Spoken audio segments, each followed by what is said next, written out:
And welcome back to NASA's Kennedy Space Center. We're live over Launch Pad 39A this morning, where Crew-11 is getting another shot at launching to the International Space Station. Yesterday, weather stood in the way, but today, we're back. Astronaut Nick Hague is back. We are in position for an 11:43 a.m. Eastern launch. Let's go.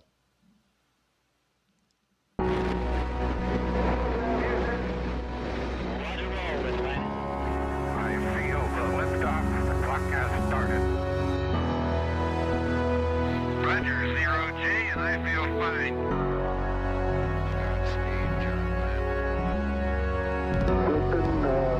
Tranquility Base here.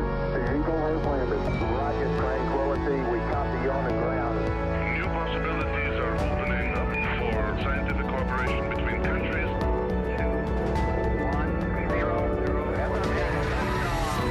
Liftoff. Americans return to space as Discovery clears the tower. Discovery, go and throttle up. Discovery, roger. Go for deploy. Hothead, nice to be in orbit. We have followed in their footsteps to get us where we are today.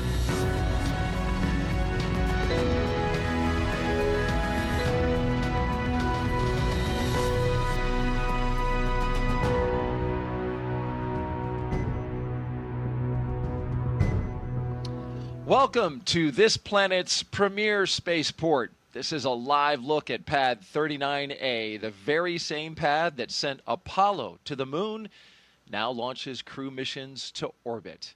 As we orbit the pad, we see Dragon Endeavour at the top of the rocket. Its 4 crew members, including 2 NASA astronauts, are ready to ride a Falcon 9 rocket to the space station. I'm NASA's Daryl Nail, and you're watching our live Crew-11 launch coverage. Joining me again for our second launch attempt is NASA astronaut and Space Force Brigadier General Nick Hague. He is a spacewalker, Crew-9 commander, and my co-host. Well, Nick, how does it feel knowing that Crew-11 is going to get another shot today? Hey, today we're launching humans into space. It's a fabulous day. Ready. Absolutely. And we are also listening to the loops, and we will pause when we hear those operational loops come over our audio channels here.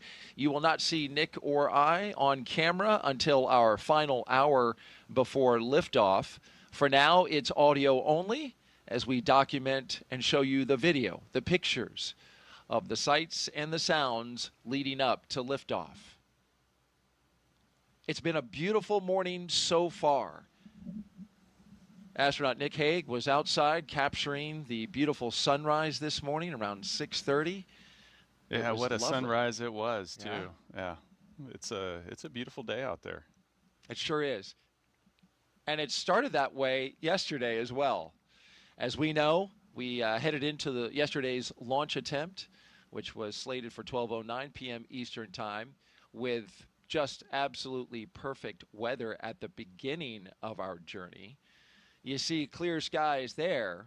However, we had weather interrupt what was going to be, and at least looked like was going to be, a perfect setup for launch. The crew was good. The vehicle was good.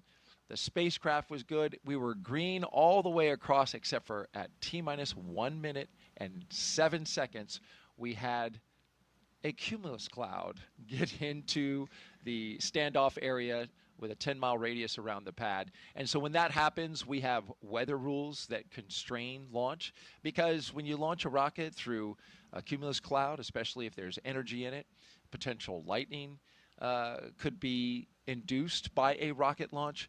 We stood down for that launch opportunity yesterday, but we got so close. It was Nick. so close. We were out there a minute to go, and off goes the warning for lightning in the area, and you can see the rain in the distance coming down, and Mother Nature decided to let us try again today. And we are hopeful she will give us a chance today. We certainly know that the conditions will be very similar to the ones that were in play yesterday. We have a sea breeze that's going to be coming onto land, as it always does this time of year, and it cooks up things in the atmosphere. The question today, though, is with our T0 at 11:43 a.m. Eastern Time, we're just a little bit earlier, about 22 minutes earlier than yesterday's T0 due to orbital mechanics. So hopefully, if the same setup happens as it did yesterday with the weather, we would launch today because that cumulus cloud would not be around. Absolutely. It is. I'm an optimist. You are. We're going. Astronauts have to be optimists. They really do, right? And as we look on our screen, we are seeing the astronauts that are flying today, and that is Commander Zena Cardman. Her crew made their way into the suit-up room, as they did yesterday. Once again, getting suited up, the gloves, the suit, the helmet, the boots. This is a time to make sure that everything is ready, Nick. Yep. This is, you start the day, you hop in your suit. This is the first check of a couple different checks you're going to do of the suit. Just making sure that, if you ever needed this to hold pressure in the event of an emergency during launch or landing, that it's going to work for you. And so sitting in a suit there, you've got the suit techs strapping her in and hooking her up, and pretty soon she's going to close her visor and they'll take her to pressure. Let's learn a little bit more about Zena as she prepares for her space flight today. Zena Cardman. Countdown advanced team have arrived in the White Room. This is on schedule. On schedule today out there at the launch pad. That's what that call was for. This is the advanced team that gets everything ready at the pad, so that's great news, running on time. Zena Cardman, she is commanding Crew-11. She was born in Urbana, Illinois, but calls Williamsburg, Virginia, her hometown. She's a scientist at heart with degrees in biology and marine science from the University of North Carolina at Chapel Hill. Before joining NASA, Zena did field work in some of the most extreme environments on Earth, including Antarctica, the Canadian High Arctic, and volcanic terrain in Idaho and Hawaii. She gives us a big thumbs up and a big A-OK sign.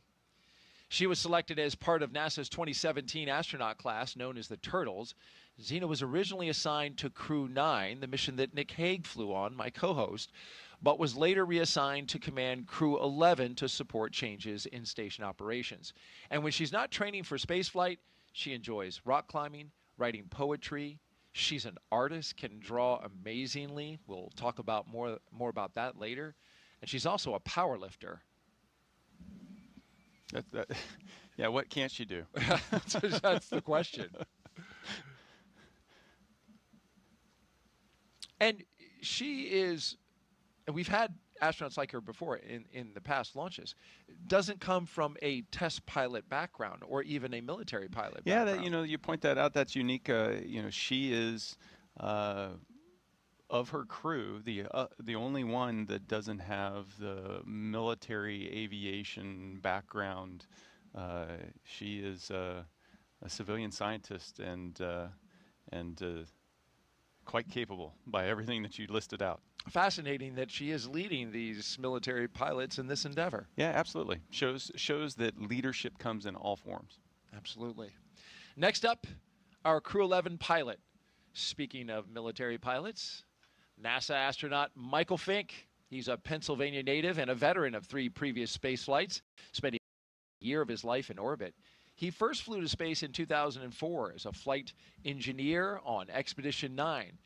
He then returned in 2009 to command Expedition 18, where he helped prep the station for future 6-person crews.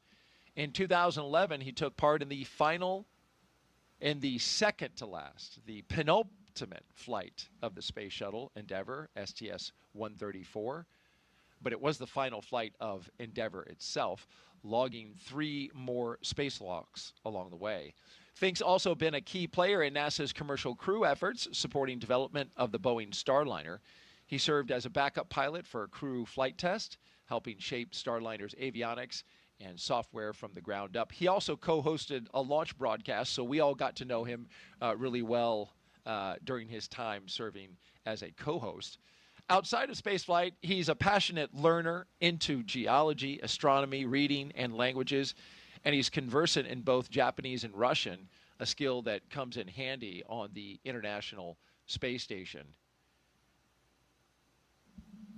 He's also a kind of a favorite of the Commercial Crew program because they work with him so much in the lead up to putting Dragon and Starliner on that path to becoming vehicles that travel to the space station. Yeah, absolutely. He has been at the heart of the development of Commercial Crew programs capabilities over the last decade. His heart and soul is in this program, and his fingerprints are all over it, and it's exciting to see him taking one of those for a ride.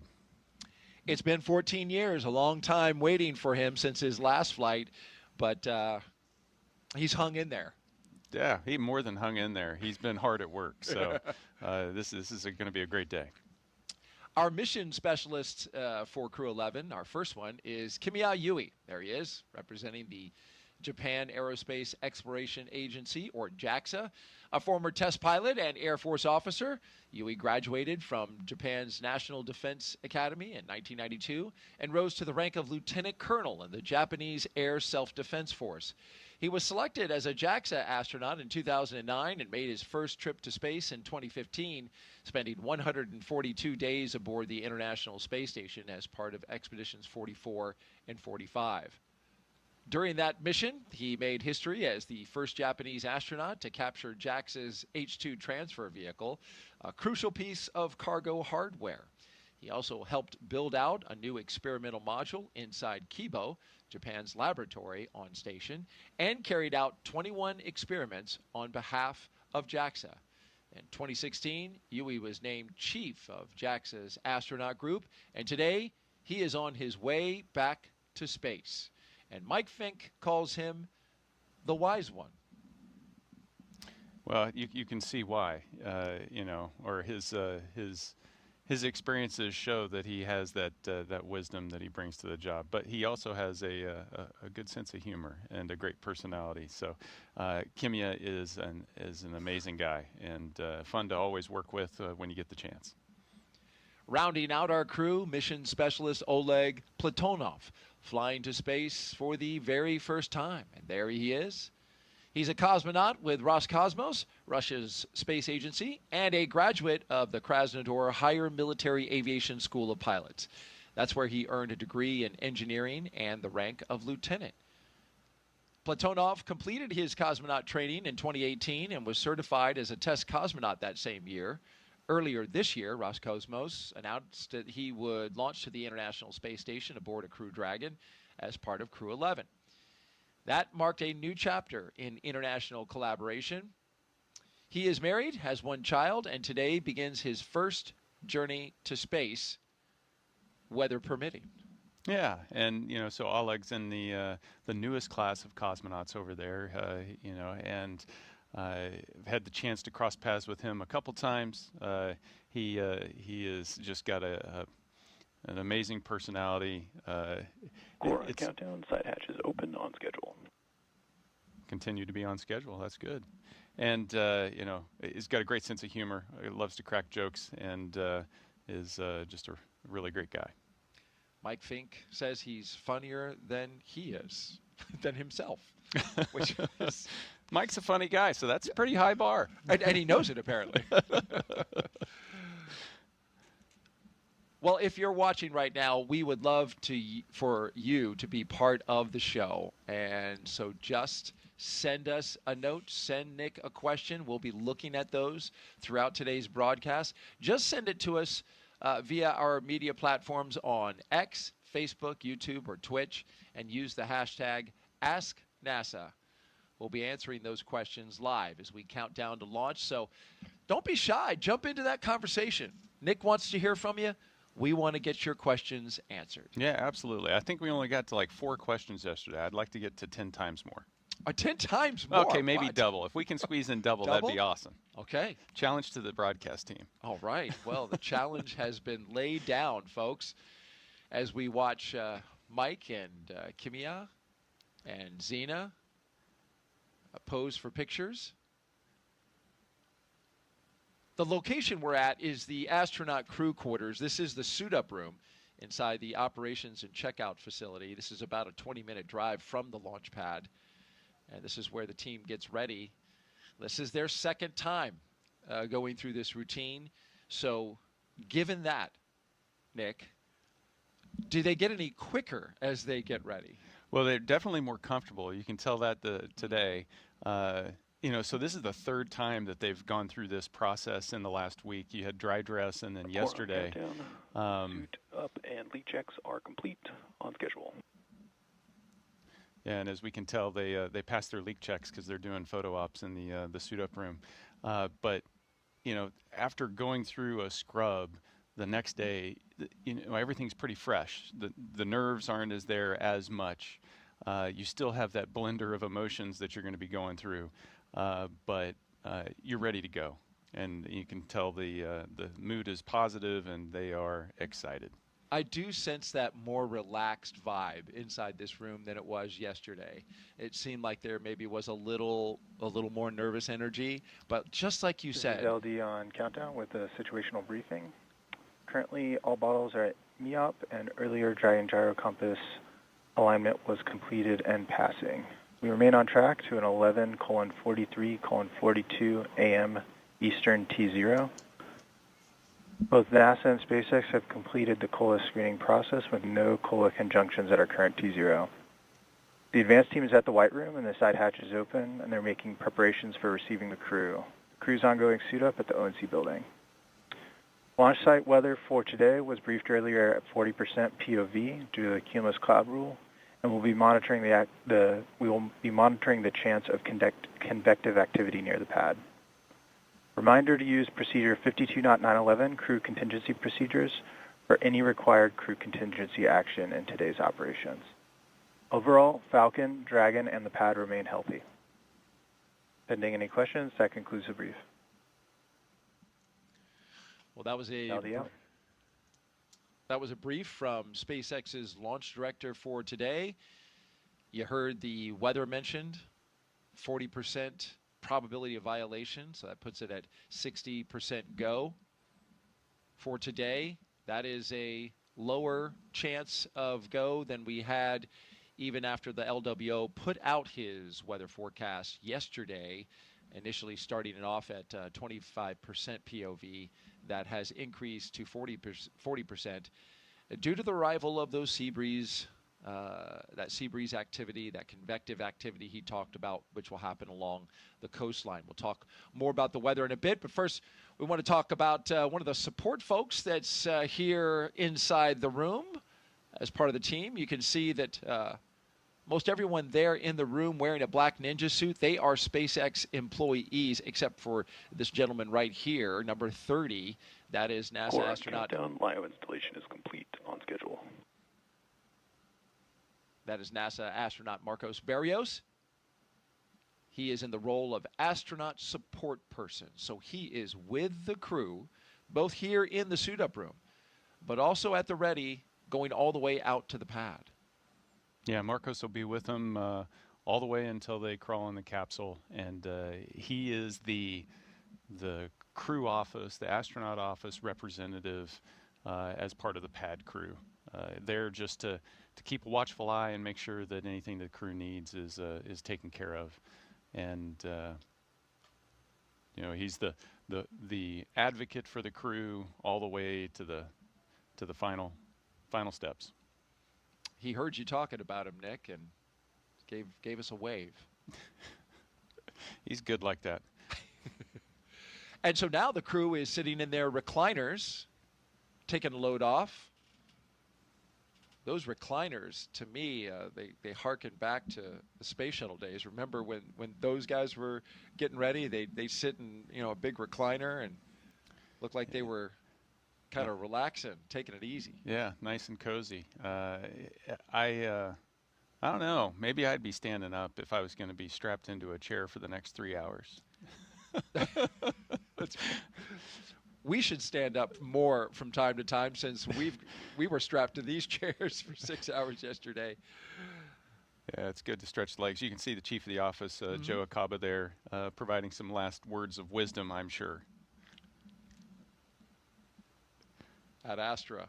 above the exit doors there inside crew quarters. And so, in order to meet Nick's goal of social, we're going to jump right into it. We mentioned earlier we want you to be a part of today's launch coverage, so we're taking questions. And the first one we have is from Annie Gonzalez, who asks, what did the astronauts eat this morning, Nicholas? Yeah, that is a great question, and it's very dependent on the particular astronaut. I actually don't know exactly what this crew ate this morning, but I can tell you that it tends to be a fairly light meal, something that's pretty hearty and that's going to stick with you, typically high in protein. Just because that fills you up and gives you kind of the longer blast of energy that you're going to need. Because the next time they're going to be able to eat isn't for another 6 to 7 hours. They've suited up here. This takes some time. They're going to go out and strap into the rocket, and then it's going to be several hours before they launch. And then after they launch, from liftoff, maybe 45 minutes after liftoff, until they get out of their suits and have an opportunity to eat. So it's a good 6 to 7 hours that you're going to go before your next meal. So they want something that's going to stick to their bones. And you had heard what they ate a couple nights before. Yeah, we get this opportunity to select, our favorite meal, if you will. And the crew, 3 of them had steak as their penultimate dinner. And one of them had ramen and a corn dog. I'll leave it to the audience to try to figure out which one's which.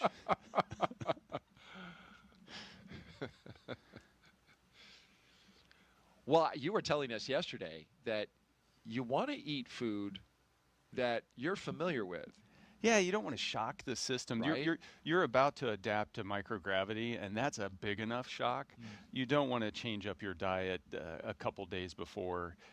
So my technique was just let me just continue to eat the breakfasts I normally eat. Let me eat the dinners that I would normally eat. I wasn't trying new foods or trying to cram in all the things I was going to miss into the last week of dinners. Just try to keep things normal. There's going to be enough stress on the body. Well, Oleg threw us a heart as he was sitting there, which we appreciate. Mike Fink, meanwhile, looks like been there, done that. He has. It's true. He more than a year in space already, and he's getting to go up there for another 6 months. He's a lucky dog.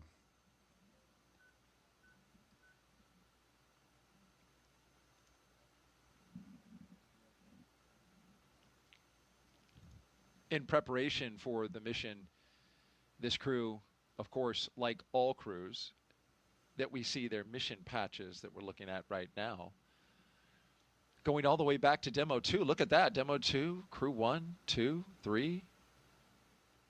Axiom is in there as well. Yeah, you can see all of the crewed missions where they did a suit leak check in that chair. And so each of the 4 chairs has a slightly different version. You see that you don't see a Crew 9 on there. Alex and I only used 2 of the 4 chairs.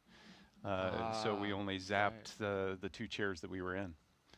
But all along the way, little places where you leave your mark of, we were one of the missions, one of the many missions, and definitely not the last mission to come through this facility, whether that's signing the wall in there just outside the crew quarters suit up room, or putting patches there on the suit leak chairs, or even signing the white room wall. You leave your marks along the way. And they left those marks yesterday during the launch attempt in many places, including on the wall inside the white room. Won't have to do it today.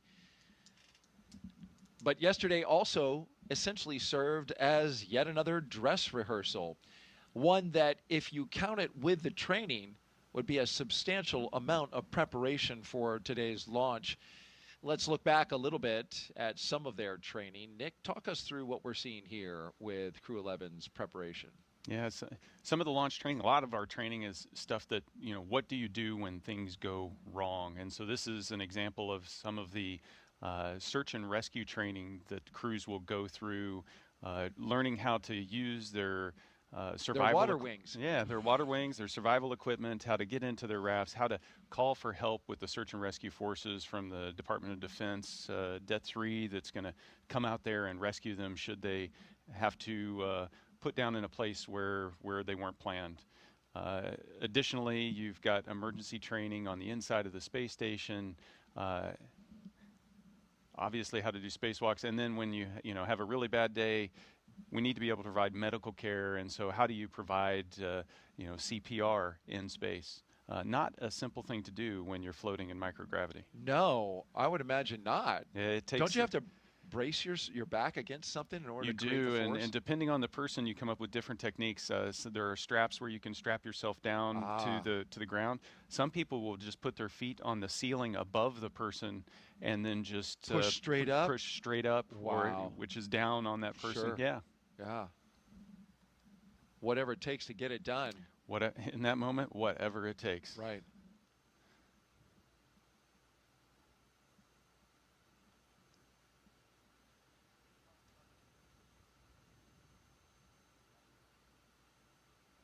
You had an interesting training, Nick. You trained to be the pilot a few months before. Indeed. Then you had to switch to commander. What was that like? To make that shift is a little bit challenging because we had to figure out how to, obviously Zena and I had created our own balance of activities, how we divide the responsibilities, and then having to kind of re-wicker that in my mind. But a huge team approach to try to figure out, we launched as a crew of 2, what exactly we needed to do differently. And so worked very closely with Zena and Stephanie Wilson and Alex and myself, as well as the entire training team out at SpaceX and also the training team at Johnson Space Center to figure out, okay, what do we need to do differently? And so it was a 2-week crash course on how to adjust everything, and it took all of us to figure it out. Mm. Of course, your Crew-9 mission went on to be very successful, lasted a little longer than it was supposed to. It was a 6-month mission, went to 7 months. So you essentially tested out Dragon for a little bit of a longer duration. Today, they will be planning at this moment on a 6-month at the minimum duration mission, but hoping to extend that to 8 months. And I think crews are today in the mindset, there's been enough. There is no standard length mission these days, and crews go up fully understanding. The families understand as well. There's been enough examples that your mission is going to last as long as it needs to last. And on average, that's somewhere around 6 months, but it may be longer. And there's a lot of factors that drive into that, and the crews as well as their families know it's not about them individually, it's about what does the mission need, what does it require. And I'm thinking of the advancements that we have made in spaceflight when long duration space flights were thought to be a few weeks or more, right? And now here we are on the precipice of getting approval for 8-month missions as the standard. Yeah. In space. It's it's progress. Yeah. To go from average shuttle durations like 10 days to average missions 6 months to now it's we've really figured out how to support the human in low Earth orbit to be able to keep them up there for a long period of time and keep them healthy.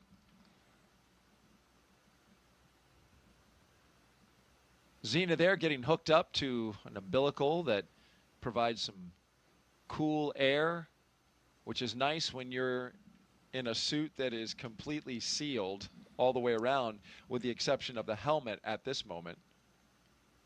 Yeah, it only takes a couple minutes to really start to heat up in those. If you can imagine, you're essentially inside a balloon that's shaped like you, and it can generate some heat. Oh, time for the card game.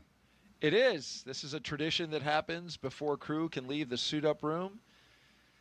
And so you've got the chief of the astronaut office, Joe Acaba, there. We did this yesterday. We're going to do it again today. And then, of course, you have the crew on the other side.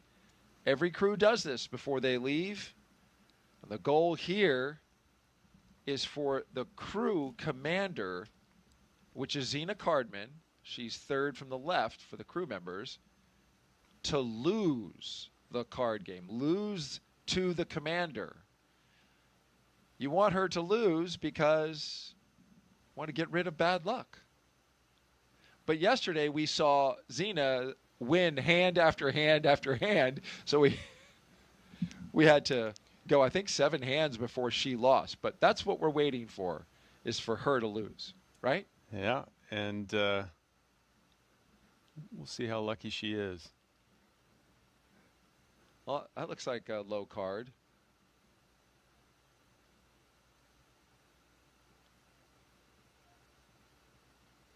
Okay, so Zena and Oleg are hanging in there again.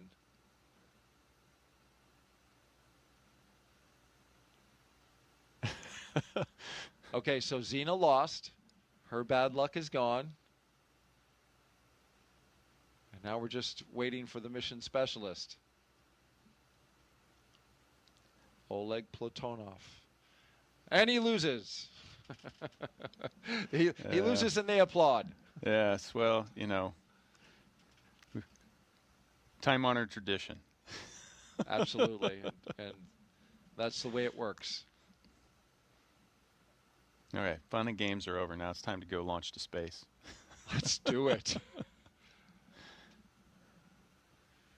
All right, as we head out of the astronaut crew quarters room, we bring you live to their destination, the temporary destination at least, the launch pad at 39A, where their Falcon 9 rocket stands ready again.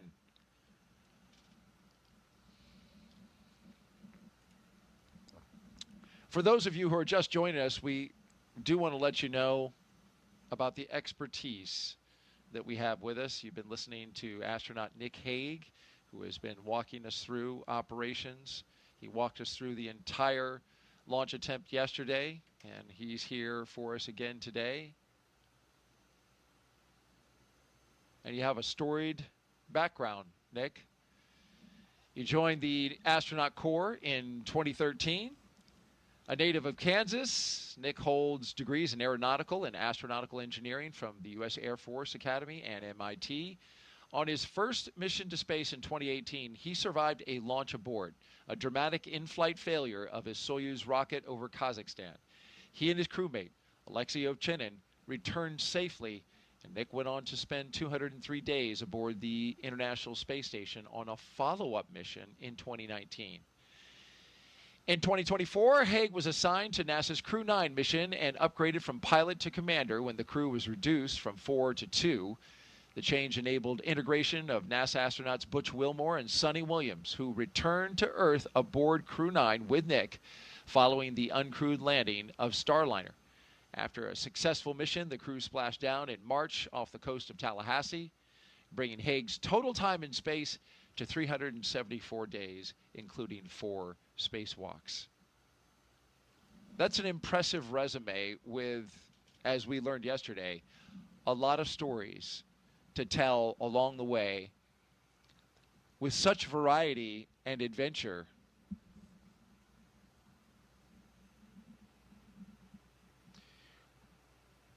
We are listening to a weather brief offline, so we're going to take a moment to listen to that.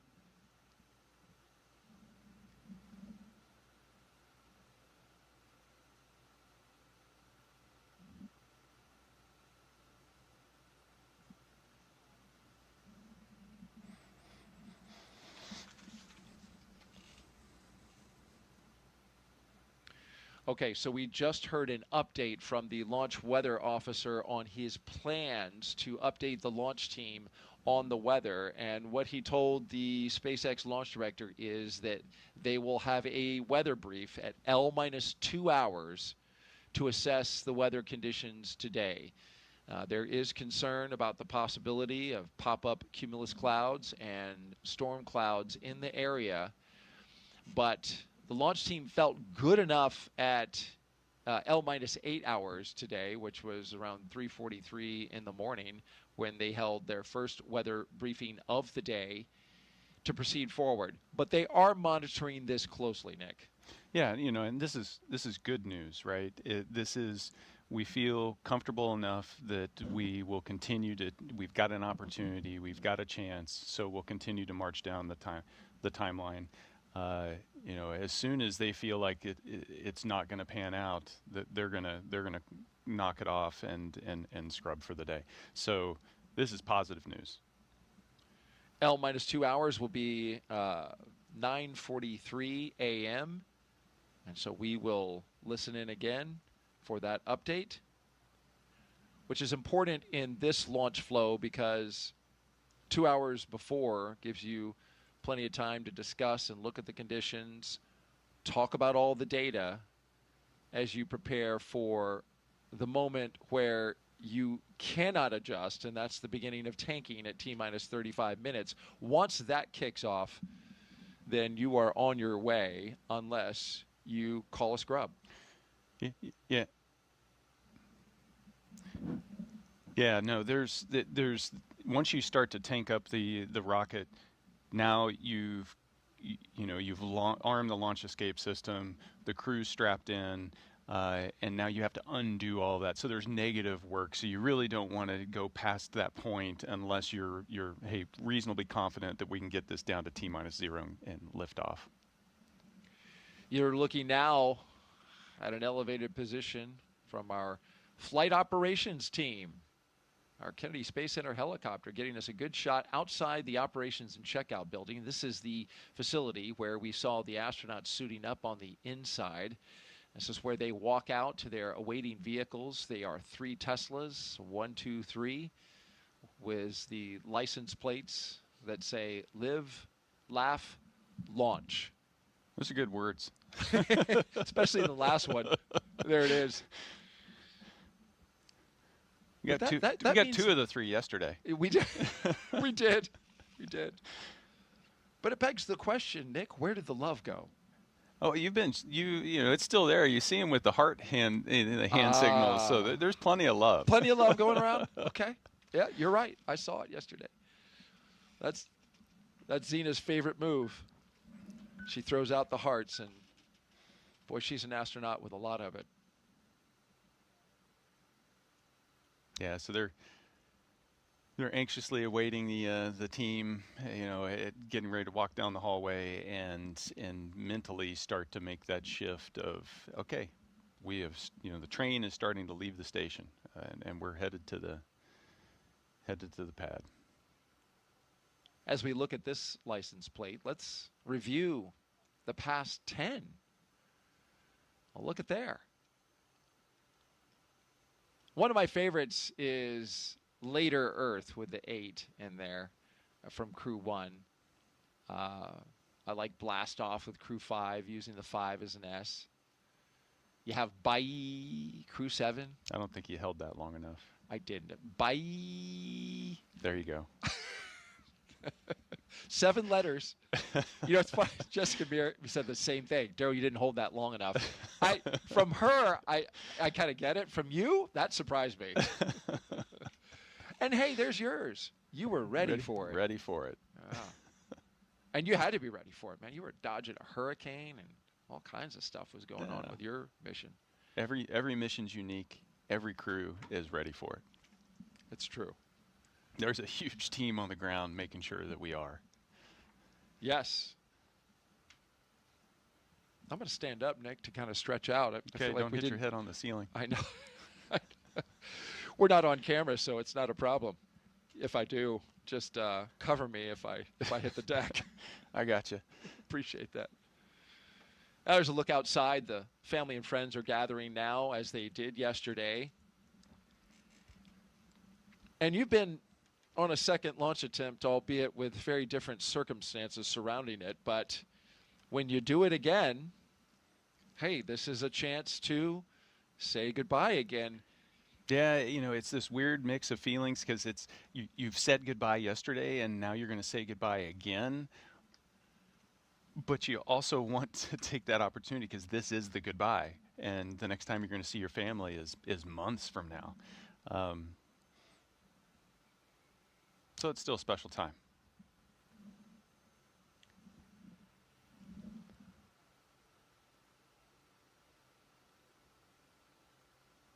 We're listening into loops right now, listening to the launch team as we look at the hallway where the astronauts will walk down.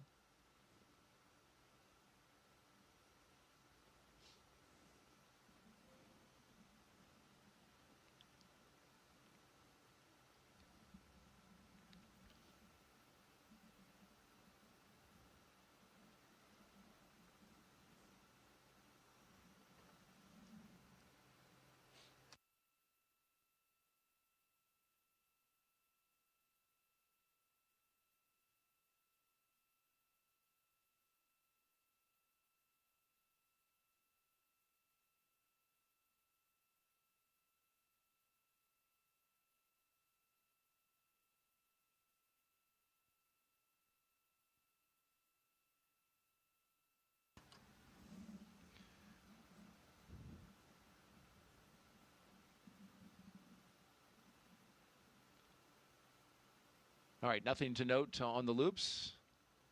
Just taking care of launch business. T-minus 3 hours and 27 minutes and counting. If you're just joining us, you are watching live coverage of the launch of Crew-11 by NASA and SpaceX to the International Space Station. Our T0 today is 11:43 a.m. Eastern Time.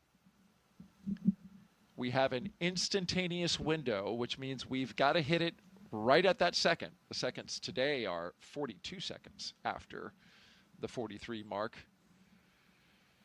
That's important because the weather at that time must be good for launch when we go. And of course, we're monitoring that as we get ready to watch the astronauts exit astronaut crew quarters, where they've been for the past week, and get into their Teslas for the second time in as many days to drive out to the launch pad.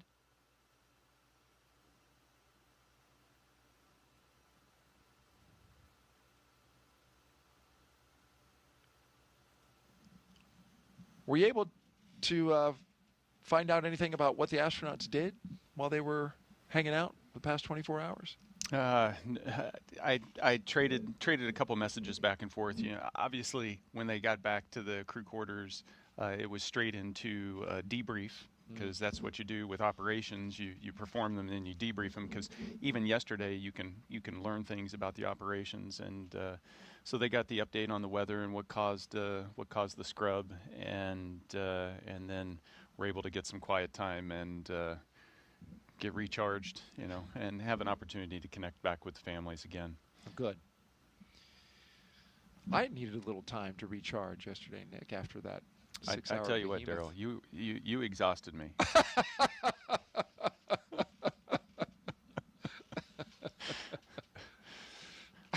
I was asleep by 5 o'clock.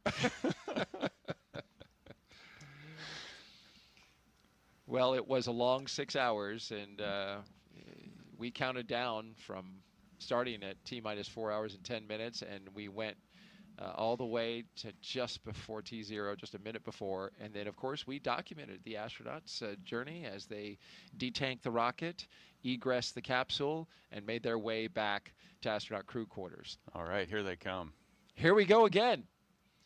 Crew-11 walking the hallway. Zena Cardman, Mike Fink, Oleg Platonov, Kimi Ayui, ready to do it again.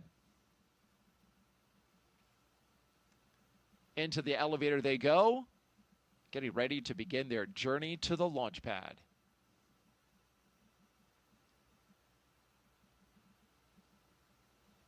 Big waves from the crew. And Kimiya, his wave interrupted the elevator. And a salute from Mike Fink. Next time we see them, they will be walking out those doors. You know, so one thing that hasn't changed from yesterday to today, as you can see, the energy and the excitement, it's still there. You're so right.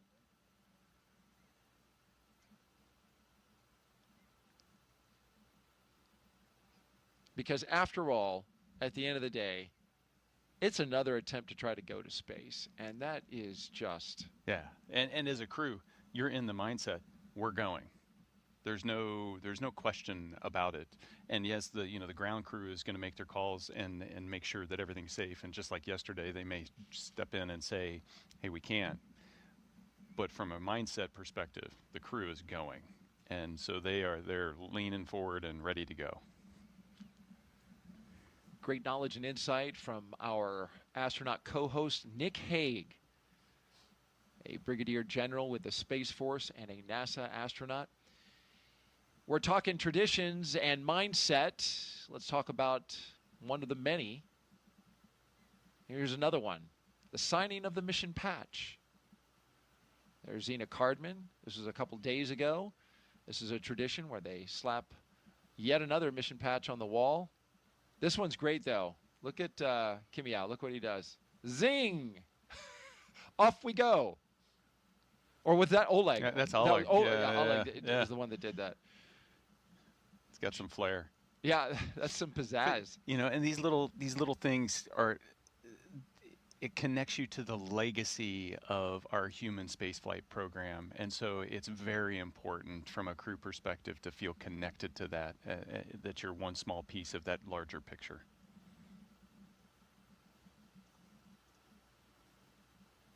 That's right, and a legacy that goes back to the 1950s here on the Space Coast. Families are there. You can see them, family, friends, and loved ones, as well as special guests. The doors open up, which means we're going to see the crew shortly. But they're behind stanchions, and that's for a reason, Nick. Yeah, quarantine is so important, making sure that we can keep the crew healthy. They've been in quarantine for the past 2 weeks. And we preserve that all the way up to the point of them getting in the capsule. And so you see those stanchions providing that separation to keep that safe distance so that nobody ends up getting inadvertently sick.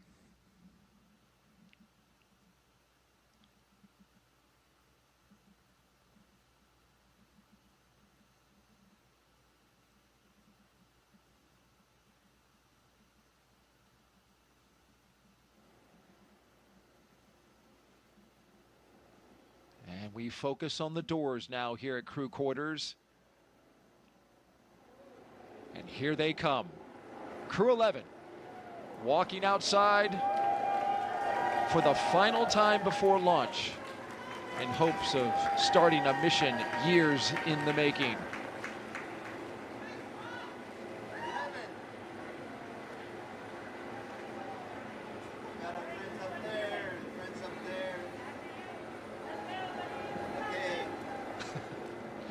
Nick is waving. You can't see him, but he was literally waving at the screen. How can you not?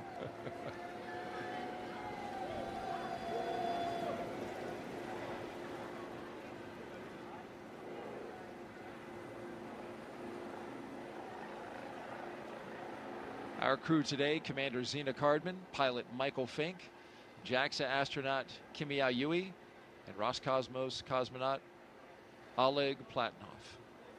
I corrected my pronunciation yesterday, and I slipped back into Americanizing. Crew walkout has commenced on schedule. Everything on schedule.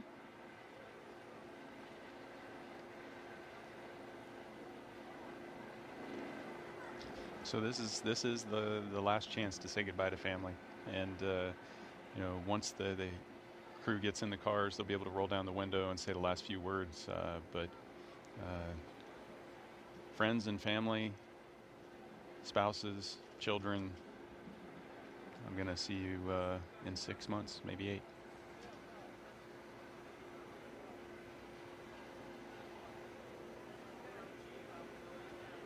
Core on countdown. Advanced team is complete with preps and ready for crew arrival. On schedule. So we've gotten the word that the crew can pull out from their location. This looks like you can have even a little conversation at this point. Yeah, you know, last little, you know, these are the things I forgot to do at the house that I need to remind you about. No, it's a chance to say those last few words. You know, for me, those words always fail to fully express the emotion that you have in the moment. You're excited to go, but you're also a little sad to know that you're going to be separated from friends and family for that long. And you know what they're feeling as well, which is, you know, family is in a different position. Yeah, you know, they're bystanders and they get to watch this, which is definitely a different perspective than being in the seat and in the middle of the operations.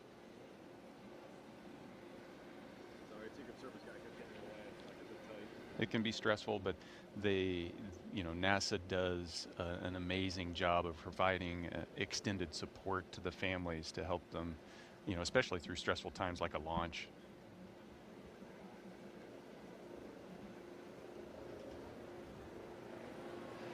There go the doors. I saw another heart sign. We should have counted.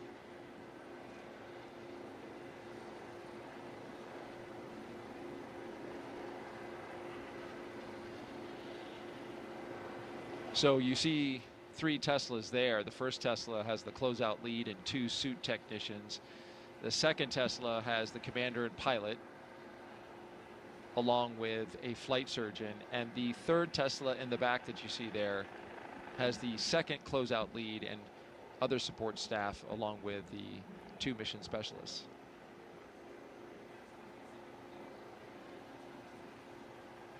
And here's that moment you were talking about, Nick.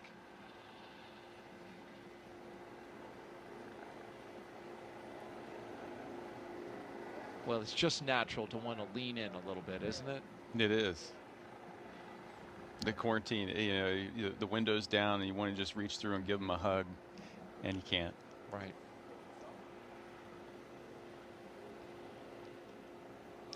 Well, they're queuing up the playlist. Songs that they will listen to on that 20-minute journey. I see Jessica Watkins from the astronaut office, fellow astronaut. They're taking some pictures. She's in the blue flight suit on the left.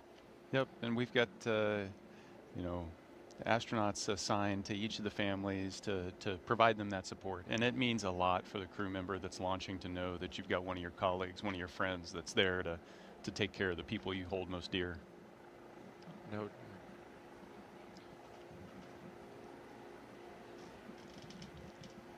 Well, there's Xena giving a last wave with the window down.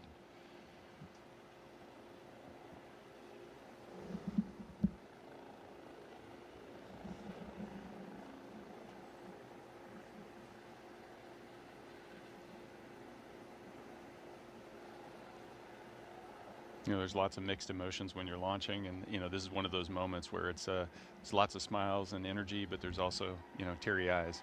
Right. All right, to big cheers, the crew is pulling out. Crew-11 on the road to launch pad 39A. Let's take a moment now to hear in their own words from each of the crew members, and we begin with the commander, Xena Cardman, as she shares her path from field science to spaceflight. I think in a lot of ways, science and exploration is just innate to us as human beings. That's why toddlers ask so many why questions. It's just part of who we are.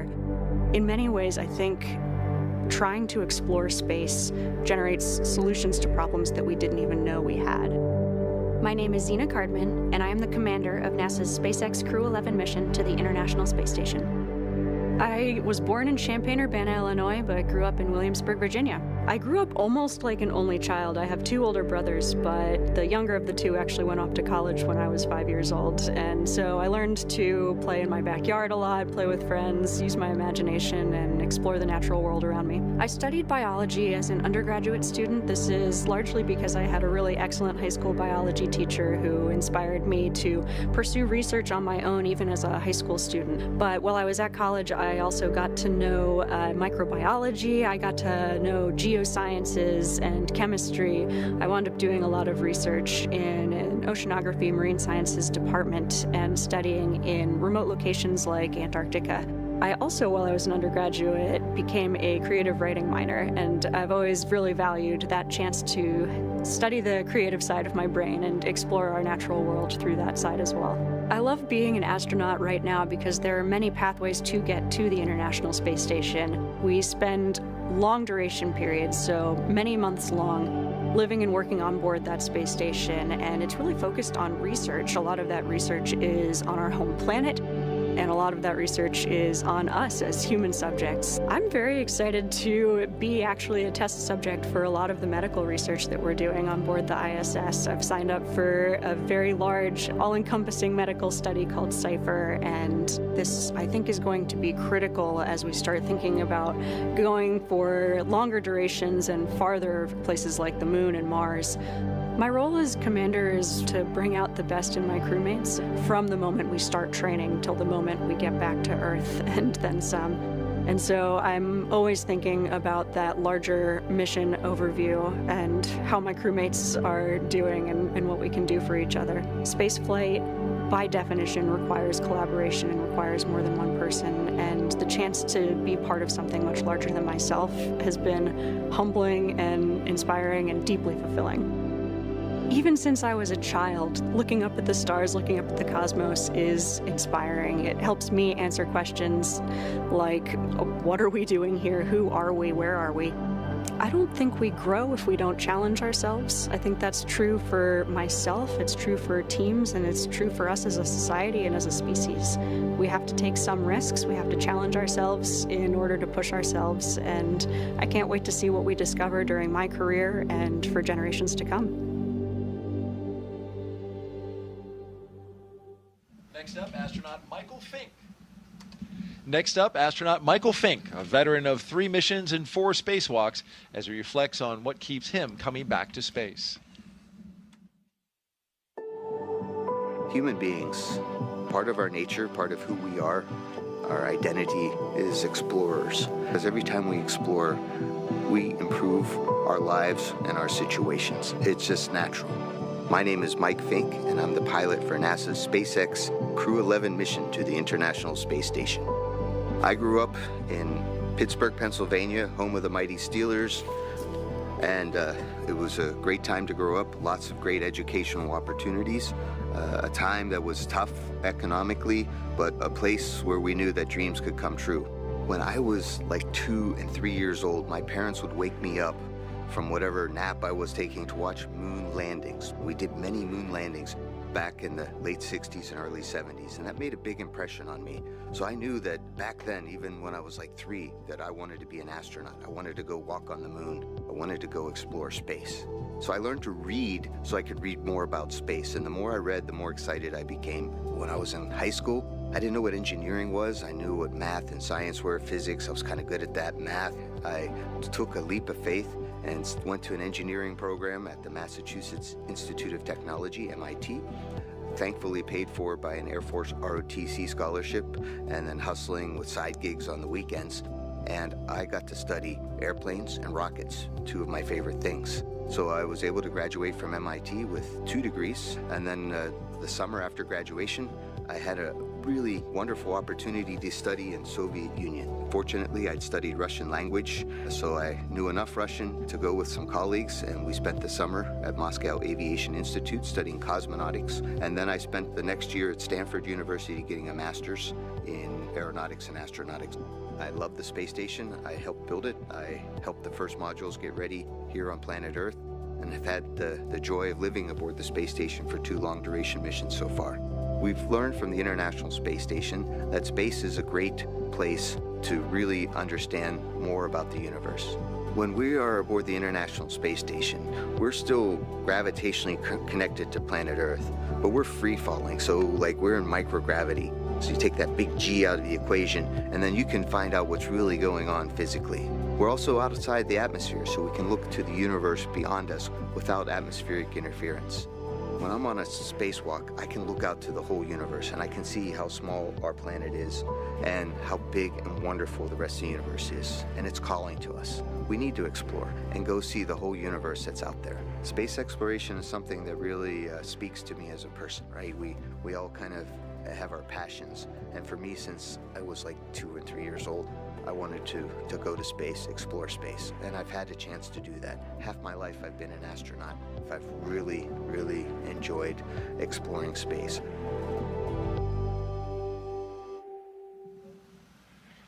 Great words from Spanky, his call sign for Mike Fink. And as we follow the 3 vehicles with security escort, we reveal a beautiful view of the Vehicle Assembly Building.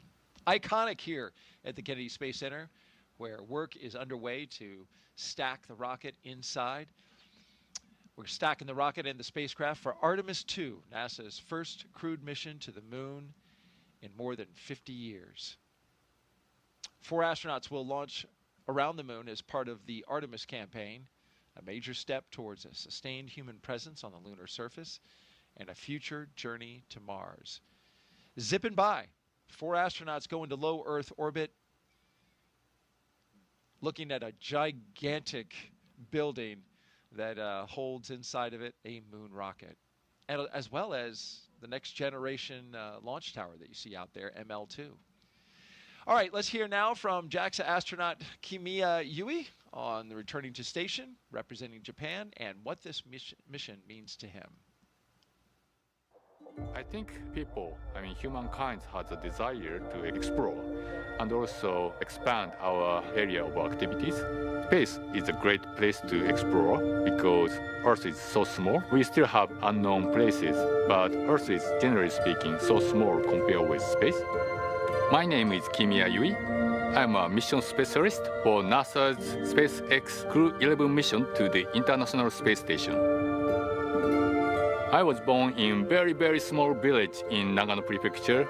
So up there, I was able to see very, very beautiful stars in night skies. When I was a little boy, I did stargazing, and I loved stars. I really want to know everything on our universe, and I want to go everywhere as long as I live. When I was already like 10 years old, I already wanted to become an astronaut or astronaut. I graduated from the National Defense Academy, and after that I entered Japanese Air Force, Japan Air Self-Defense Force, then become a fighter pilot, then a test pilot, and then became an astronaut. We do science in space because we have constant microgravity in the ISS. We cannot achieve that condition on the Earth. Space station actually contributing our knowledge, and also we can produce new materials or medicines in order to make our future brighter. Going to Moon or Mars is very difficult, so we need to test our materials, and ISS is a great test bed. So Crew-11, we are going to have a lot of experiments on ISS, and JAXA especially, we are going to have new cargo vehicle, HTV-X. The vehicle itself is a little bit lighter, but we can carry more stuff to the ISS. 10 years ago, I went to space for the first time. It's changed a lot. And for astronauts, it became much more convenient to live. For example, we didn't have a good place for cooking. Now we have gallery.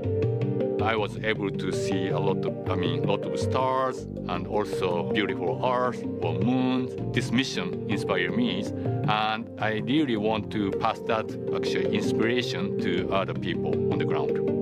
ISS is one of the best examples to have a dream and work together and make the dream come true. So if you see ISS in the night sky, please think about your dream, about how to make your dream come true.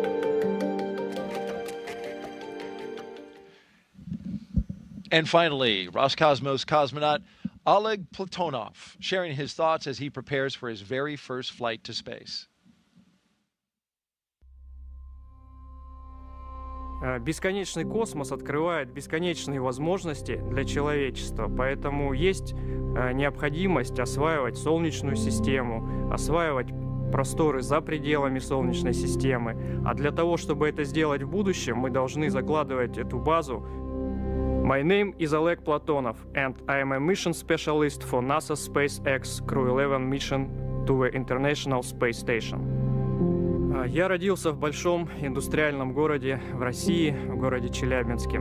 Это моя родина. Я занимался в патриотических кружках, связанных с авиацией и космонавтикой, поэтому уже в мое детство я задумывался о космосе. У меня много целей в этом полете.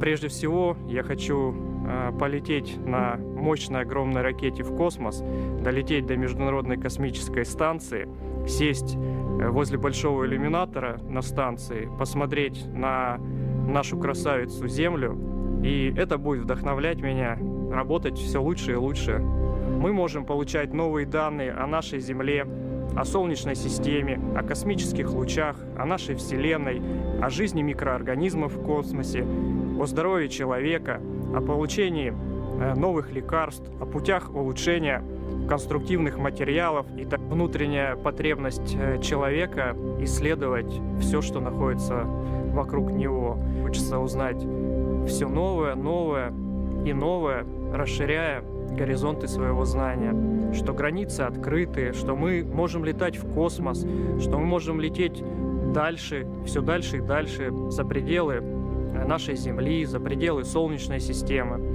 И это будет вдохновлять уже не только нас, но и не предыдущие, а следующие поколения.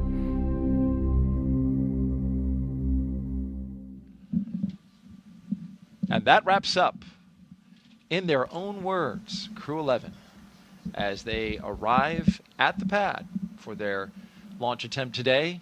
Launch pad 39A, and a beautiful shot there provided by the flight operations team here at the Kennedy Space Center. Those helicopters orbiting the pad, keeping the area secure with a lookout, as well as carrying one of our cameras to give us some spectacular views. From this view, the weather looks fantastic, but it is very much a watch item for later. We are T-minus 3 hours and 1 minute and counting. And while all looks fine now, we want to take a look at the weather forecast for launch time. Currently, we set with a probability of go at 60%. Winds are light, 10 miles per hour out of the west.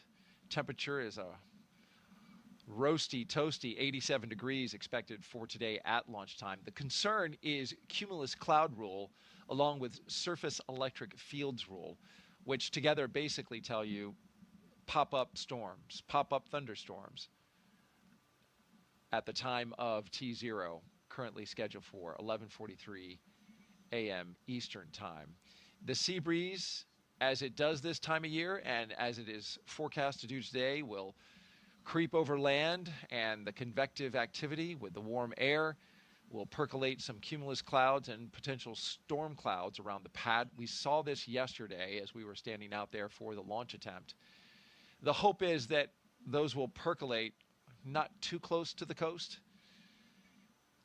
but it became more of a watch item today than it was for yesterday because of exactly the formula that played out, in addition to the fact that today we have additional moisture in the atmosphere. We're also watching the weather along the ascent corridor.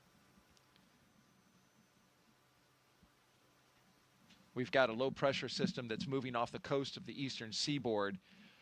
It's well north of the staging area, but we could have some storms in that earlier or afterwards. So that is also a watch item. This, of course, is an area where if Dragon were to need to abort off the rocket and splash down, they want to have good conditions weather-wise in order to land in the ocean. Yeah, you know, you've got to watch. It's not just the weather at launch, it's the weather all along the launch corridor. And it's a really complex process. There's a lot of factors that go into it, and it's almost an impossible task for the weathermen to figure it out in advance. So we just continue to watch and take it down to the real-time call of are we ready to go or not. The launch weather officers, a very capable bunch. They do their best. But like you say, weather is so unpredictable here in Florida that it's hard to get it exactly 100% right. But we use the tools we have and the data that we see, and we'll take it from there. Let's get a social question in that have been queuing up. MPOV23 asks, we are watching the live stream, and my 10-year-old daughter, Zoe, asked, what do you do to keep entertained, busy, while in space for so long? Yeah, that's a great question, Zoe.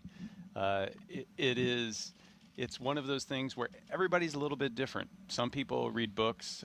Some people will watch a favorite TV show or a movie, or will sit around, every Friday evening after the long work week, we would get together and have dinner and share music and just talk. But without doubt, something that everybody does is go to the window and look out the window at the earth down below and just soak it in, because it is such an amazing view. You can see almost coast to coast of the United States as you fly over, so you see so much, and you almost start to lose the ability to see the impacts of humans, and you see the mountains, and you see the oceans and lakes and deserts, and you start to appreciate just how connected everything is on Earth. And then when you get on the other side of the world, you're in the dark, and then the stars all come out, and you can see the universe just kind of unfold in front of you, and there's so many stars that you can't see that many stars from the ground. And it's just so impressive. You could spend hours. I can only imagine. And it all in 90 minutes, right? As you zip around the planet. 16 times a day. Well, there is our commander and our pilot, Mike Fink and Zena Cardman, looking up at their rocket. Big hugs.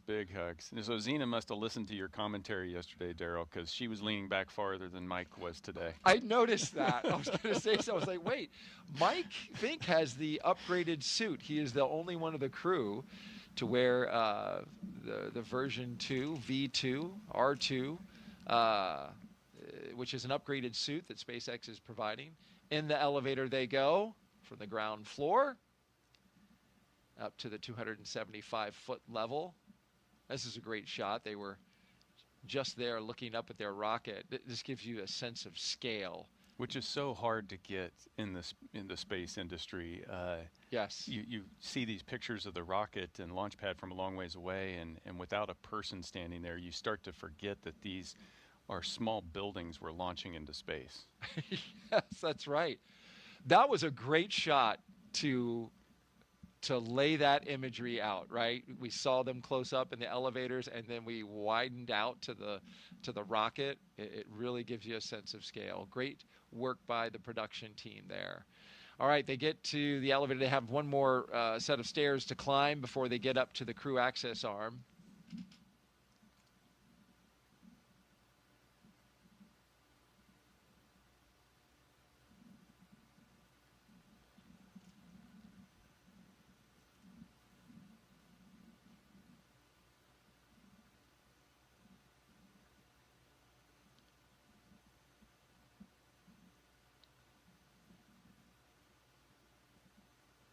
Well, Zena has some hugs for the closeout crew.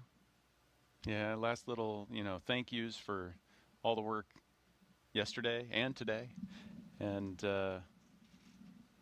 getting ready to walk out the arm and get strapped in. Today's the day.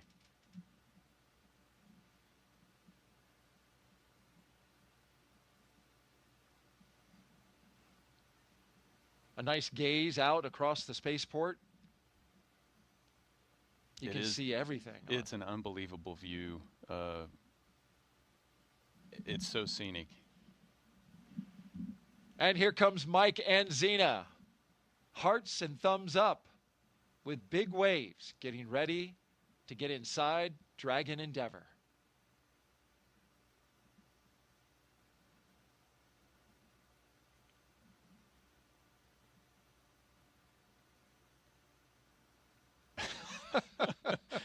Was that a dab? You said he was a jokester. He's having a good time.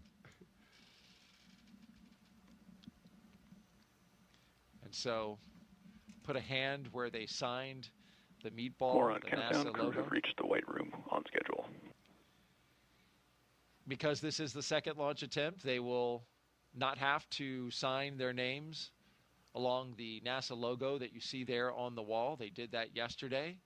So Xena just put her hand on it, gave it a touch, and they'll go straight into making sure their suit is clean and there's no FOD before they get into the Dragon Endeavour, their spacecraft that will take them on a journey to the International Space Station, 260 miles above the surface of the Earth.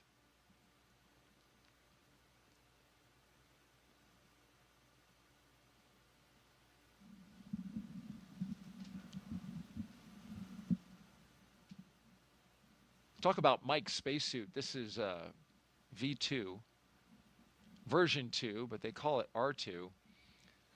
His is different than the one Xena is wearing. As we split screen to catch the mission specialist doing their poses, looking up. Striking a pose. They're choreographed. They get higher marks than Spanky and Xena. You're listening to our posing judge, General Nick Hague, an astronaut here at NASA, and also Brigadier General with the U.S. Space Force. In goes the commander, and now we await the pilot. But his suit is different as he pulls up the front of it. It is more configurable. You can adjust the sizing on it much better than you can the first version. This one has zippers that zip around the circumference of the individual rather than a long zipper that goes along the inseam.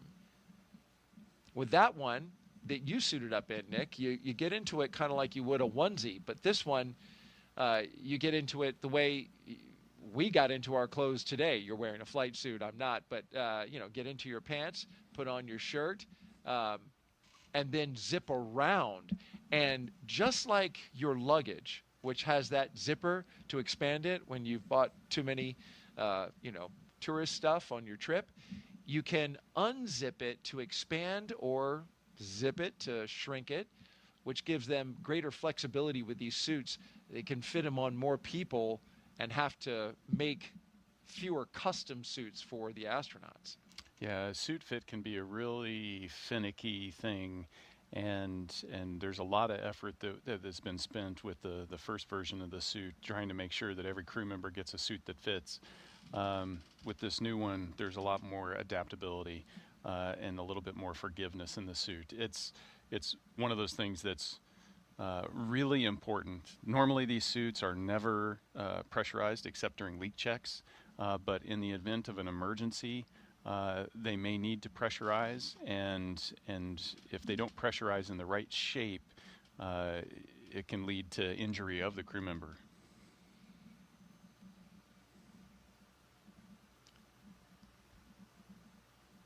And here come our mission specialists right behind him. Oleg and Kimia. Flashing signs of Crew-11 with their 2 fingers extended upwards. They are ready to go.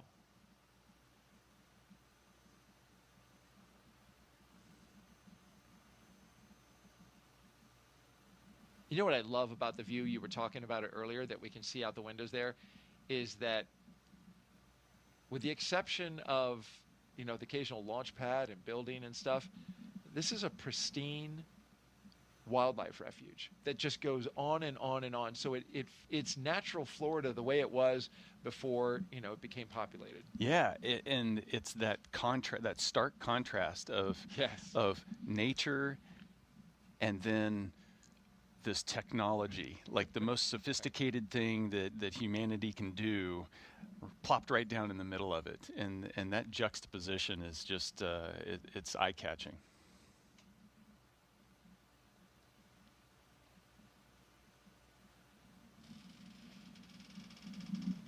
Get comfortable, Mike. You're going to be he here a while. Shimmies around in his seat. Well, you want to make sure those straps are tight. Yeah, so you can see, you know, the pad crew strapping them inside, but then also outside. Some of the things that you wear on the way to the launch pad are there to protect you from getting FOD in the suits, or, you know, debris in the suits. So there's a cover that goes on the umbilical port on the leg. There's some covers that go on the bottoms of the boots. Once you get to the white room, you take all that stuff off because it's clean at that point, and you're ready to get inside. And then you'll see them strap inside, as well as here in a little bit start to hand them their you know, personal gear, which is that satchel that they're going to put on their left thigh.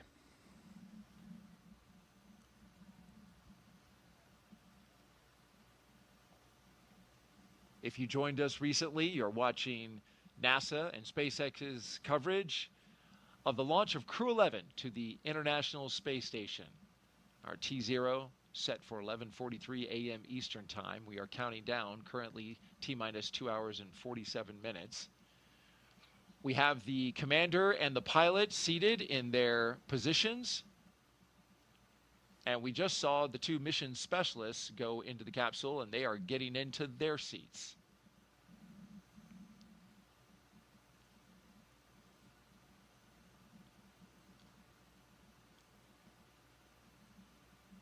NASA astronaut Nick Hague is here helping us document Crew-11's journey into orbit. In our split screen, we are inside and outside of the spacecraft. We're also taking your questions, so please send them in. #AskNASA. Nick has given us the goal of getting as many questions answered as we can, so let's fire up another one. Only 2 so far. Let's get move. out. There we go. All right. Felivi asks, what's your favorite movie that revolves around space themes? I love sci-fi movies. And so it's really hard for, you know, I grew up on Star Trek and Star Wars and Doctor Who and all of that stuff. So I devour that stuff. So favorite space movie is probably the first one I watched, which was the original Star Wars. Yep. But you name it, I love it. They all get some aspect of space just so right, and they get other aspects wrong. and I can tend to look past the things that they get wrong. Lightsabers aren't something you think that? Not yet. Not yet. But sound in space won't ever be. Yeah, that's right. Yeah, it's the same for me. Star Wars. Not that I'm being asked, but I'm with you. That movie, when it came out, just seems like there's so many movies these days that have space. There's so much space content in popular culture. You can sense the excitement around, you know, the space program and our ambitions to go back to the moon and beyond. No, you're absolutely right. Far more space movies come out today than they did when we were kids. Yeah.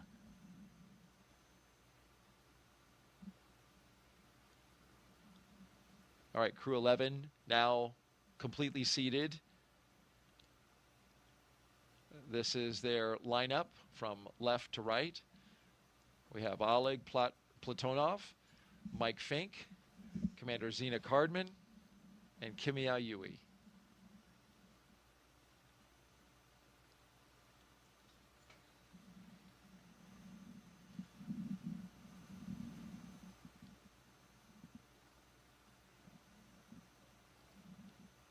Let's do another question, because we've got them coming in, and thank you folks for sending them. Bennett asks, how do crew from different space agencies come together to train for a mission like this? And in this particular mission, you have the United States, of course, you have Japan, and you have Russia. So those are faraway places. They are, but the world is small, and the way we train is we train together. And so part of the job of an astronaut is traveling to different training locations. On the International Space Station, you have different modules. You've got a U.S. laboratory, a European Space Agency laboratory, a Japanese laboratory. You've got the Russian segment in their laboratory. Each of those laboratory training facilities is in their respective countries, and so we travel to those locations in order to train. So you get to train with your crewmates, and you get to know them very well, but you also get to be trained by those training teams in those countries. And so a really special aspect of the space program is getting to know and appreciate the cultures and the people in Japan or in Europe or Russia or Canada or wherever you're training. You get to really meet and spend time with those training teams and understand that those people have dedicated their lives to the space program in such a profound way, and they're getting you ready to go do the impossible. All said, it's about 2 years of traveling around training specifically for the mission that you're assigned to. And so in that process, this crew has spent a lot of time together. They know each other to the point where you know what that person's thinking, you know what you're able to finish their sentences for them. You've really bonded together, and that's what makes a successful crew. Especially in a moment where you need it, being able to move quickly and communicate effectively and efficiently, I'm sure is critically important. Absolutely. You don't know what the future holds, and so you prepare, and those relationships, that bond, that ability to work together is what you're going to draw on when you need it most. Great question. Let's do another one. We're rolling. Keep them coming, folks. Hashtag Ask NASA if you're wondering how to get it into us. We are on the platforms Facebook, Twitter, X, and YouTube. Robert asks, has your concept of quote-unquote home changed since being in orbit? What goes through your mind while looking down at Earth? There are so many thoughts that go through your mind as you're gazing down on Earth from space.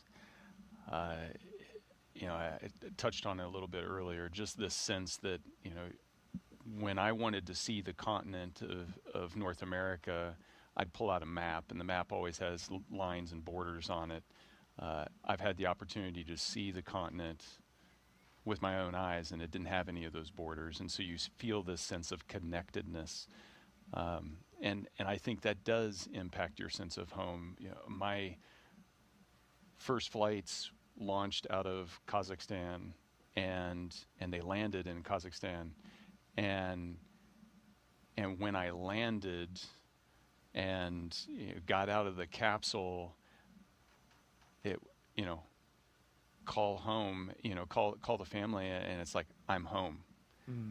And I was on the other side of the globe from my home, but I was home. That's interesting. And so you definitely start to feel this sense of connectedness to the whole world, and not just the location where you're from.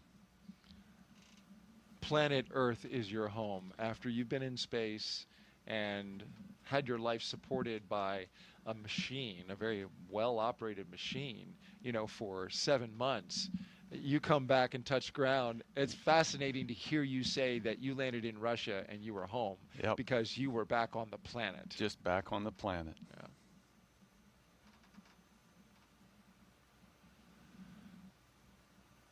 Well, these 4 crew members are preparing, as we've been watching them get ready for launch. The in the immediate future. They're getting ready for hatch closure, so the closeout crew that you see there is getting those final touches in place, preparing the crew with everything they need before they leave the capsule, because after all, they are strapped in, won't be able to move around. So any final placement of items or support equipment that they need, they're taking care of that right now. Yeah, there's lots of gear that you end up with on you once you're strapped in that you didn't have on you as you were heading out to the launch pad. Probably the easiest thing to see in the view is the satchel that's on their left thigh. You know, it's a knee board so that they have a place to write and take critical notes. Dragon, ready for comm checks. Copy, ready for comm checks. We are configured for umbilical comm checks, so seat 1, seat 2, seat 3, seat 4, comm check. Seat 1, loud and clear. 2, loud and clear. Seat 3, loud and clear. Seat 4, loud and clear. Core, all are loud and clear. Umbilical comm check is complete. Report when ready for seat rotation.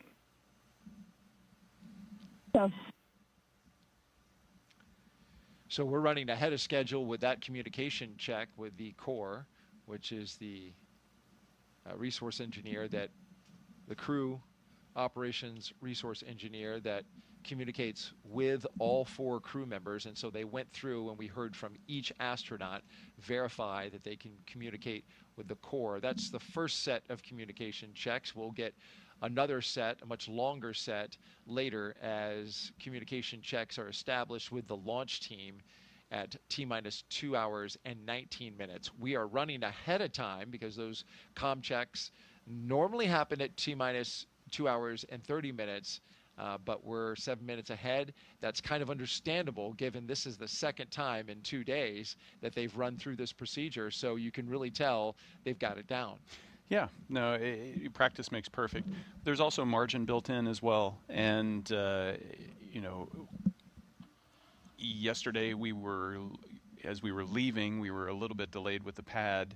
And so they slowed their approach to the launch pad with the crew to accommodate that. And then SpaceX made up that time and we got back on track. And so that's important to note that as, you know, you still have 2.5 hours to launch. There are built-in margins that we create the opportunities to address any issues that pop up. So far, everything's been going great. Yeah, so today they could just zip right out to the pad, and it felt like that's what they did. They got out there pretty quick. If everything works great, you end up with long pauses and boredom. A sign that everything is going well. You're bored.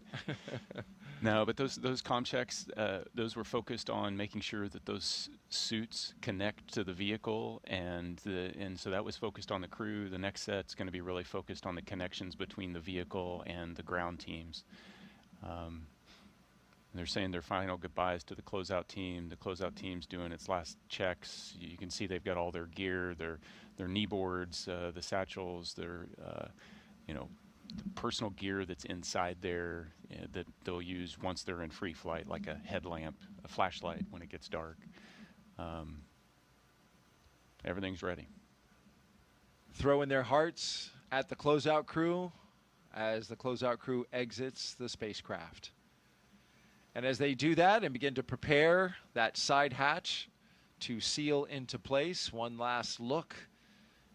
Our camera person getting a good view over the shoulders of the crew and into the capsule. That's a really special shot right there. Copy, Dragon. We will report when initiating.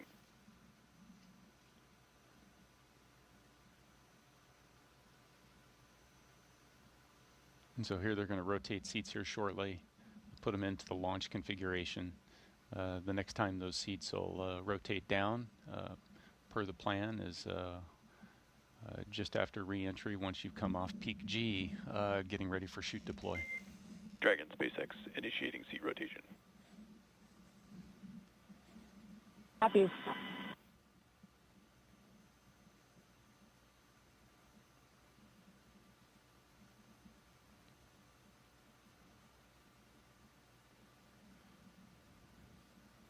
And there go the seats, articulating upwards,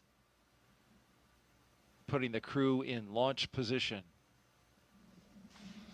Get a view below their feet as well. Yeah, you can see all the Some of that supplies. cargo, Yeah.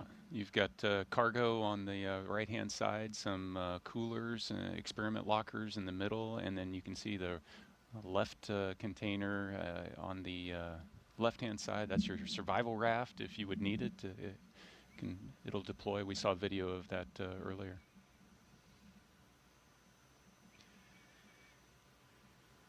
Dragon SpaceX. All right, Seats are in the out launch position. of the spacecraft we go. Great work by our camera person there, up on the launch tower. Dragon, you have a go for Section 2, suit leak check preparation. And a look at their signatures from yesterday. Copy. Go for When they Section signed 2. it, I see Oleg's. Yeah. It is unique.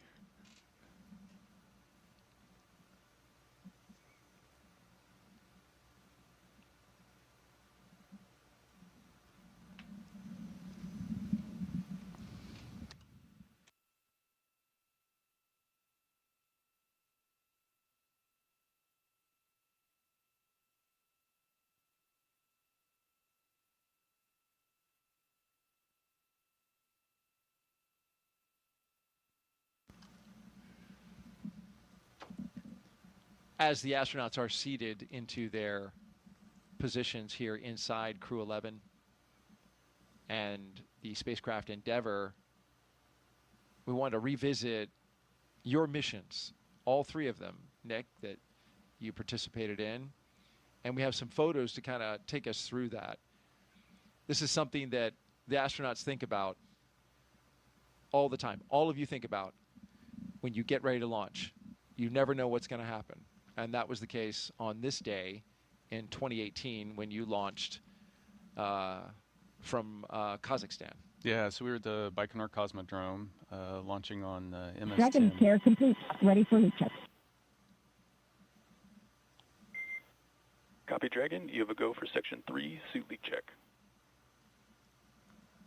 Go Section 3, suit leak check. Yet another check of the suits to make sure that they're working. They're important equipment. This picture is taken as we're getting ready to go up the launch tower to get on the elevator to ride to the top of the Soyuz rocket. And yeah, you know, our preparation is focused. 95% of our training is training for what to do when things go wrong, hoping that you're not going to ever need to use that training. Training for everything to go right is actually pretty boring training. And so this is an instance of, you know, you don't know what life is going to throw at you, and definitely on the first launch, we had a curveball.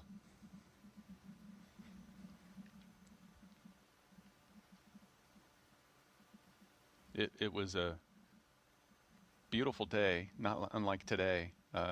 You know, a fall day launching off the same launch pad that Yuri Gagarin launched off of, and 2 minutes into the flight, that's when staging occurs for the Soyuz, and for the Soyuz rocket, the little external boosters on the lower half of the rocket are empty at that point, and then they gently separate and then propel themselves away. But on that day, one of them failed to propel itself away, and when you're 30 miles up going 4,000 miles an hour, the slipstream of the wind is strong enough that it forced that empty tank to impale the center of the rocket, and it disintegrated. In that instant, because everything happens fast when you're going that fast, the launch escape system pulled us to safety. And so this is a still shot of that moment. You know, it was kind of a violent side-to-side shaking.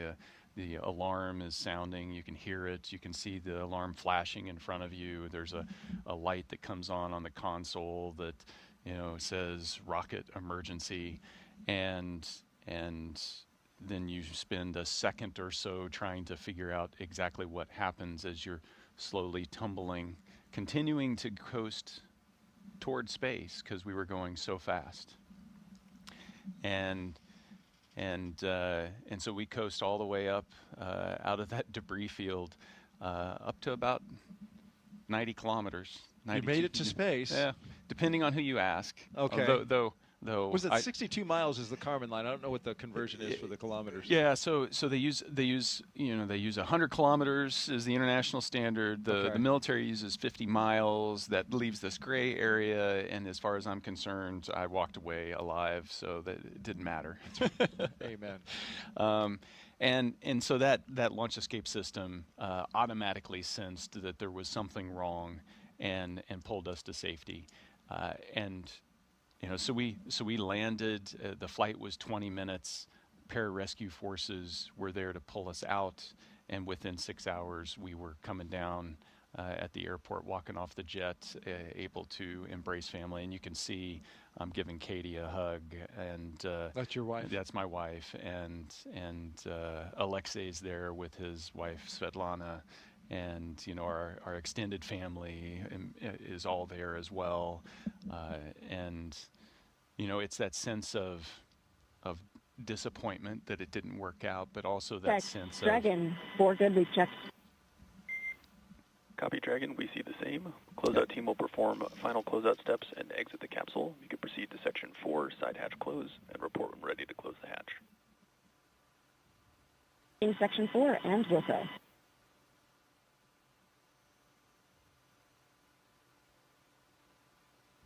That's excellent news. Yes. Good suits. And, but at the end of the day, that's what it's about. Regardless of whether it's a successful abort or a successful mission, at the end of the day, it's about getting back to family. And you did that day. The launch escape system worked as it was supposed to. And it brought you back to your family, along with your cosmonauts, who was your fellow crew member, to his family as well. And that's why you train the way you do, is for moments like that. And it underscores the importance of safety, because this is a risky endeavor. It is. It is. And, the crew members take that risk. The families take that risk right there with them. That's why we train. That's we talked about the SpaceX Dragon, crew are ready for side hatch closure. Copy, crew ready for side hatch closure. We talked about that before. That international aspect training as a crew. During the abort, Alexei and I didn't have to communicate directly to each other. Dragon, SpaceX, comm check. SpaceX Dragon, loud and clear. Core, loud and clear. Teacher's comm check is complete. Stand by for comm checks with DC, MD, and LD in the launch configuration. All right, we have a long series of comm checks that we'll listen into here. Dragon, DC on countdown 1, comm check. DC Dragon, loud and clear. DC loud and clear. Stand by for comm checks with MD. Dragon, MD on countdown 1, comm check. MD Dragon, loud and clear. MD has you loud and clear. Stand by for comm check over Dragon to ground. Dragon, MD on Dragon to ground, comm check. MD Dragon, loud and clear. And I've got you the same. Stand by for comm checks with LD. Dragon, LD on countdown 1 with a comm check. LD Dragon, loud and clear. LD loud and clear. Stand by for comm check over Dragon to ground. Dragon, LD on Dragon to ground with a comm check. LD Dragon, loud and clear. LD loud and clear. Dragon, SpaceX, launch configuration comm checks are complete.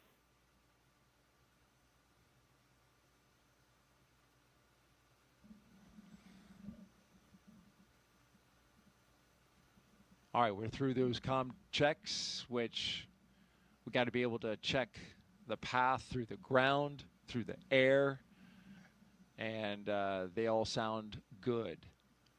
back to what we were talking about as we continue now to your next mission, which is MS-12, and that is, this was just 5 months later, you went to fly again, and we should mention that part of that decision to fly again and jump right back in on a Soyuz rocket is just how successful the Soyuz program has been. You had no problem getting right back on that spacecraft and that rocket and launching into space, because that is a highly reliable spacecraft, has been for a long time. Yeah, absolutely. And what we do, this whole idea of being launched into space is predicated on the trust and faith in the teams that are creating that reliability, into the engineering that goes into the system, into every little detail, and all the redundancies in the design, so that when there is something that occurs, you know, the backup's there. And so the launch escape system that rescued us on that day hadn't been used before, but it worked when it was needed. And that's so symbolic of the space program.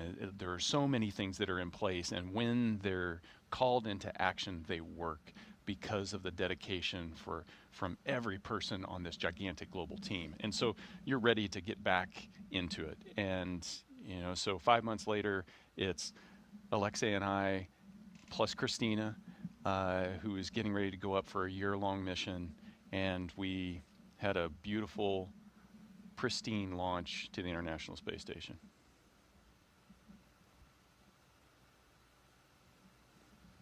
Nighttime launch this time, though. So, you know, when you get a twofer, it's nice to get a day launch and a nighttime launch. But you know, and there was so much buildup in terms of getting to the space station, but the real mission is on the space station. It's doing the science. It's the 200 plus days that follow the 6 hours getting there, that you're up there doing scientific research and keeping the laboratory running and upgrading its capabilities. That's why we launch. The launch is thrilling, and it's an exciting part of the mission, but it isn't the mission. Well said, Dick. And you returned home from a successful mission aboard the International Space Station, and you can certainly tell that you were in space for a while. Yeah, I mean, you guys picked a great photo of me with a grimace on my face. You couldn't find anything better. I actually had an amazing time up there. Yeah. But when you come back, gravity is painful. Yeah, and the adjustment back, you haven't had to lift anything for 7 months, and then you come back, and so the first few days of readaptation are challenging. What are you saying there? Ooh, ooh, ooh, ooh, don't, no. Don't drop me, please. No, it's great, and like I said, you're home, and there's this huge sense of accomplishment and relief. They're removing the protective cover around the seal that leads into Dragon Endeavour. That's to prevent any FOD from getting on it, but they will now take pictures and document exactly how it looks before they seal it shut, put a nice bright light on it, and go around and do that inspection. It's always amazing to me that how little FOD, this debris that can cause a leak in the seal, and the seal is just a piece of rubber that's going to press up against a piece of metal, and something like dust or a hair is enough to create a leak path that it's going to fail the leak check. And that's really important, because this hatch is going to stay closed for the next 6+ months and protect the capsule and the crew from the vacuum of space, from all the air inside the capsule leaking out into space. You mentioned the 6-month baseline for Crew-11. That is currently the minimum amount of time they will spend on station. However, the commercial crew program is reviewing data along with SpaceX to certify Dragon for an 8-month stay. They're going to go ahead and let them launch. And then that certification is expected to happen sometime in October, and that will stretch their stay out to 8 months. And I've never heard of any astronaut saying, oh, no, I get to stay longer. Every day in space is a treat. It's a gift. It's just such a spectacular experience, and it doesn't get old. So at the end of 180 days, this last mission I did was 171 days. The one before it was 203. You're still sad to leave at the end. It's mixed emotions, but it's every day up there is a gift. I got a little sad when you left yesterday.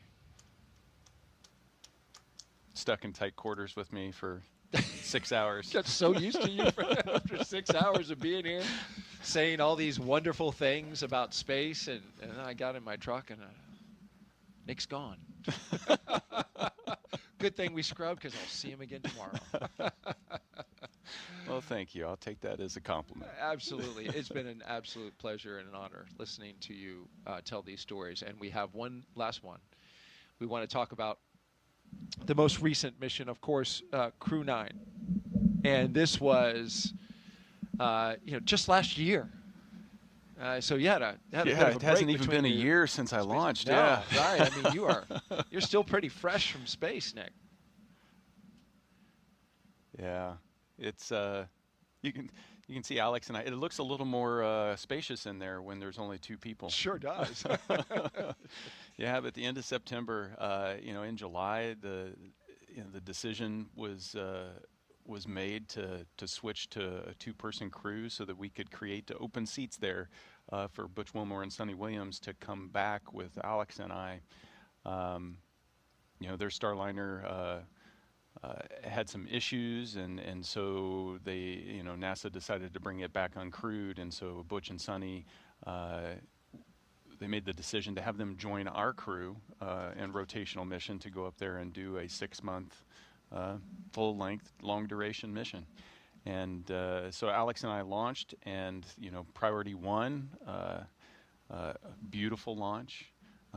Ours was kind of the exact opposite of what we had yesterday. I know. Where it was, the weather was trash all day long, except for the 30 minutes right before launch. And so we launched into this beautiful hole in the sky.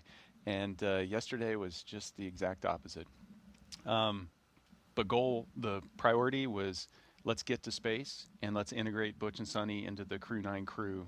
And so you can see us there in the capsule together. Butch is in the far field. Sonny's just off the camera in the near field. And from, day 2 on the station, we were Crew-9 there for our 6 months of scientific research, and that is the mission, is to go up there and do that research and maintain the station and continue to discover, and then we were able to get everybody back home safe, which in the end that's again what it's about. It's about getting back to the family and giving them a hug. And that was such a high-profile mission, Nick. It was very much in the spotlight. Even, when I talk to people who know I work at NASA, they say, oh, what about those 2 astronauts that got stuck up at station? It's like, that was, stuck was the word that just did not. Stuck got stuck. Yeah, right, it did. Stuck. But they transitioned. NASA made a decision, and immediately they became test flight, crew members into regular increment mission specialists. And they just made the pivot. They worked on station. They worked alongside you. They were a part of Crew-9. Yeah. And you brought them home on Dragon. And, it was really making the best of a situation, a decision that was made, to get full use of their time being, having expended the energy, the effort, the money to get them up on station. Yeah. Hey, let's put them to work. Yeah, and yesterday and today, the Dragon theme. SpaceX, the closeout team is taking final steps in preparation for side hatch closure. Stand by for hatch closure, and then transition to pad hatch closed. Ensure all items are secure from now through launch. Dragon copy from Wilco.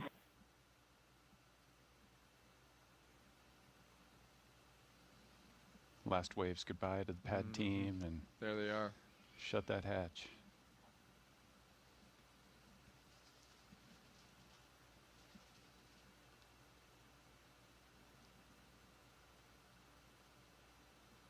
And the closeout crew closes the hatch to Dragon Endeavour, sealing the astronauts inside for their journey to the International Space Station.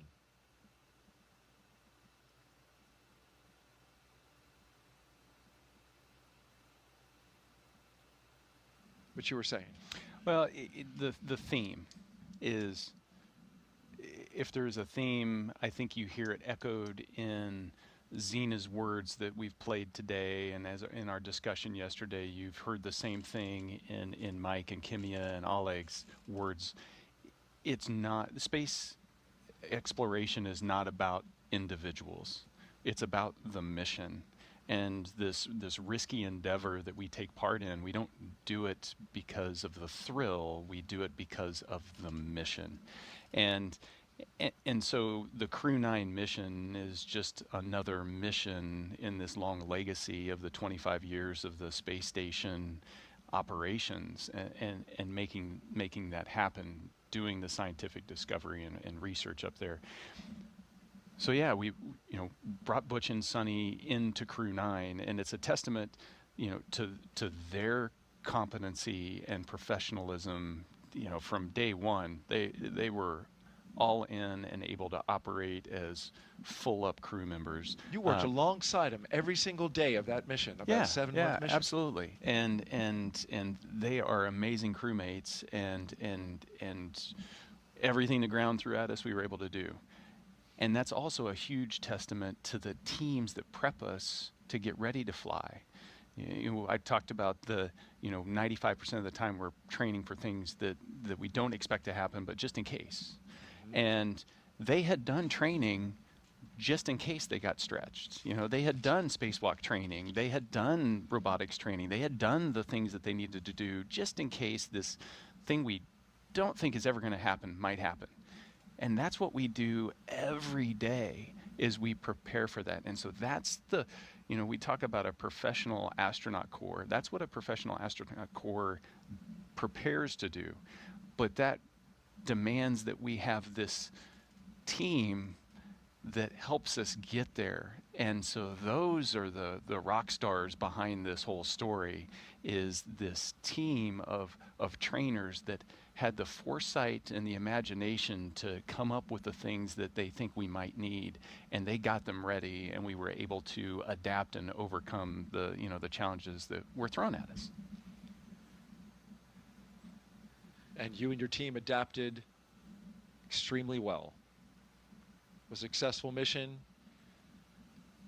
We saw the last photo of you guys coming back down. And here you are today, co-hosting our launch broadcast to see Crew-11 into space. If you're just now joining us, you're watching live coverage from NASA and SpaceX of Crew-11's launch to the International Space Station. T0 is 11:43 a.m. Eastern Time. We have a little more than 2 hours before we lift off. Weather is 60% go. We're keeping a close eye on the winds and the convective activity we expect around that time, but the hope is that we'll have a nice spot to launch through into the sky and on into space. You mentioned all the work that you did when you were on Crew-9, and of course a lot of that focuses around research on the ISS. The International Space Station is one of the most extraordinary labs that has ever been built, and it's the final destination, of course, for Crew-11. Let's take a closer look now at the science happening up there in low Earth orbit and how it's improving life for all of us down here on Earth. The International Space Station isn't just a symbol. It's a powerhouse of cutting-edge science, constantly revealing secrets that defy Earth's limitations and drive us farther into the cosmos.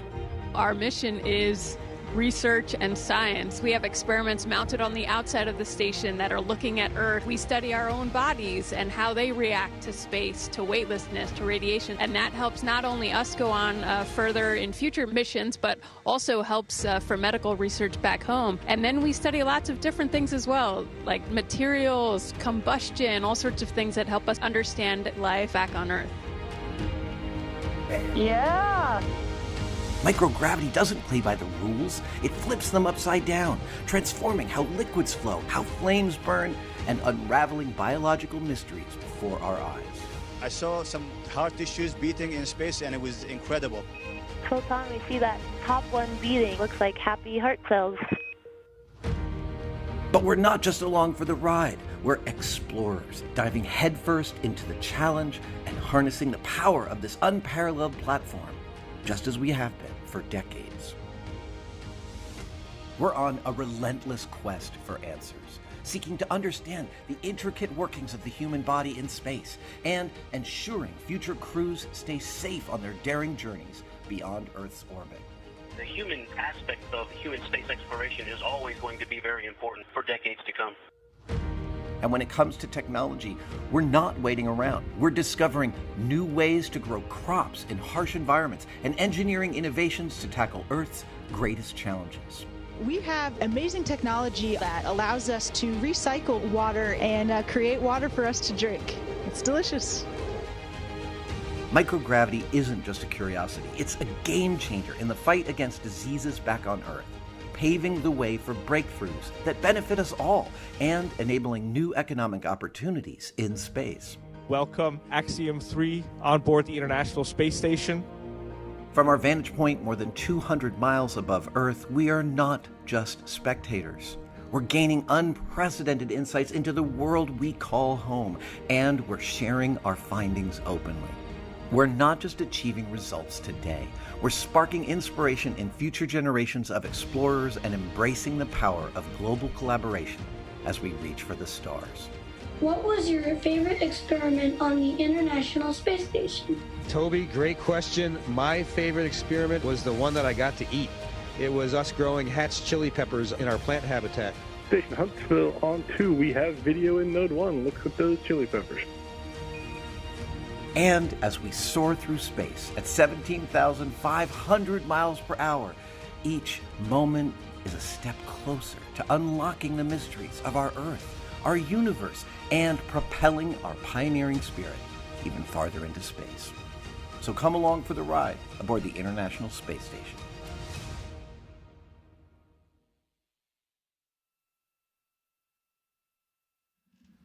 The beauty of the International Space Station and all the science that's happening aboard. Yeah, I mean, that's it. Why are we there? It's science. It's science in the space environment and in the radiation environment. It's science in microgravity, where you can float without end, and you can't do that anywhere else.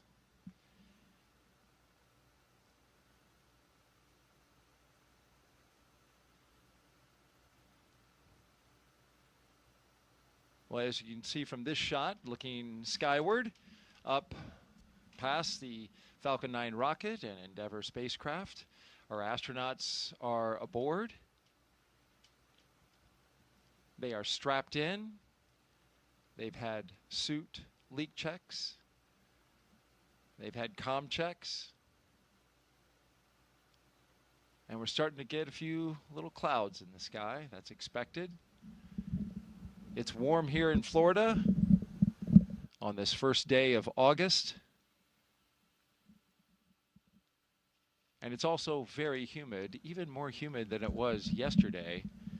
As you can see, the puffy cumulus clouds are accumulating a little earlier today.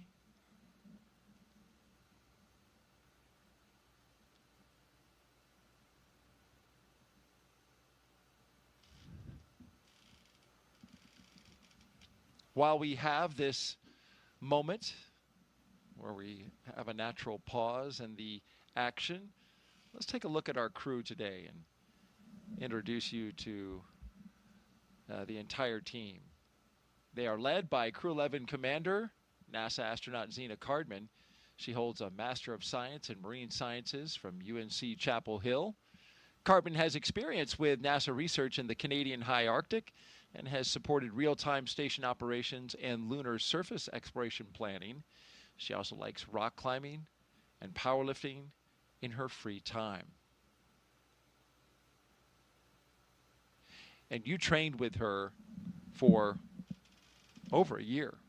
Yeah, almost 18 months. She's a person of many talents. But most importantly, she's got an infectious personality. Her positivity and she's just a fun person to hang out with. It does. It radiates from her. It does. Yep. You know? Yep.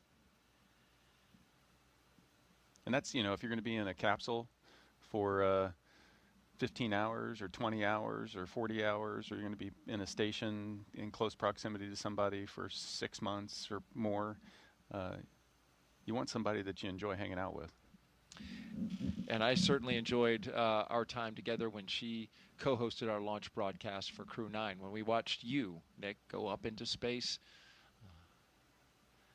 Michael Fink is our pilot and funny man.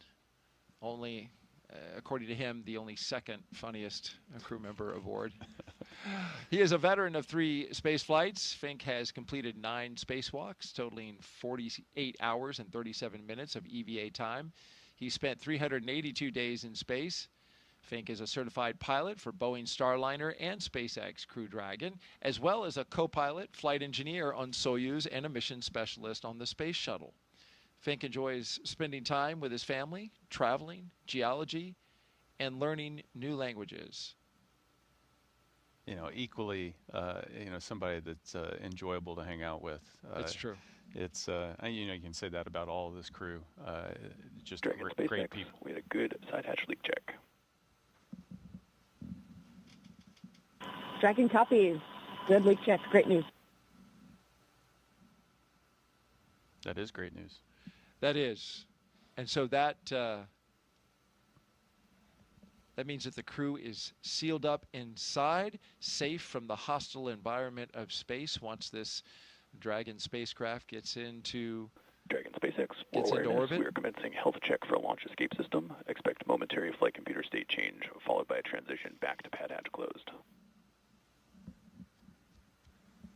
Dragon copies. We'll monitor the flight computer state changes.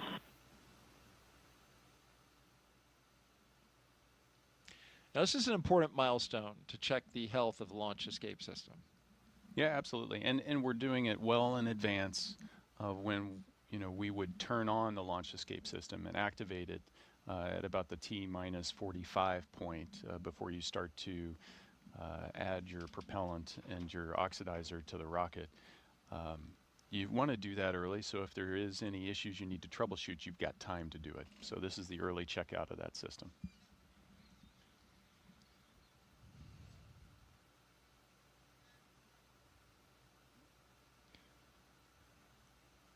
Let's introduce you to our mission specialist now.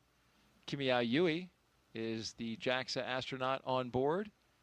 He's Crew-11's mission specialist, and with 142 days in space, this will be Yui's second trip to the space station.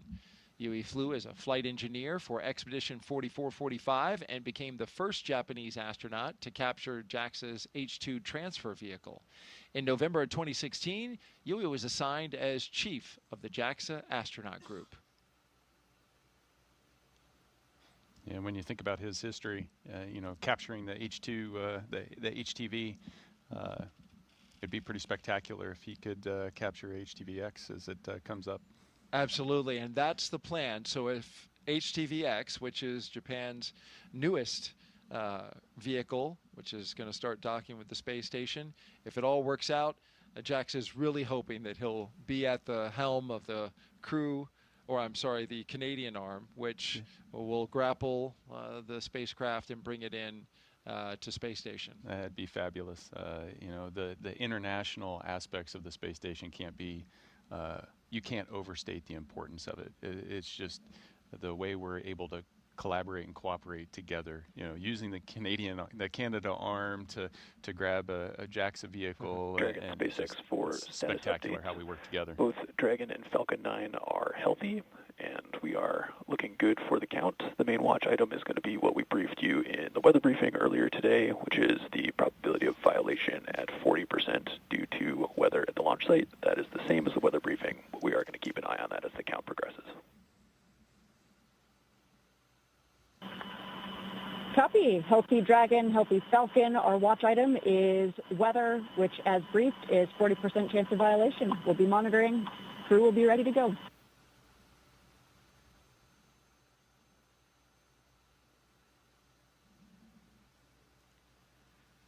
And lastly, the Crew-11 mission specialist, Roscosmos cosmonaut Oleg Platonov. This will be his first trip to the International Space Station. He graduated from the Krasnodar Higher Military Aviation School of Pilots with a degree in engineering and military rank of lieutenant. He is married with one child, and he is taking a toy from that child. Who the child is good with it. That sounded terrible. It doesn't. He has taken his children's toys, but he's taken it into space. If we Here, I'm going to take your favorite toy away from you. Is this your favorite? Okay. No, and that's one of the cool things that we're allowed to do is take little mementos that we can take that remind us of our friends and family.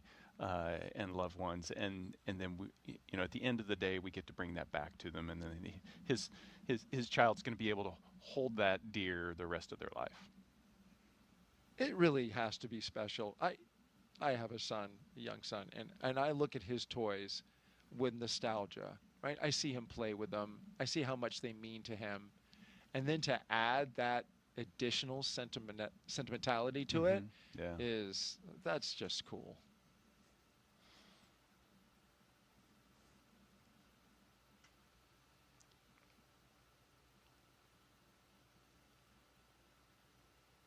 And, his kid will, I'm sure, see some video clip in some way of that toy floating around, right? Yeah, so it makes it more tangible. Right. That, I held it in my hands, and now I see it in space. And somehow that draws your I did the same thing with my kids. It draws them closer to that experience. Yeah.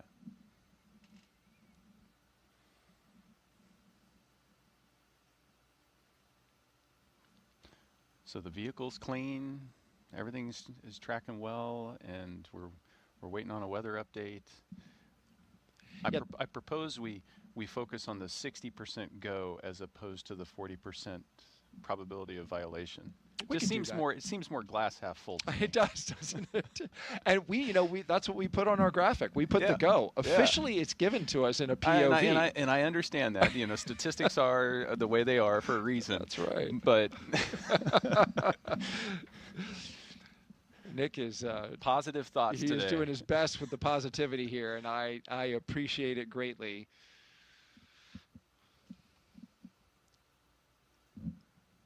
Okay, so we have a confirmed hatch closure. And so we'll start to see the closeout crew wrap up operations there in the White Room. And all of this is well ahead of schedule. So that's a good thing. They got plenty of margin if they need it. Absolutely. Margin's a good thing to have.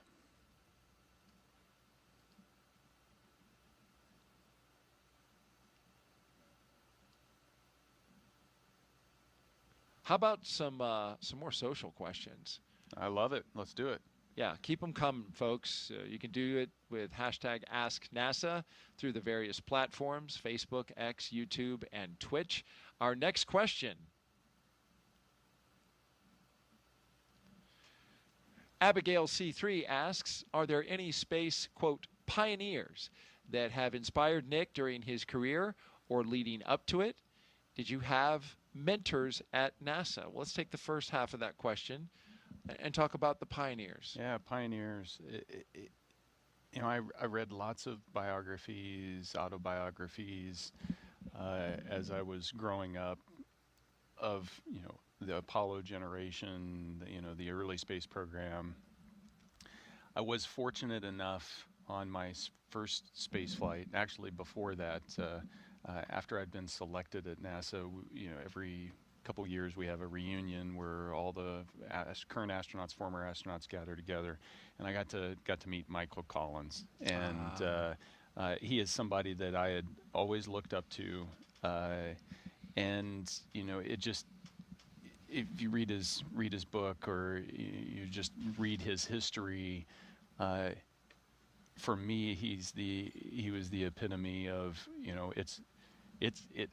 we said it earlier today, it's not about the individual. You do the job that the mission requires you to do, and to be part of the crew that landed on the moon, that first landed on the moon, but be the only member that, hey, your job is so important, we need you to stay off of the moon to make sure that we can get them back home safely. And you do what it takes. And that's what we ask of everybody that joins the astronaut corps is we're going to need you to do what the mission requires. And that's an example that sticks in my mind. And during my first flight, he came to Mission Control, and I was able to actually do a downlink and chat with him. Oh, wow. So it was a full circle moment, and something I'll never forget. Michael Collins, of course, was part of Apollo 11, which launched in 1969 and helped land the first man on the moon for the United States. But as you mentioned, he was called at times the loneliest man in the world, because it was his job to stay back in the capsule while Neil Armstrong and Buzz Aldrin descended down to the surface of the moon and got the white hot attention of the entire world when they walked on the moon. And there was Michael Collins, steady, waiting for them to get back. Taking care by of himself. the ship. Taking care of the ship, making sure that he was ready to receive them when they came back. And then what about now, if you can share? Do you have any mentors? Well, the astronaut office is such a close group. You get to interact with so many people. So, I can point to today's crew. So Spanky's been part of the office since I showed up. And this is Mike Fink. Yeah, and he has, been there as kind of this force helping shape the commercial crew program. And just being able to watch that, and we have a similar background. I was a Air Force flight test engineer before I transferred over to the Space Force a few years ago, and he was an Air Force flight test engineer, and so we had a similar military background, and so there's lots of those touch points inside the astronaut corps, and so we work together to make each other better. Such tremendous experience just within the astronaut corps. It's a great point, Nick. You've got highly experienced veterans who have flown on space shuttle, and you have the new generation of astronauts who are flying on the commercial vehicles. Yeah. So it spans the gamut. It does. Well, Expedition 72. My U.S. crew members up there were Butch Wilmore, Sonny Williams, and Don Pettit. So by comparison, I was the rookie. But I had, previously done 3 spacewalks and been up there 200-plus days. Right. I was still the rookie. So there's lots of experience inside the astronaut corps. And part of that is making sure that experience gets shared down. So it's exciting to watch Xena and Oleg launch on their first missions to start to accumulate some of that experience. It's a passing of the baton. Really enjoying your insight and your experience as you talk about it, Nick. Astronaut Nick Hague. Here with us, commander of Crew 9, also flew on Soyuz. We are T-minus 1 hour and 49 minutes and counting until the liftoff of NASA's SpaceX Crew-11 mission. We have 2 astronauts and 1 cosmonaut inside of the Dragon Endeavour atop the Falcon 9 rocket from Launch Pad 39A at the Kennedy Space Center in Florida. Of course, they are headed to the International Space Station to help maintain the orbiting lab. Once on board the International Space Station, Crew-11, as you see there, will become members of Expedition 7374. They will conduct research to develop the production of nutrients in space, such as vitamins. They will also evaluate mass-producing human-induced pluripotent stem cells, or iPSCs, to develop cell-based therapies for diseases such as cancer, also as a possible alternative to antibiotics. Crew-11 will test phage therapy to treat bacterial infections.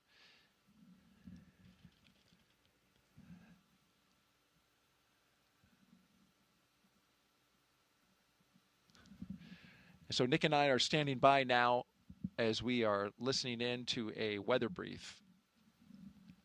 So please stand by.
Again, we are standing by as we're listening to a weather brief from Launch Weather Officer James Tager to SpaceX's launch director. Please stand by.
Okay.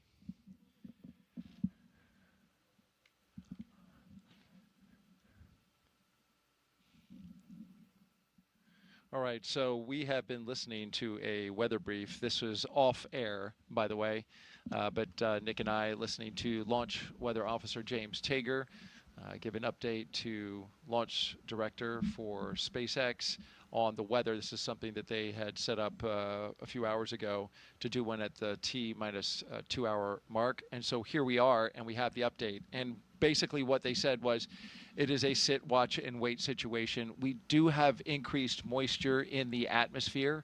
You can certainly see that in the picture in the lower right hand of your screen. Cumulus clouds, light ones building in the area. The question is when these sea breeze storms and clouds develop, they are going to develop inland, which that launch pad that you see right there is literally 500 feet from the beach. So it's all the way as close as you can get to the water, right there at the Atlantic Ocean. But you see two things here in the weather. You see some low, thin, puffy cumulus starting to, be created in the area, starting to develop. And then you see those high cirrus clouds. Those high clouds are drier in nature. You want to see those. They are moving over the area. They look at those as a sign of good things, potentially to kind of mitigate against the increase in moisture. But overall, when the launch weather officer was asked where he would put the current POV updated to the second right now, he left it at 40% probability of violation, which puts us at a 60% go. That has been the go forecast since we began our launch broadcast this morning. You see there in that shot a line of cumulus clouds, nice little clouds there. The scale, the angle of this kind of throws you off because it makes it look like it's out in front of it, but those clouds are more over towards the land side. So we will see what happens with our sea breeze. We're watching it closely. We're also watching the weather along the ascent corridor. Showers are moving through that area at this moment. We also need to have good conditions there. This is where the Dragon could potentially splash down. But what's good about the showers there, Nick, is that they are expected to clear that area in an hour or so. So hoping for a good ascent corridor. And then, of course, you have the abort zones. If they were to get to orbit, that they would later splash down to. They are monitoring those as well. So essentially, more watching, more waiting. We've got a crew that's ready to go. And we've got weather that's just a watch item and continues to be at this moment. Yeah. No, and it's actually, for me, it's fun to listen to that back channel conversation, back and forth between, the weather office over at the 45th Space Launch Delta and SpaceX, because you get to hear the depth of analysis that's going into, making sure that every step of the way the weather is going to be good enough for the crew, and so things are continuing to go. We're still 60% go. I'm staying positive, and it's great. Well, we got really close yesterday at 12:09 p.m. Eastern Time. We were just a minute away. And so today we'll be at 11:43 a.m. Eastern Time. So if everything tracks as it did yesterday, then we should be good to go. How about that for some positivity from your co-host? I love it. Okay. All right. T-minus 1 hour and 40 minutes and counting. Let's take you now inside Mission Control in Houston, where flight controllers are constantly monitoring the International Space Station and the people living aboard. NASA's Sandra Jones is live there at Johnson Space Center. Sandra, good morning. Hey, good morning, and thank you, Daryl. As you said, this is Mission Control Houston in the International Space Station Flight Control Room here at the Johnson Space Center in Houston, Texas. The team is continuing to prepare for launch today and is being led by Flight Director Anthony Varia. Today, we will be hopefully launching the 11th rotational crew mission to the International Space Station under the agency's Commercial Crew Program. Following Crew-11's arrival, the space station will have a total of 11 crew members representing 3 different agencies aboard for just a few days. Once on board, Crew-11 will go over handover procedures with the off-going Crew-10, including a safety briefing and orientation, and then the new crew will jump right in to help advance scientific knowledge and demonstrate new technologies. After a few days of handover activities, the members of Crew-10 will prepare for their undocking and return to Earth.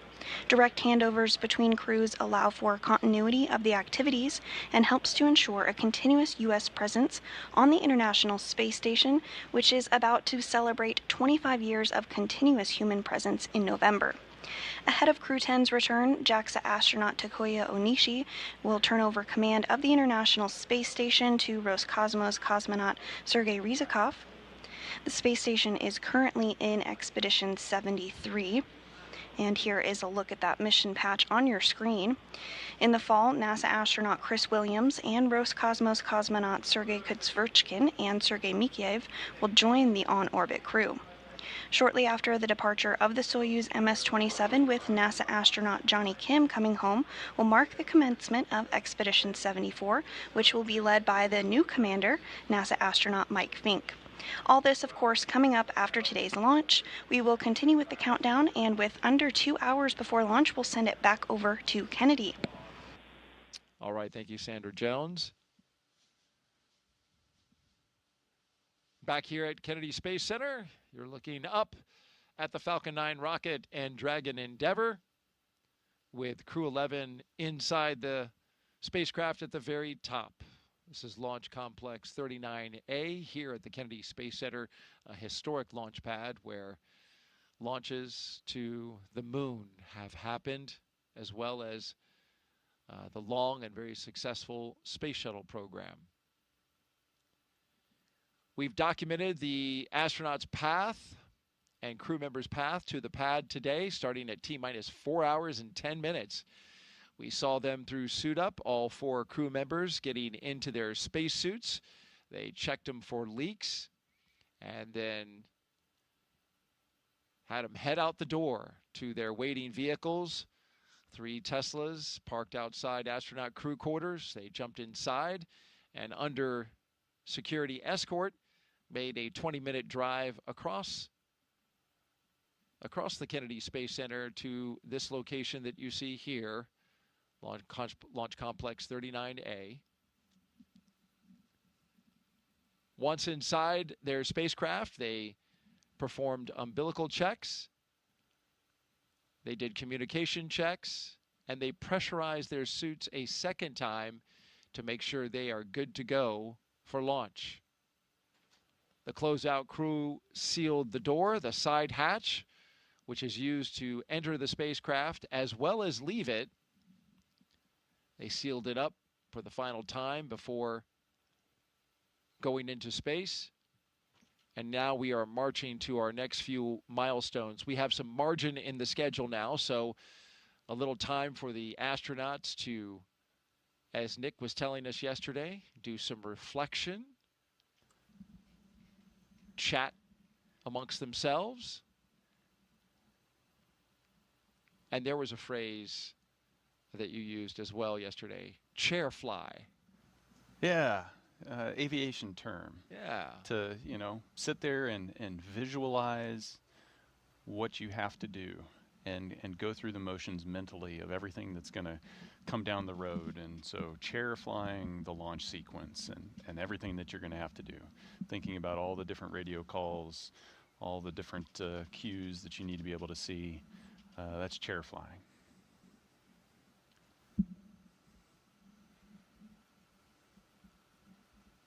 Well, let's chair fly ourselves right to the International Space Station now with some video. We are commemorating a very significant anniversary coming up on November 2nd, 25 years of continuous human presence aboard the orbiting laboratory. And liftoff. International Space Station is underway.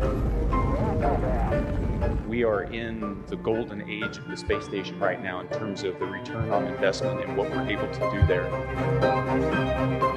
One of the great legacies of the space station is not just going to be science, but very importantly, the international cooperation. This is perhaps most prominent, international cooperation for exploration.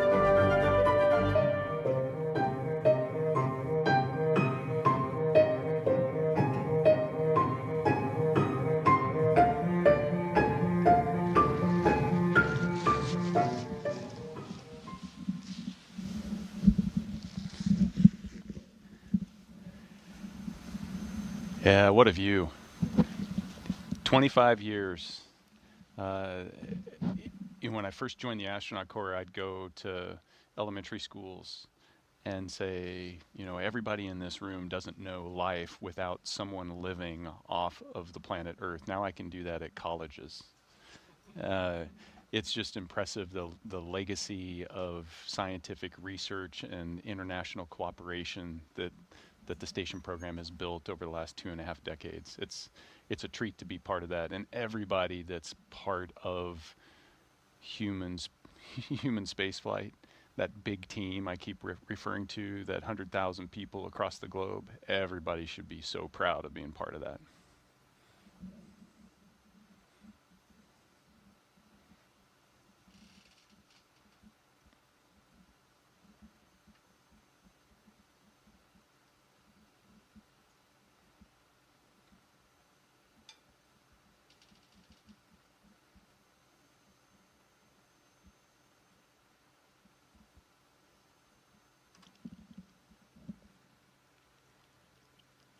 One of the first things Crew-11 did as a team was design their mission patch. You, of course, participated in the design of yours. This is Crew-11's patch.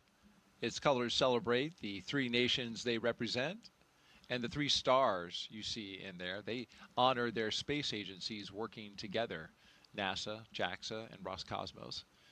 2 sunbeams form the number 11 that you see shaded in the background, shining on a tiny blue dot, our home on Earth. A dragon looks on, a nod to both the spacecraft and the spirit of exploration, while a red flame wraps around it, all symbolizing the full journey: launch, life in space, and a safe return home. And if you look closely, you can see a tribute to their children in the stars, a reminder that missions like this inspire the next generation. Yeah, it's designing your patch is one of those first crew bonding experiences. You put your ideas out there, but it's fun to see the final product because it really expresses the personality of the crew. And Zena hand drew the dragon, so did she? She's an artist.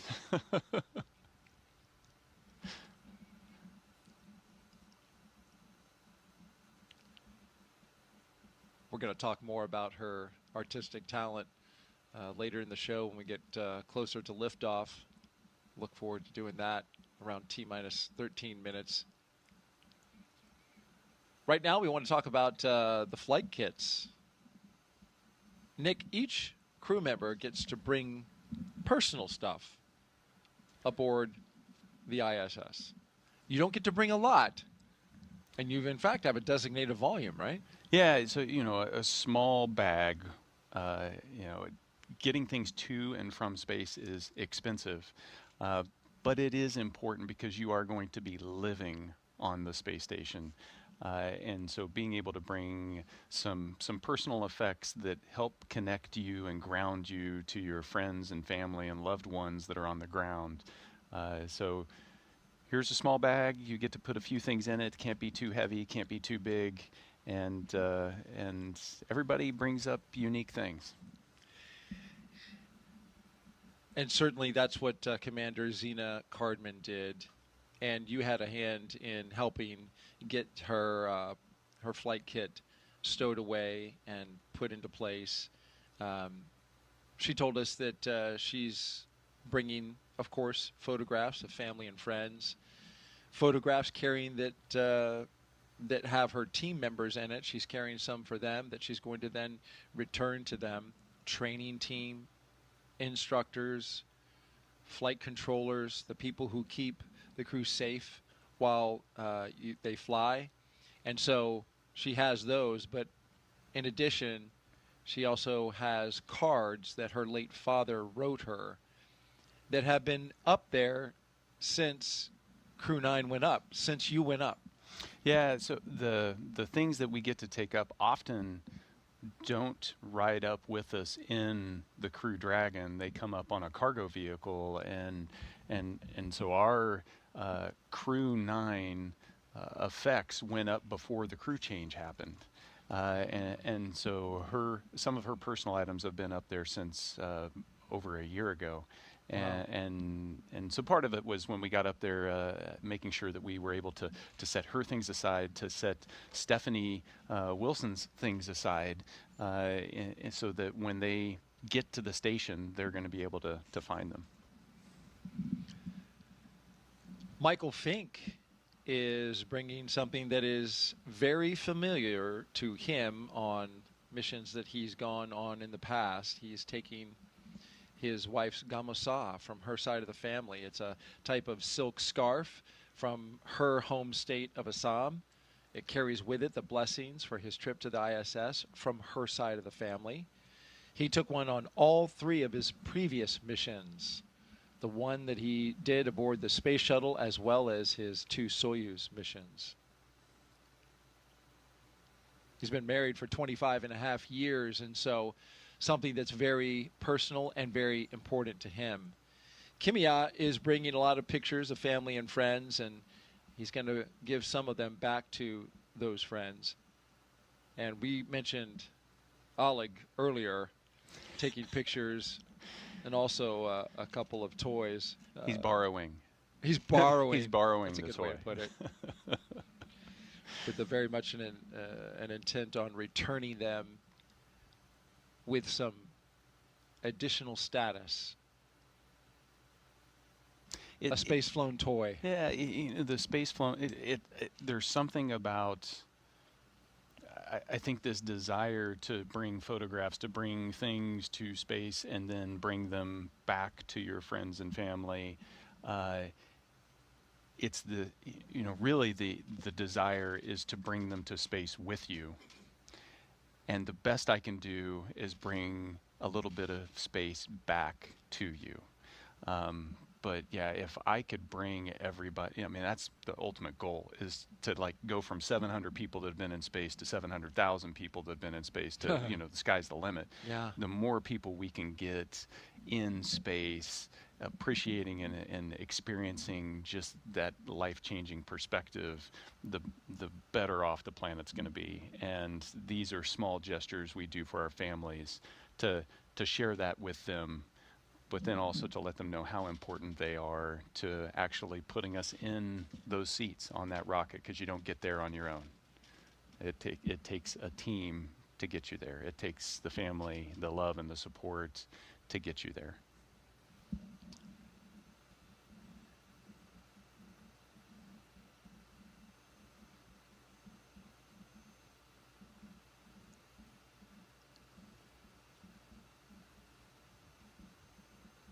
In addition to the flight kits, of course, Crew-11 taking science up as well. And some of the experiments they'll be working on include, how do you grow vitamins in space? Or even use viruses to fight bacteria on a spacecraft. For the past year and a half, Crew-11 has been training to support cutting-edge research like this aboard the International Space Station. First up is Bionutrients 3. This study is looking at how to make essential vitamins and nutrients in space so astronauts can stay healthy on long missions. They'll be testing samples like yogurt, kefir, and a yeast-based drink to see how well they work in microgravity. Next is Stem Cell X IP1, which uses space to grow stem cells. These cells can turn into any type of cell in the body and could one day help treat diseases like cancer. Growing them in microgravity may produce more cells and better ones, higher quality stem cells that we can then use on Earth. And then there's Genes in Space 12. It's testing phage therapy, which uses viruses that target and kill bacteria. It could be a powerful alternative to antibiotics, especially in space, where infections can become harder to treat. Some pretty interesting research happening on station, Dick, and stem cells, of course, that research has been around for a little bit, and even you got to work on stem cells in space in your time on the ISS. Yeah, and the comparison between my first mission and my second mission, just the complexity of the experiments that we've been able to start to do up there it's just exploded.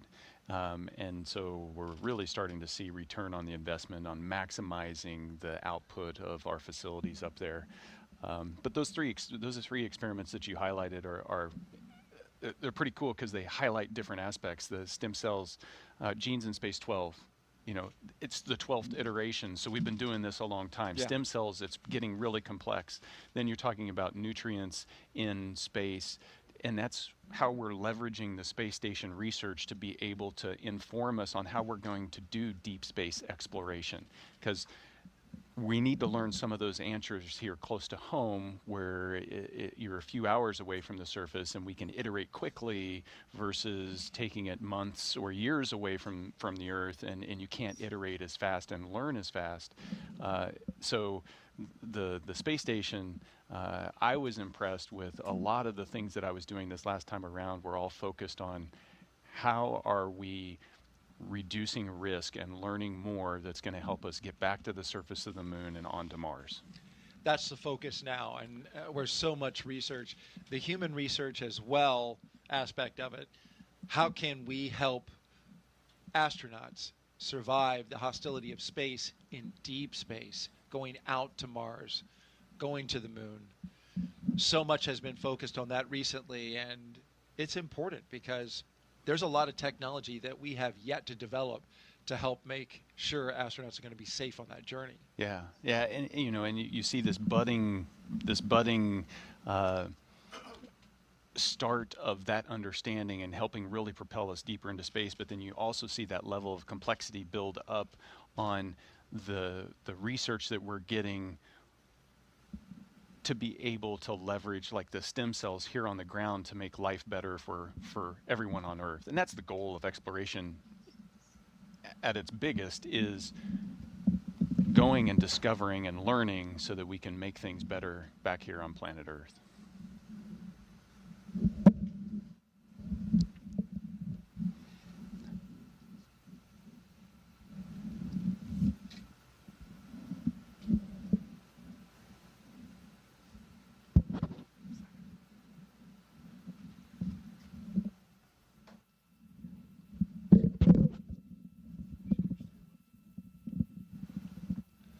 T-minus 1 hour and 21 minutes and counting until liftoff of NASA and SpaceX's Crew-11 to the International Space Station. You're looking at a live view of Launch Complex 39A.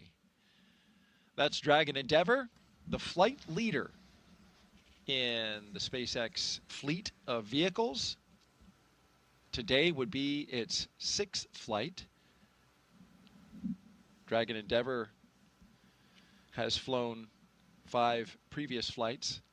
Since its first flight in 2020 for Demo 2, SpaceX's Endeavour Dragon has been a workhorse for NASA's Commercial Crew program, flying mission after mission. It has safely carried astronauts to the International Space Station 5 times: Demo 2, Crew 2, Axiom Mission 1, Crew 6, and Crew 8. In all, Endeavour has flown 9 astronauts, 3 space tourists, 2 Roscosmos cosmonauts, 1 retired NASA astronaut, and 1 ESA astronaut, and an Arab astronaut to and from the International Space Station. And Crew-11 marks Endeavour's 6th mission to the ISS. And there's been some fun that's been had along the way as well. That Endeavour has seen some fun crews. The bar is high. Choreographed dancing is that's a special skill. Those were your friends from Crew 1 that we saw with the sweet moves.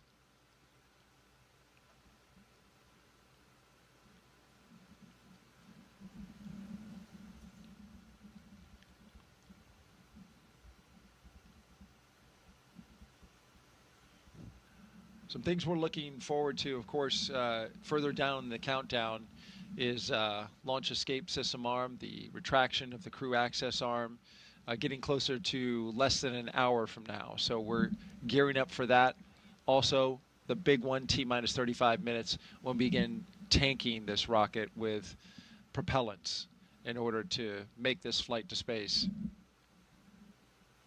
Yeah, everything builds up to that. Well, everything builds up to liftoff, right? That's right. But if you're going to go anywhere, you need gas. And before we load it with gas, we got to arm the launch escape system. So all of that starts to really pick up around T-minus 45. And, you know, right now you're still in that, you're in the seat, you're waiting, you're reflecting.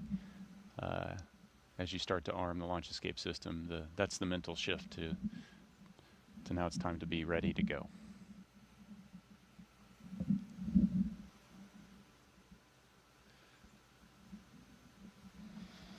We have time for another social question? We do indeed. Let's take one. Christy asks, how do they store, drink enough water on the space station? This is a great question. Oh, this is great. You can go so many directions with this. Why don't you go into all of them? So water is really heavy, surprisingly. And heavy things are expensive to launch into space. And we'd need to launch way too many rockets if we didn't learn how to recycle our water. And so at its simplest form, what we're trying to do on the space station is mimic the things that happen on the ground.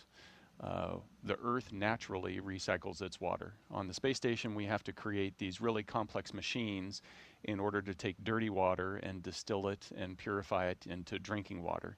And we're able to do that with about 96 to 98% of our water up there. So we only have to launch a little bit of water each time in order to replace what we've consumed. So how do we recycle? What do we recycle? Well, we have to work out every day up there for 2.5 hours. And while you're riding the bike or running on the treadmill or lifting weights, you're sweating. And that sweat has to go somewhere. It evaporates off your skin, and the air conditioners inside of the space station collect that sweat, that humidity, and then they move that into the water purification system, and it turns it into clean drinking water. That's one source. Another big source is urine. And so as we go to the restroom up there, we collect that urine and put it into a urine purification system. And that turns it into dirty water. It's actually clean, but it turns it into dirty water that we put into the water purification system. And we use that. And so what was today's coffee is tomorrow's coffee, is the day after that's coffee. Well, you're looking live. Thank you so much for that. That was a great explanation, albeit a little bit gross. You're looking at a live view of Crew-11 at Launch Complex 39A at the Kennedy Space Center in Florida. Stay right here because in just a few moments, we will be expanding our live launch coverage.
Good morning and welcome back. You're watching live launch coverage of NASA and SpaceX's 11th rotational flight to the International Space Station. I'm NASA's Daryl Nail, joined once again by NASA astronaut Nick Hague. After yesterday's weather scrub, we're back on track for a second attempt. Liftoff now set for 11:43 a.m. Eastern Time from Launch Pad 39A here at the Kennedy Space Center. And before we continue, a quick reminder about Nick's incredible experience in space. General Nick Hague was selected as a NASA astronaut in 2013. His first flight to space station ended in 2018 with a launch abort following a rocket booster failure on Soyuz MS-10, a dramatic escape that he and his Roscosmos crewmate survived safely. He then returned to space successfully on Soyuz MS-12, spending 203 days on the ISS. Then last fall, he commanded NASA's SpaceX Crew-11 mission, launching with cosmonaut Alexander Gorbanov. In total, Nick has logged 373 days in space and completed 4 spacewalks. So glad you're here with us, and you've documented everything starting at T-minus 4 hours and 10 minutes early this morning, and we've been rocking and rolling ever since. No, it's been great to be here. I wouldn't want to be anywhere else. Supporting your friend and colleague, Zena Cardman, as well as the rest of the crew members on their mission today. Crew-11 is launching from Pad 39A. We're just over an hour away. About the same as previously, 40% chance of Once violation. they and launch, copy all, we are all tracking for they'll MS2, arrive at station and join Expedition 7374. And in just 3 days, Crew 10 will return home. A quick 2+2 crew handover.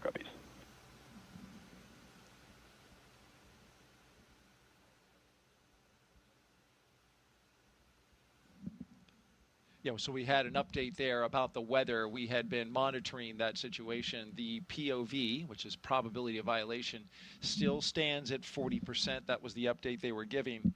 We are go, as Nick likes to say, 60% go for launch.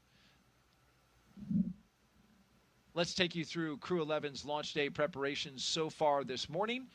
After waking up and grabbing a bite to eat, the crew suited up inside the historic crew quarters, a tradition that dates back decades. SpaceX teams helped them into their custom pressure suits, and just like other crews before them and yesterday, they gathered around a table for a card game to burn off any lingering bad luck before launch.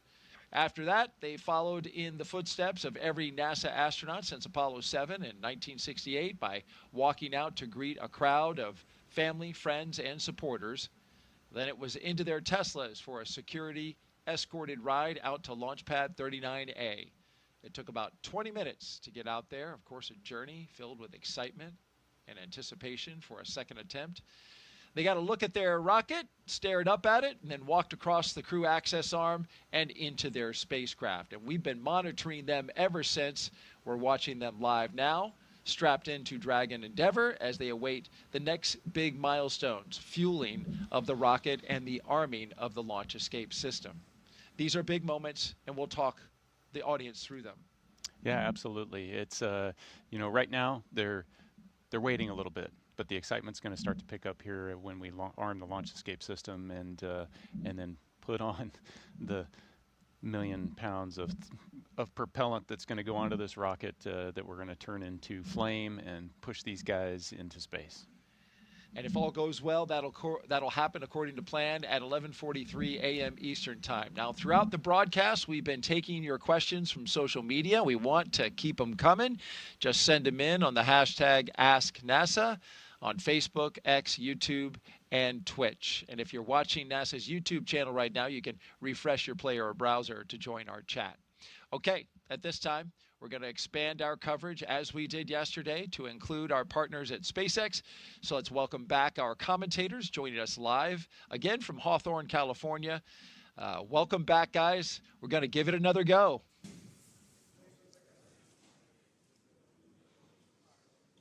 Thanks, Daryl. It's great to hear and see you guys once again. And like you mentioned before, keeping an eye on the weather is going to be the name of the game today. I'm Joseph Zakshesky with NASA Communications. And I'm Somi Srivastava, a certification engineer here at SpaceX. We're once again excited to be... Dragon, foot restraint checks complete. And you just heard the call down from the crew. Copies. Thank you. As they continue to march forward towards those milestones, their restraint checks, they're strapped in and ready to go. And we're once again excited to be joining you from Mission Control here in Hawthorne, California, as we count down to liftoff of Crew-11 just a little more than an hour from now. And as you heard Daryl and Nick talk about during yesterday's launch attempt, the weather played the key factor and caused the scrub. They walked right up to the T-minus 1 minute and 7 second mark. So today we continue to keep our eye on the skies and monitor the weather as the clock continues to roll backwards towards liftoff. Crew-11 is our 11th mission with SpaceX, operationally flying astronauts for long-duration missions to the International Space Station, and the 12th as a part of NASA's Commercial Crew program with SpaceX. Crew-11 has 2 first-time flyers on board, as well as a veteran NASA astronaut and a veteran Japan Aerospace Exploration Agency, or JAXA, astronaut making their return to microgravity.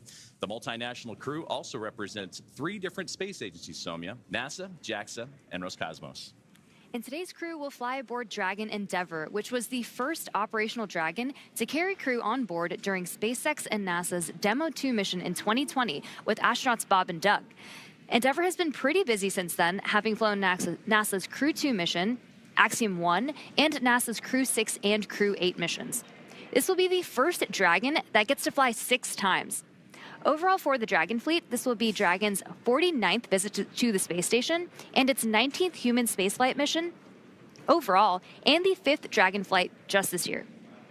And notably, today's return of the Falcon 9 first stage will be the last landing at Landing Zone 1 at Cape Canaveral Space Force Station.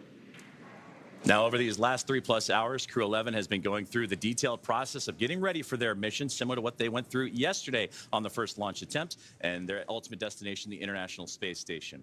So let's introduce you to the crew. In the commander's seat, as you get a live look inside the capsule, is astronaut Xena Cardman, conducting her first space flight.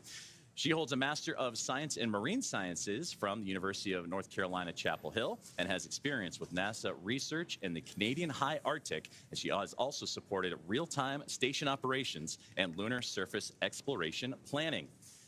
And sitting right next to Cardman is pilot Mike Fink of NASA, a veteran of 3 space flights. He has spent 382 days in space, including 9 spacewalks for an impressive 48 hours and 37 minutes in total spent outside of the orbiting laboratory. Fink is a certified pilot for Boeing Starliner, a part of the Commercial Crew program, and SpaceX's Dragon, and the co-pilot flight engineer on Soyuz, plus a mission specialist on the space shuttle STS-134, the last mission for Shuttle Endeavour, so only fitting that he flies on an Endeavour here today. And serving as mission specialist is Japan Aerospace Exploration Agency, or JAXA astronaut Kimiya Yui. This will be Yui's 2nd trip to the space station. He was selected as an astronaut by JAXA back in 2009 and has logged 142 days in space. And to round it all out, Roscosmos cosmonaut Oleg Platonov is also serving as a mission specialist and was selected as a cosmonaut in 2018 and will be making his first spaceflight today. Now, once Crew-11 is on board the International Space Station, they will briefly become members of Expedition 73. And then they will join Expedition 74 in the fall, and that'll be following the departure of Soyuz MS-27, that spacecraft that'll carry NASA astronaut Johnny Kim in his return back to Earth. While on board, Crew-11 will conduct space station maintenance and scientific research to understand plant cell division, finding alternatives to antibiotics and microgravity, investigate producing essential nutrients on demand for long-duration missions, and study how spaceflight affects human physiology and psychology. And looking forward to hear more about that incredible research being done on this mission and how it will help prepare NASA and astronauts for their return to the moon and then on to Mars. The crew will also engage with students worldwide via the ham radio and use its existing hardware with newly integrated software to test backup lunar navigation solutions. Now, as we continue to monitor today's countdown, we're approaching that 1 hour mark, 1 hour and 3 minutes to go. So let's get an update on all things that involve the Falcon 9, the spacecraft, the crew, and more as we welcome in another member of our broadcast team, in Ronnie. Thanks so much, Joseph, and good morning, everyone. I'm Ronnie Foreman, a senior sales manager here at SpaceX, and I'm very excited to be joining you again today from right outside of Mission Control in Hawthorne. It continues to be a smooth countdown this morning, and we're looking good for an on-time liftoff at 11:43 a.m. Eastern Time from Launch Complex 39A in Florida, as long as our weather continues to cooperate. Now, coming up here at about T-minus 45 minutes, we're going to be listening in for our team to report their readiness for propellant load with a final go, no-go poll.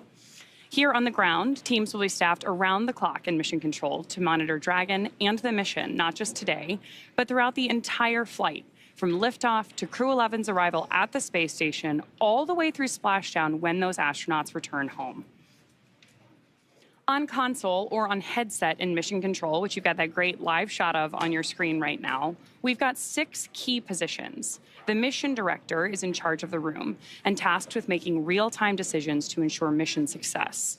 The person that you're going to hear today talking to the astronauts is the Crew Operations and Resources Engineer, who we'll refer to as the core throughout the broadcast. There's a good shot of him there in the lower right-hand corner of your screen as well. And of course, those 4 additional team members are focused on vehicle systems, including avionics, navigation and control, software, propulsion, life support, and communication with the ground support teams. Then apart from our mission control here, the Falcon 9 team is currently located in the Launch and Landing Control Center at Hangar X in Florida, not too far away from LC-39A, which we're looking at now. So with less than, or just more than an hour until launch, we are all settling in here across the country for final checkouts, propellant loading, and ultimately launch. Joseph? Thank you, Ronnie. And just like yourself and everybody here in SpaceX and across the country, looking forward to this launch as we continue to have that countdown roll back. And just like the teams here in Hawthorne, California, NASA has its own team members at NASA's Mission Control Center and the International Space Station Flight Control Room in Houston, Texas, where our other teammate for today's broadcast, Sandra Jones, we'll hear from her in just a few moments. That's where she's located, and that team has been busy preparing the International Space Station for Dragon's arrival. Now, the teams on the ground in Mission Control are giving their goes for launch to make sure that the station is ready to receive Dragon Endeavour and the new crew on board. Following liftoff to the flight to the space station will be a little bit shorter than what yesterday's launch attempt would have been. It was 39 hours then. Now, cycling orbit tank isolation valves to equalize low flow pressure. Dragon copies. And more great communication there between the teams on the ground to the crew as we continue to march towards that liftoff time, as we are now zeroing in on 60 minutes away. Well, speaking of time, I was saying that yesterday's launch attempt would have had Crew-11 go for about 39 hours of phasing between launch and docking to the International Space Station. Now with today's launch attempt, that'll take about 16 hours, with Dragon flying autonomously the entire way. Now, docking is targeted for early Saturday morning, August 2nd, and that'll be 3 a.m. Eastern time, or midnight here on the West Coast. And just like autopilot on a commercial aircraft, the crew always has the ability to take manual control of the spacecraft if so needed. We're now just under T-minus 1 hour and counting. SpaceX, your go for Section 5. When ready, report go for launch. We're continuing to hear great comms. Dragon copies, go for Section 5 and Wilco. Great comms between Mission Control and the crew. So we are now at T-minus 59 minutes and counting down to today's launch. While we wait, let's check in with NASA's Sandra Jones at the Johnson Space Center to see how things are shaping up at Mission Control in Houston. Sandra. Welcome back to Mission Control Houston here at the Johnson Space Center in Houston, Texas. We are here in the hub of human spaceflight at NASA. The team here has pulled go for launch, and the International Space Station is ready for the crew to lift off as they begin their journey to the orbiting laboratory. At the time of launch, the International Space Station will be traveling 260 miles over the North Atlantic just south of Nova Scotia. In the home stretch of the rendezvous, NASA and SpaceX flight controllers will enter into what we call integrated operations, where both flight control teams will conduct a series of go, no-go polls for Dragon Endeavour's docking to the International Space Station.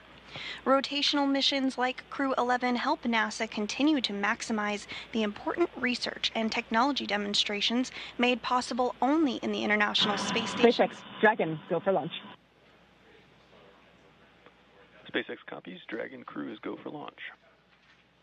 And you heard it there from the commander of the Dragon Endeavour. They are go for launch. We are continuing to march towards a launch in 58 minutes from today. Their destination, of course, you see there on your screen, the International Space Station, with a unique microgravity environment, critical for NASA to prepare for future commercial low Earth orbit destinations and to understand and overcome the challenges of long-duration spaceflight necessary for a long-term presence on the Moon and crewed missions deeper into the solar system, including onto Mars.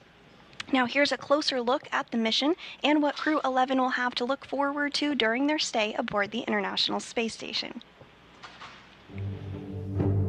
International Space Station, one of humanity's greatest accomplishments so far. 15 countries working together and adding more all the time that have helped plan, build, and fly the International Space Station. And it just shows what human beings can do when we work together.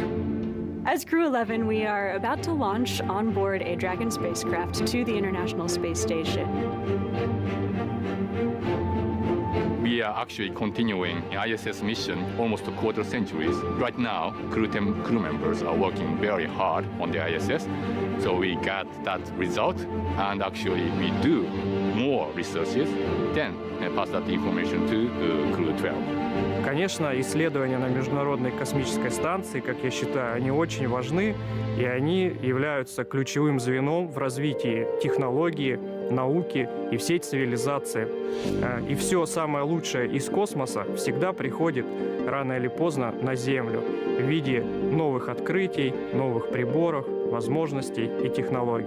I'm very excited to see what kind of payloads we get to work with. It's a really interesting day-to-day life where 1 hour you might be fixing the toilet and then the next hour you're working on a physics experiment studying fundamental processes of our universe. We're going to be up there for a lot of time. And we're going to, every day, be in space, look at the Earth go by, and accomplish some really amazing science. We will do material science and human research in space, lots of experiments, and then maybe do some spacewalks. It's a really fun crew to be on. We're going to enjoy every moment, and we're going to help each other to be successful and accomplish our mission.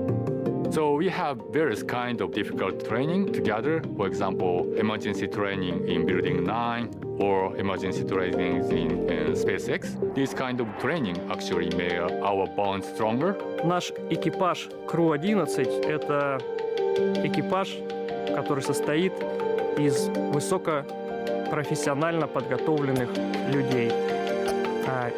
И мне нравится этот экипаж.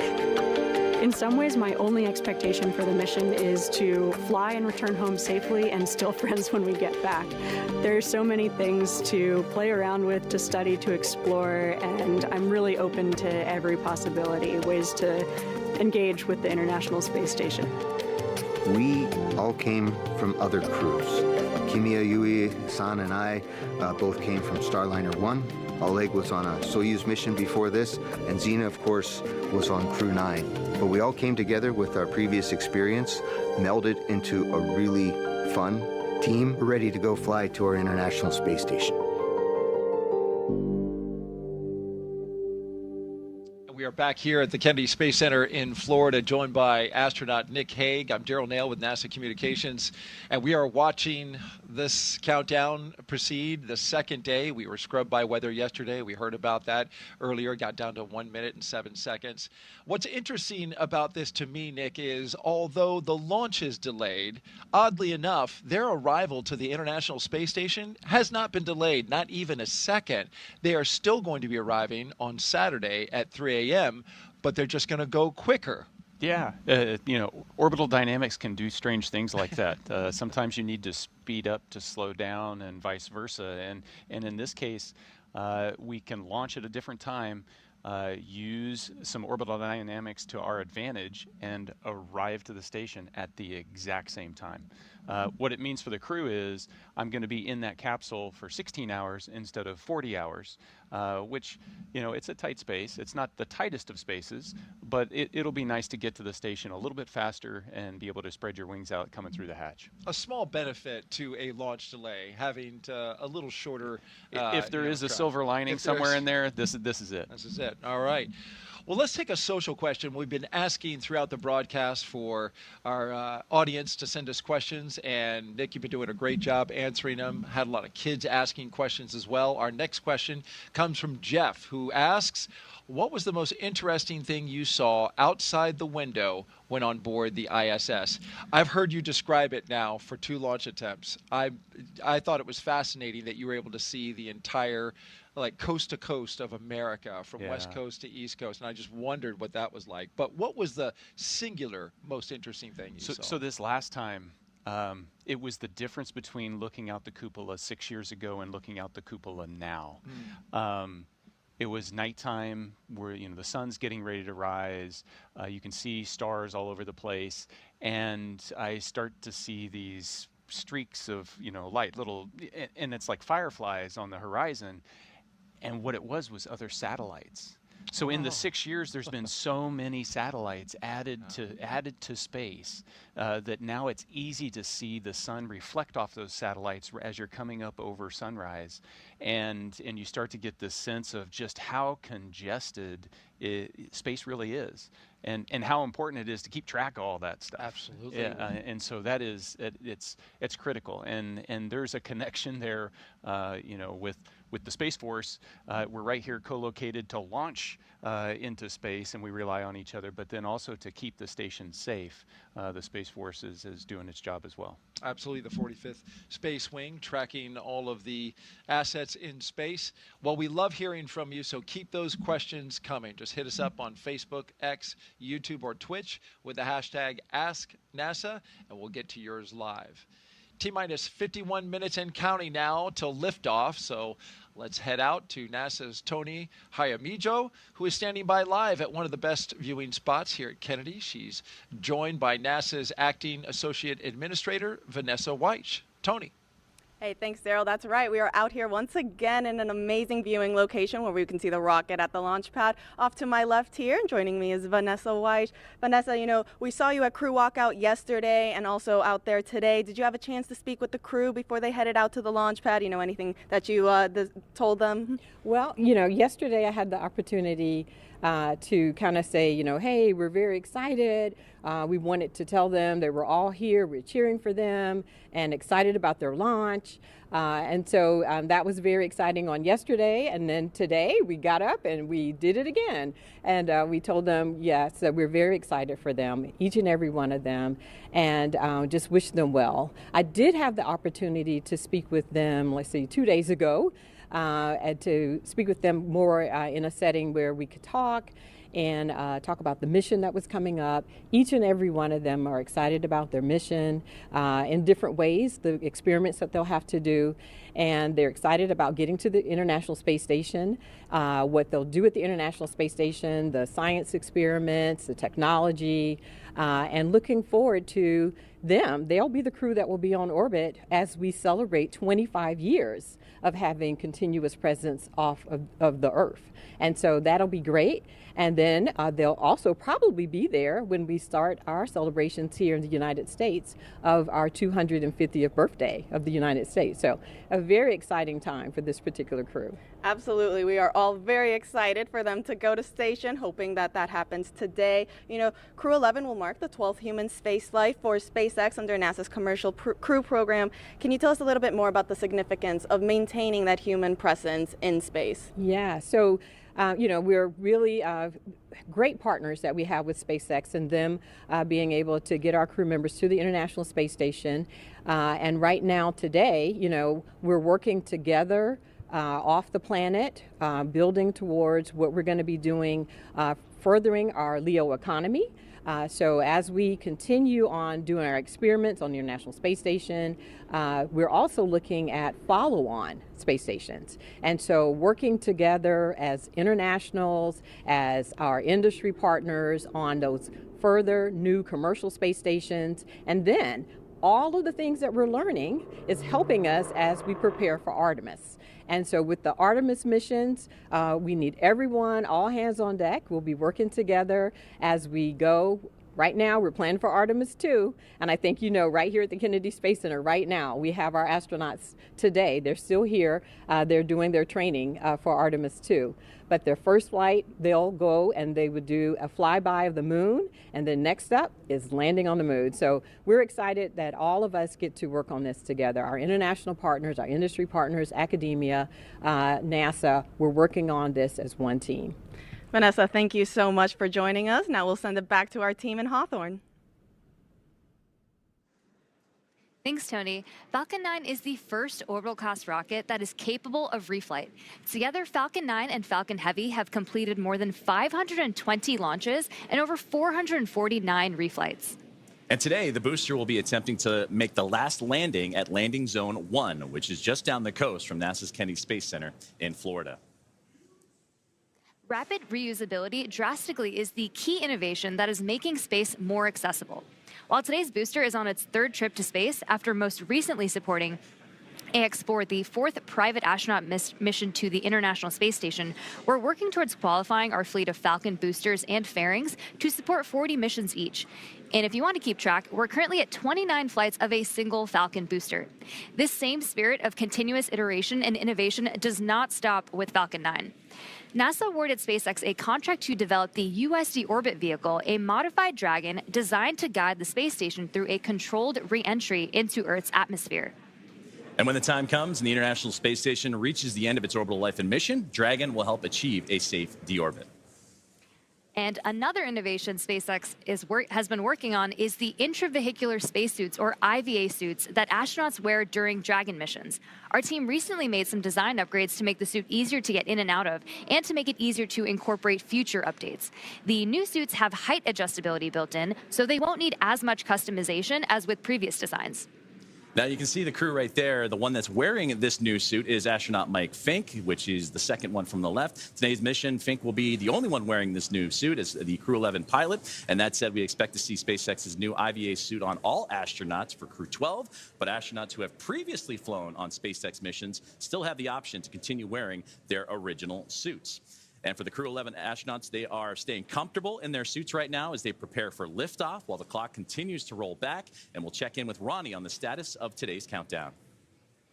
Thanks so much, Joseph. So we are coming up on just under 46 minutes to launch, and our teams are carefully moving through our pre-flight process.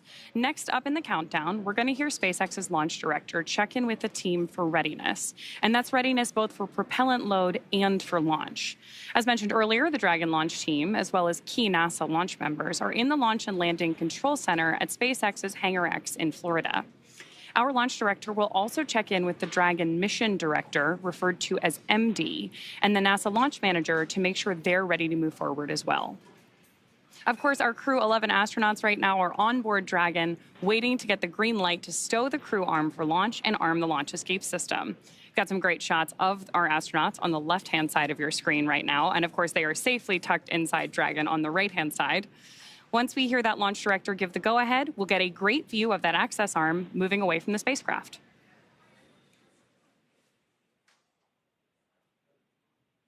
We are going to stand by here and listen in for that final poll and some instructions to our team in that final lead up to liftoff.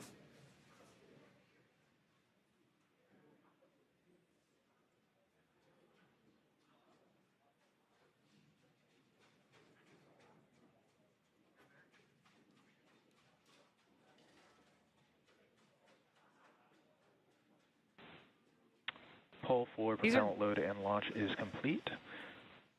Stand by for briefing on control room procedures. For all operators at MCCX and Hangar X, both control rooms will go into lockdown at T-minus 45 minutes and will remain in that state until LES is disarmed. All operators are to remain at their console and maintain a sterile cockpit until MD confirms successful disarming of the launch escape system following orbital insertion or propellant offload in the event of a scrub. For non-urgent no-go conditions, brief the CE or LD and they will approve aborting the count. For urgent issues affecting the safety of the operation, operators shall call hold on the countdown net. Launch control will abort the launch auto sequence immediately and proceed into launch abort. At T-minus 10 seconds, launch control will be hands-off and relying on automated abort criteria for the remainder of the count. Operators advise launch director whether structural breakup or fire is imminent or occurring per Dragon manual flight escape rules. Launch control, you may proceed with arming the crew arm for movement. Arming crew arm now.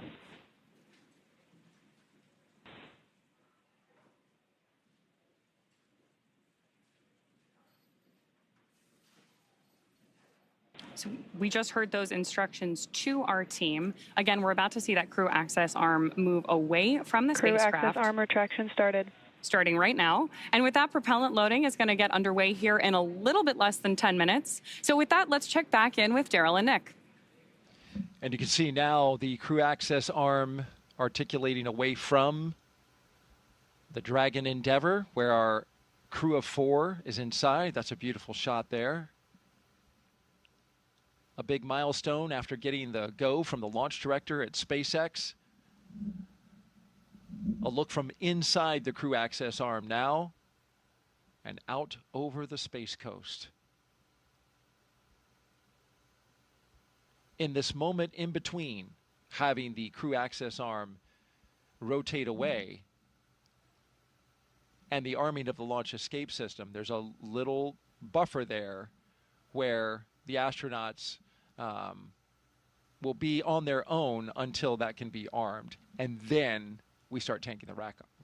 Right, so everything is leading up to Crew access arm retraction adding completed. the propellant, adding the oxidizer, filling those tanks on the rocket. And so what do you need to do to be safe for that? Well, I need to arm the launch escape system, but I don't want to do that when the arm is right next to the capsule. So I need to move the arm away. Now I can arm the launch escape system, and then we can start filling the rocket. T-minus 41 minutes and counting here at the Kennedy Space Center in Dragon Florida. SpaceX, you are go for Section 6, close visors and arm launch escape system. Copy. Go for Section 6, closing visors and arming launch escape system.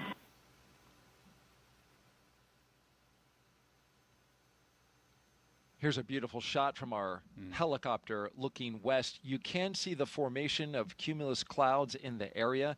Weather is a watch item for today. The launch weather officer. Dragon, visors closed, arming launch escape system. SpaceX copies. The launch weather officer putting it at 60% go for today. The concern is the buildup of cumulus clouds, the ones that you see there building up. There's a lot of moisture in the atmosphere. But although you see those clouds around the pad, notice as we start to circle around to the west and look east, clear skies out over the Atlantic Ocean. So when you look at this picture, Nick, you can certainly understand that even though we have clouds that are building in the area, there's an area that we can find over top of this launch complex that we could potentially system is verified armed. Get clear enough path to launch this rocket. Yeah, you just need a hole big enough to launch through. So you don't have to have cloudless skies. Dragon. You just need clear enough skies. Clear enough 10-mile hole would be nice. I think if we think enough positive thoughts here at the launch site, we can create that bubble. I'm working on mine. Me too. And so we've been listening as they walk through the milestones here, the arming of the launch escape system. This is a critical system. Nick, you know this very well. Yeah, it's an absolutely critical system. We're just moments away from them getting ready to tank the rocket, fill it up with the kerosene and the liquid oxygen, and before you start to do that procedure and load all of that stored energy onto the rocket, you arm the launch escape system so that if anything goes wrong in a heartbeat, that system can pull that capsule away from the rocket and off to safety. Commander Nick Hague, when you were commanding Crew 9, you sat through these very same moments in the Dragon, on the launch pad, ready to go. Yeah, once you press the button to launch to arm the launch escape system, there's a switch in your mind. Now you're sitting on a live rocket. Now everything is primed and ready to go. You are definitely focused on everything leading to T-0 and liftoff. And that arming of the launch escape system happening just a few seconds from now. We expect it at T-minus 38 minutes. And again, that allows the Draco engines on the Dragon to pull that spacecraft away in the event of an emergency.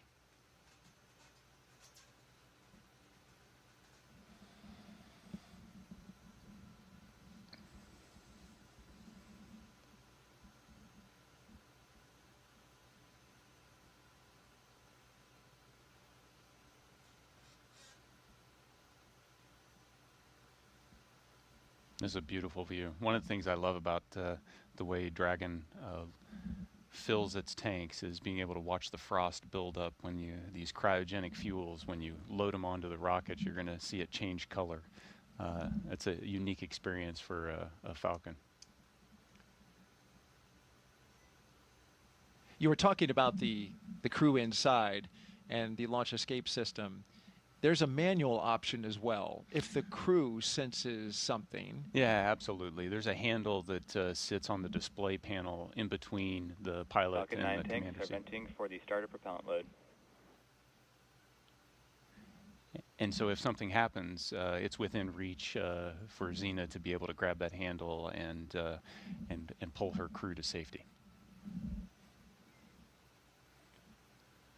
So there's that redundancy. You've got the automatic system, and you also have the human factor, which is critically important in a mission like this. Yeah, even though they're highly automated systems, there's always a manual backup, and even though it's on autopilot essentially all the way to docking, if need be, the commander, the pilot, the crew can intervene those automatics and revert to a manual control. We are awaiting the beginning of tanking, which is slated for T-minus 35 minutes and counting.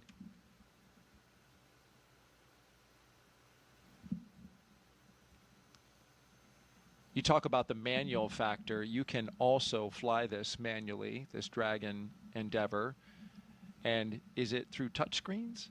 Yeah, the Dragon has a unique interface. It's a touchscreen panel, so once you activate the manual controls, you have a series of virtual buttons on a touchscreen that you can issue commands that would change the attitude or even change the motion of the capsule. Beautiful shot there by our Kennedy Space Center flight operations team.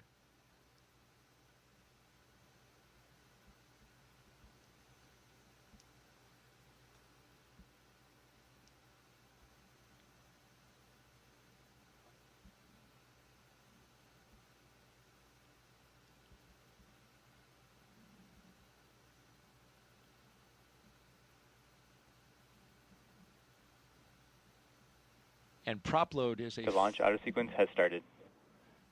And there we have the signal that the automatic prop loading sequence is underway. All of this prop load that loads the 4 tanks, the 2 LOX tanks, and the 2 prop tanks sequentially is now being done. It's fully automated. Yeah, and highly timed, choreographed so that these super cold liquids don't have an opportunity to boil off too much. And you want to top off the tanks and then launch almost immediately.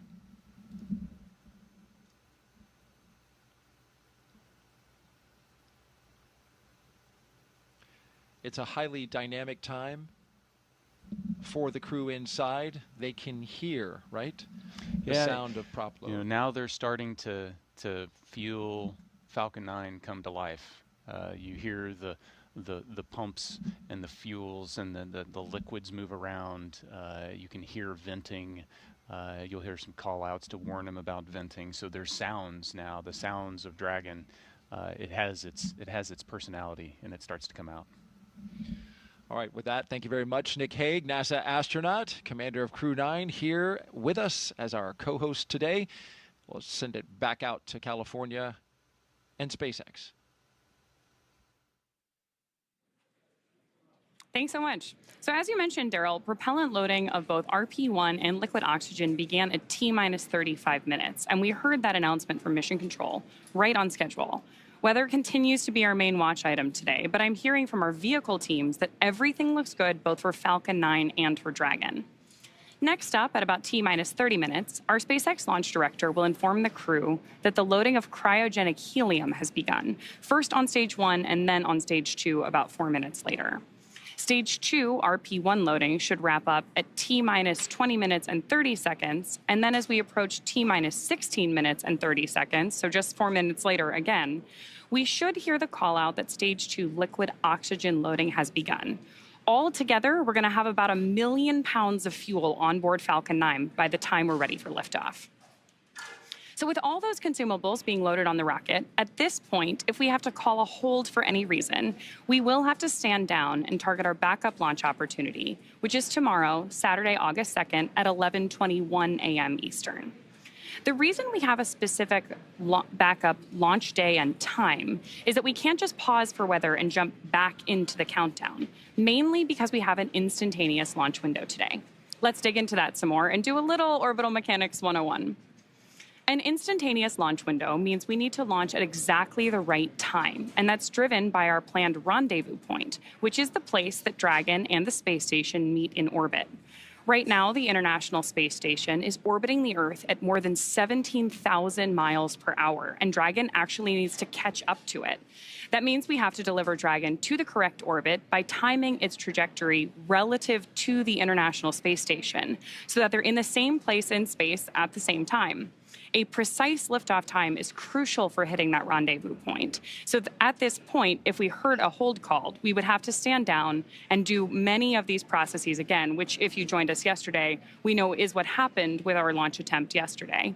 And then, of course, we'll be targeting our backup launch opportunity, which is now tomorrow at 11:21 a.m. Eastern. So for now, with everything still looking good, I'm going to hand it back to Soumya and Joseph to talk about West Coast recovery. Soumya? We are now at just a little over T plus 31 minutes and counting, getting closer and closer to getting our Crew-11 astronauts into space. Once their mission is complete and it's time for our crew to splash down back on planet Earth, they'll be heading to one of several targeted sites supported by SpaceX. Until recently, Dragon recoveries primarily occurred off the coast of Florida. But this year, SpaceX moved Dragon recovery operations off the coast of California to allow Dragon to complete its deorbit before safely jettisoning the trunk over the Pacific Ocean. When they return, Crew-10 will be SpaceX's third crew mission to splash down in one of the new locations. From-2 was the first in April this year, followed by Axiom 4 in July. The new splashdown locations are near Los Angeles, Oceanside, and San Diego. The recovery vessel Shannon will be stationed in Long Beach to support the new West Coast splashdown operations. Spreading these supported sites across multiple locations helps to maximize the return opportunities, lowering the chance that we will have to wave off due to bad weather.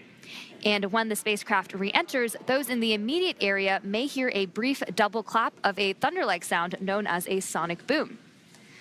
It's been impressive to see these teams move those operations from the East Coast to the West Coast, not only just for SpaceX, but for the Commercial Crew Program, the International Space Station, and teams preparing for yesterday's launch attempt, today's launch attempt, and if necessary, as we continue to monitor the weather, we'll keep an eye out for any future opportunities that come in. So right now, we're inside half an hour to go until the T-minus liftoff point. So let's go back to today's mission, NASA SpaceX's Crew-11, and hear a bit more from the astronauts flying today.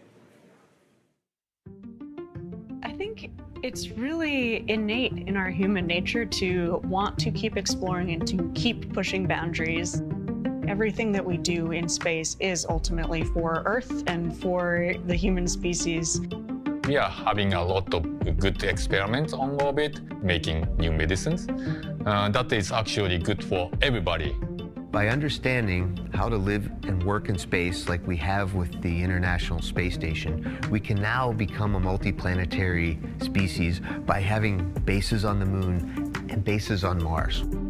И выполнение полета в космос, на мой взгляд, важно, потому что в конечном счете необходимо человечеству будет двигаться в дальний космос для того, чтобы открывать новые миры, исследовать новые и новые горизонты. For me, it's a really compelling goal to go farther and farther afield in space and pushing our boundaries as a human species that way, learning more about our own home planet as we try to go farther. We've been going and living aboard the International Space Station for 25 years. We're ready to make the next steps. We're ready to go to the Moon. We're ready to go to Mars. We're ready to explore the solar system. We understand the effects of what life in space does to the human body, and we need to continue those studies. We need to continue getting ready and get ready and go to the Moon and Mars, and that's why it's important to go to space.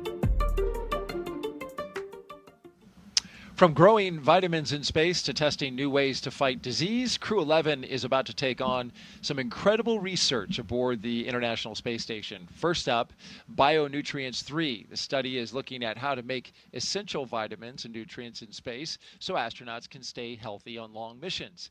They'll be testing samples like yogurt, kefir, and a yeast-based drink to see how well they work in microgravity. Next up is Stem Cell XIP-1, which uses space to grow stem cells. These cells can turn into any type of cell in the body and could one day help treat diseases like cancer. Growing them in microgravity may produce more cells and better ones than we can make on Earth. And then there's Genes in Space 12. It's testing phage therapy, which uses viruses that target and kill bacteria. It could be a powerful alternative to antibiotics, especially in space, where infections can become harder to treat. A lot of research as well happens on the human body, and you had some research that you did when you were there. Yeah, every astronaut that goes to the space station can volunteer to be a subject for a plethora of human experiments, and we're learning so much about what affects us, from our immune system all the way down to our bones and our muscles and even the makeup of our DNA. It's fascinating, the amount we can learn. And if you want to know why Nick is able to have such a young look, it's because in space you get older slower. I heard like 0.005 seconds slower. Yes, that and radiation's good for complexion. Thank you, Nick, for all your insight. Now let's toss it out to Tony at OSB2. Hey, thanks, Daryl. Joining us here, we have Dr. Stephen Platts, Dr. Lori Glaze again. Thank you guys both so much for joining us once again on this beautiful day. You know, Steve, Lori, let's discuss the human research that's going to be flying aboard this mission. Can you tell us what the crew will be conducting? Sure. The Human Research Program is sponsoring 10 research experiments for this particular launch. We're really excited about it. We have cardiovascular studies. We have studies looking at the brain and the eyeball, muscle, skeleton, pretty much everything you can think of. And what we're most excited about is we're really able to focus on some of the biggest risks we have to the human for spaceflight, and we're focusing on how we can better understand everything we need to get to the moon and Mars.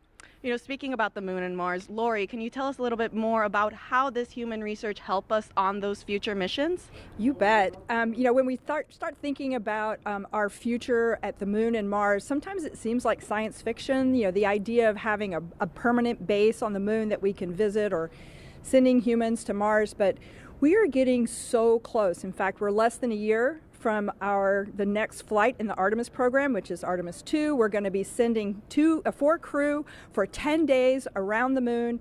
And so we're getting there. The next mission after that will land humans, our crew, on the surface of the moon, first time since 1972, and at the South Pole, where we've never been before. And when we think about those missions that we're going to want to spend time on the surface of the moon or transiting to Mars, we're going to need our crew to be healthy for weeks or months in that transition period, and then be able to perform and execute the science and the exploration when they land in those partial gravity environments. And so it's critically important. We're using the space station, of course, it's a unique laboratory for doing the experiments that Steve's describing, doing things like being able to grow plants that we're going to need for food, so we don't need to bring all of the fresh food with us. Being able to recycle the water for drinking water and other purposes on the on that journey.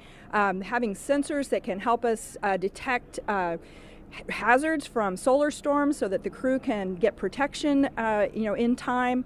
So all this work is critical for us in our planning, and it's getting close. So we need this work now. Absolutely. You know, speaking about those experiments on station, Steve, I heard there's a new one coming on this mission. Can you tell us a little bit more about that? Sure. It's called manual piloting, and it's the first time we're flying it, so we're really excited about it. It will really help us with our planning for landing on the moon. And so what we're doing is we're looking at the transitions of gravity. We go from Earth to orbit, and then we're thinking landing on the lunar surface. Those transitions affect the human body, and so they can make you disoriented, they can disturb your balance and things like that. We have special equipment that we can use to simulate landing a vehicle, and so we're going to test the crew before in flight and then after they land in order to see how the body's affected so that we can figure out the best way to keep them safe. Well, Steve, Lori, thank you both so much for joining us. Now we'll go ahead and get you guys back to the shade away from the heat, and we'll send it back to our host desk, Nick and Daryl. Well, we appreciate you all out there. It is cooking outside, so thank you very much for hanging in there. Crew-11's time in orbit will teach us how to keep humans healthy in the space for long haul. Meanwhile, on the moon-facing side of NASA's work, Artemis II astronauts, including Commander Reed Wiseman, are training for a very different challenge, a 10-day mission around the moon. And before they launch, NASA and the Department of Defense are making sure they know how to get home, even in an emergency. Here's Reed with a behind-the-scenes look.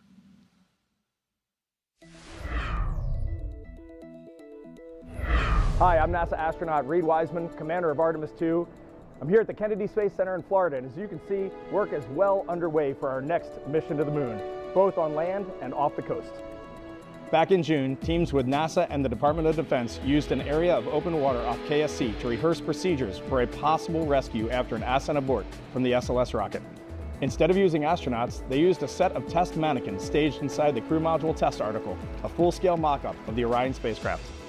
You can see pararescuers jumped from a plane into the water with their specialized equipment, then approached the spacecraft, opened the capsule, and transported the mannequins to the helicopter safely for medical care. This was one of 2 emergency procedures they rehearsed should they need to rescue me, Victor, Christina, and Jeremy during an abort scenario. And back here on land, now that the upper stage integration is complete inside the vehicle assembly building, teams with NASA's Exploration Ground Systems have been running SLS integrated testing, where they powered up both the core stage and boosters for the first time in preparation for our 10-day journey around the moon. That's a look at your Artemis Moon Minute. Artemis updates, scan the QR code on your screen that you see in the lower right-hand corner, or just go to the website at nasa.gov/Artemis-Roman numeral 2. And the moon stuff is really cool.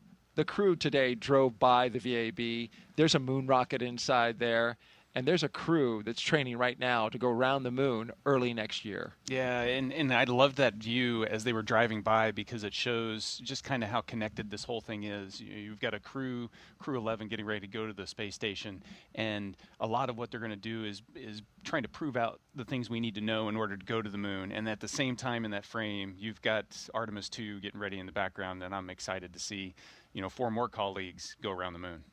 100%. All right, let's head back now to Hawthorne, California. Thank you very much, Daryl and Nick. And right now we're preparing. Load complete. And that was going to be the update, is that fueling continues to be occurring for the Falcon 9 rocket. As you take a look at it on your screen now, it is a 2-stage rocket that is 229 feet tall and getting ready for liftoff in just a little less than 20 minutes. And at launch, it produces more than 1.7 million pounds of thrust. And rockets like Falcon 9 don't use all that thrust just to go straight up. Early in flight, Falcon 9 performs a gravity turn, a smooth pitch maneuver that tilts the rocket sideways to build up horizontal velocity. You may hear this call at about 10 seconds into launch as the vehicle is pitching downrange. Once the first stage completes its portion of the mission, it shuts down and separates. A stage rocket like Falcon 9 sheds the booster to eliminate weight and uncover the Merlin vacuum engine on stage 2. To reach orbit, the vehicle needs to go fast, hitting an orbital velocity of about 28,000 kilometers an hour, just to keep from falling back to Earth due to gravity. That's fast enough to lap the Earth in about 90 minutes. And as we mentioned earlier, after stage separation, today's booster will be landing at Landing Zone 1 at Cape Canaveral Space Force Station, returning to Earth for its 3rd time. The second stage takes over from there, powered by a single Merlin vacuum engine, also known as the MVAC. With its extended nozzle and optimized design, the MVAC drives maximum performance, producing 220,000 pounds of thrust in the vacuum of space. And getting to space is the first step to building our multi-planetary future. At the top of Falcon 9 today, the crew is sitting inside Dragon Endeavour. There are currently 5 Dragon spacecraft supporting human spaceflight missions: Endeavour, Resilience, Endurance, Freedom, and our 5th and final Dragon, Grace, which just launched the Axiom 4 mission last month. Designed with safety as the highest priority, Dragon is capable of carrying up to 7 passengers to and from Earth orbit. And Dragon has 16 Draco thrusters that can be used in space to help navigate the spacecraft to its destination, which of course is the International Space Station. And those thrusters providing 90 pounds of force. And that doesn't include the 8 Super Draco thrusters used for and aboard, which are no longer active once the crew is in orbit. To date, Dragon has been to orbit 53 times, including 48 trips to the International Space Station and 18 human spaceflight missions. And as we mentioned earlier, today's Dragon, Endeavour, has been pretty busy, having also flown NASA's Crew-2 mission, Axiom-1, and NASA's Crew-6 and Crew-8 missions. Overall, for the Dragon fleet, this will be Dragon's 49th visit to the space station and its 19th human spaceflight mission overall, and the 5th Dragon flight just this year. Dragon is the first private spacecraft to take humans to the orbiting lab, having flown 300,000 pounds of cargo and more than 1,000 experiments to space, as well as 70 crew members representing 20 countries. Our versatile Dragon spacecraft can autonomously dock with the International Space Station when outfitted with a docking adapter, which is just how it's configured for today's flight. And when it's not going to the space station and it's in free flyer mode, the docking adapter can be swapped out for a cupola, as it was back during the Inspiration 4 mission. And another option we have is the Skywalker hardware, which supports extravehicular activities or spacewalks, as we did during the Polaris Dawn mission. And here's some interesting trivia. There has been a Dragon in space for 1,358 consecutive days since Crew 3. And that's an impressive stat, too. And with T-minus Stage 0... 2 LOX load has started. And with T-minus 0 coming up in just about a little more than 18 or 16 minutes or so from now, our team's continuing to do a series of system checks to ensure Dragon SpaceX for status update. Dragon and Falcon 9 are healthy, and we continue to load propellant. Weather is still our watch item. We are seeing some development in the area, so this is going to come down to a matter of time. We're going to keep an eye on it and continue marching towards T0, and we'll see if we manage to thread the clouds today. Okay, Dragon copies. We've got a healthy rocket, healthy Dragon. Weather is continuing to develop. We'll keep going until we can.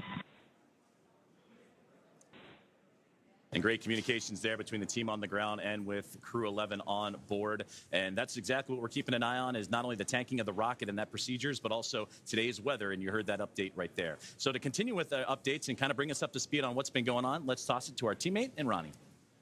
Thanks so much, Joseph. I can give you a little bit more color than we just heard, but obviously the important things we've heard are that we are still on track for an on-time liftoff today, but we're monitoring lots of different factors as we get closer to liftoff.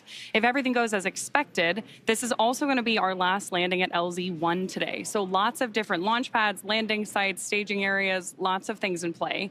But the best news is that both Dragon and Falcon 9 continue to be healthy. You heard us wrap up Stage 2 RP1 loading just after T-minus 20 minutes, and Stage 2 liquid oxygen will begin here at about, or has begun already, excuse me. We've also heard that call out that the launch escape system is armed. Of course, the launch escape system, which we discussed in more detail yesterday, is designed to propel Dragon away from Falcon 9 in the unlikely event of an emergency during launch. We've also heard from the Eastern Range, which is monitoring keep-out zones among other key flight requirements today. They're continuing to report no issues, and they are go to support today's launch, weather depending. So again, as you just heard, weather is a watch item. We're now tracking a 60% chance of violation at our target liftoff time, with isolated showers in the staging area and some clouds building right over the launch pad. You are actually seeing them continue to grow on your screen right now.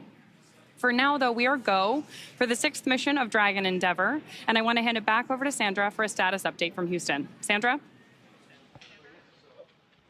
Thanks, Ronnie. Back here in the International Space Station Flight Control Room at NASA's Johnson Space Center in Houston, teams are continuing to work around the clock to monitor activities aboard the orbital outpost. Leading the team inside the room today is NASA Flight Director Anthony Varia. The team in Mission Control Houston, the team in Hawthorne, and the astronauts aboard the space station will track the autonomous docking of Dragon Endeavour when they enter joint operations.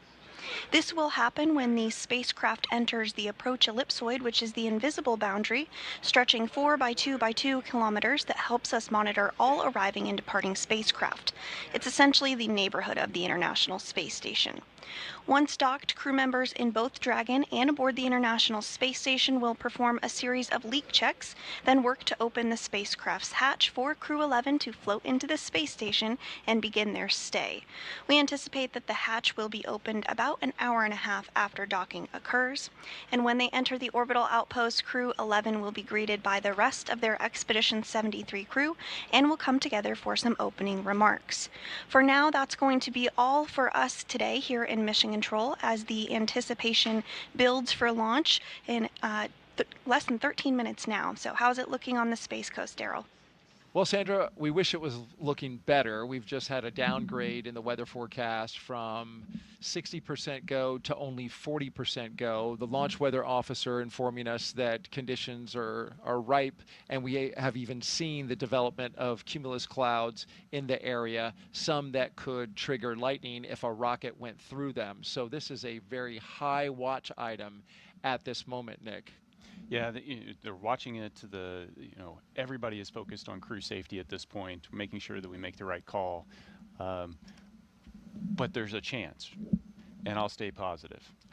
You've been positive. I appreciate that about you. You've done that throughout the broadcast. Here's a look from our helicopter flying over the spaceport right now. And this is the formation of the clouds that is a concern because it is so humid out right now. And we've got a sea breeze that is flowing over the warm land. It is just creating this convection around the spaceport. In fact, we are also expecting to go into a phase 1 lightning alert, which I hate to say it, but just before we scrubbed yesterday, Dick, that phase 1 lightning alert went into effect. So things are starting to stack up against us weather-wise. But nonetheless, it's at this point, because this is a fully automated fueling sequence, it behooves us to just continue to march to see if anything might just clear at the end. Yeah, so there's been nothing that happened up to this point to stop the countdown. So proceed to T-0, and if the timing works out and the weather hasn't built to a significant enough level and it's safe to go, then let's go. Absolutely, and it is an instantaneous window. So we are launching at 11:43 and 42 seconds. So it is literally the weather at that second that matters. And that's where we hope to see some type of positivity in that moment. But it's certainly something that all eyes are on around the Space Coast to see if this rocket is going to go today. In just about 20 seconds, we are going to hear from Zena Cardman, and she's going to say some words, Nick. She has some moving things to say.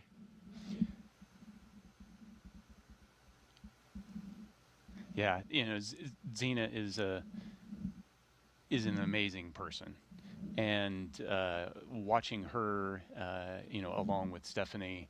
Dragon SpaceX confirmed crew displays are configured for launch. You can. SpaceX Dragon displays are configured for launch.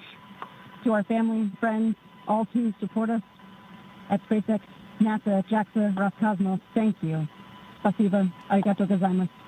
For this freedom to explore, resilience to endure, may grace fly alongside this endeavor. Crew-11, from all of us on the ground, we've enjoyed working with you in preparation for your mission. We look forward to continuing to do so in flight. Good luck. Enjoy the ride.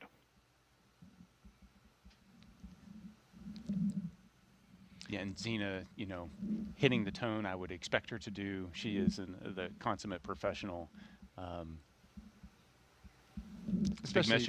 Big message of thank you. Yeah. The gratitude, the team focus, freedom, resilience. These are big themes. These are things that are important to her, and some great words from her. Let's send it now back out to our commentary team for the final minutes of Countdown. Joseph and Samia, take it away. Thank you, Daryl. Thank you, Nick. And that was beautiful what Zena had to say and reflecting on family and friends, but also that great shot you saw in that 2 box. That was from the International Space Station, that view as the space station actually going right over Florida and the Cape. So it's not just those on the ground that are excited. It's their teammates aboard the orbiting laboratory as well. Well, we're closing in on launch, 8.5 minutes away. It'll be about a 9-minute ride to orbit, which is around the time of the second stage cutoff. Dragon and the second stage will continue to coast for a few minutes after that, and then prior to separation. You'll be hearing some performance calls as we get into the final countdown and then after liftoff. These are SpaceX flight controllers reporting on trajectory, speed, booster, and performance, and the key milestones, but there are some other calls that you'll hear the crew make as well after liftoff. The crew will report out a few number and letter combinations, which mark different abort zones throughout the flight uphill and up the eastern seaboard. The first two, 1A and 1B, those are abort modes available while the first stage is firing. Now, the second are 2A through 2E. Those will come into play once the second stage kicks in, and then though we'll only hear the 2A call out from the team. Diverting a little bit from that naming system, you'll also hear the call Shannon, which refers to Shannon, Ireland. This call means the crew could target off the coast of Ireland if they needed to abort late in that second stage burn. You'll hear these different calls throughout the flight uphill, along with key performance callouts from the guidance, navigation, and control officers, and also the propulsion lead. So we're closing in on T-minus now 7 minutes, and we continue to keep an eye on the weather. One of the next callouts we're listening for is that stage 1 engine chill has started. That's coming up in just a few seconds. And that is a key process that prepares the engines for flight. Engine chill has started. Right on time. Right now, propellant in the tanks is isolated from the engines, but we'll open the engine pre-valves and start trickling some liquid oxygen through the Merlin engine pumps, chilling the engines for the start sequence. We do this because the super chilled and densified liquid oxygen is really, really cold, and we use this process to bring the engine hardware down to a cooler temperature before flowing all of the LOX and propellant into it during flight. At liftoff, Falcon 9 is consuming 700 gallons of fuel per second, so engine chill helps us to prevent thermal shock and ensures nominal engine performance.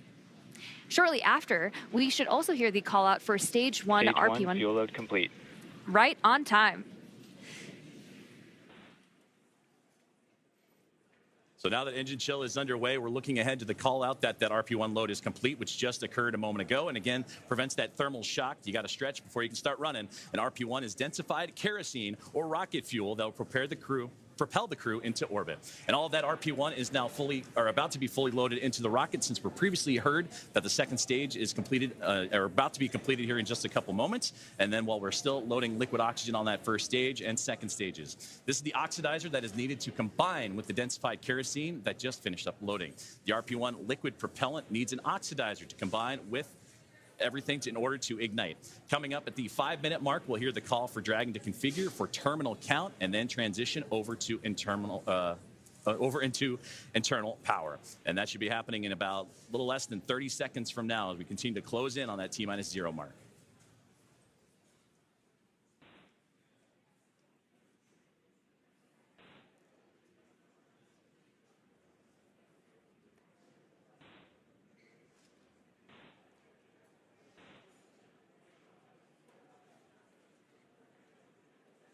So next up in the countdown, the transporter erector, or TE, will begin to retract from Falcon 9.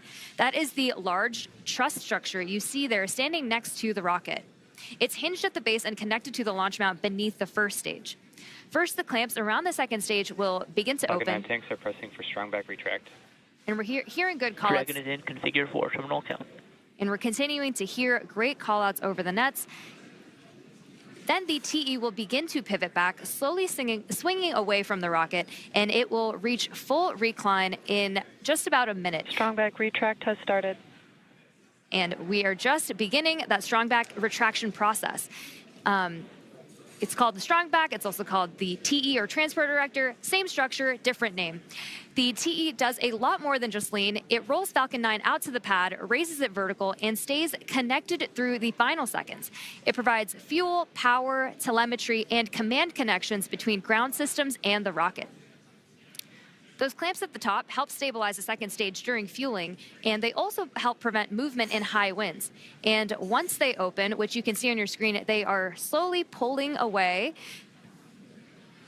And once they open fully, the rocket is fully free at the top.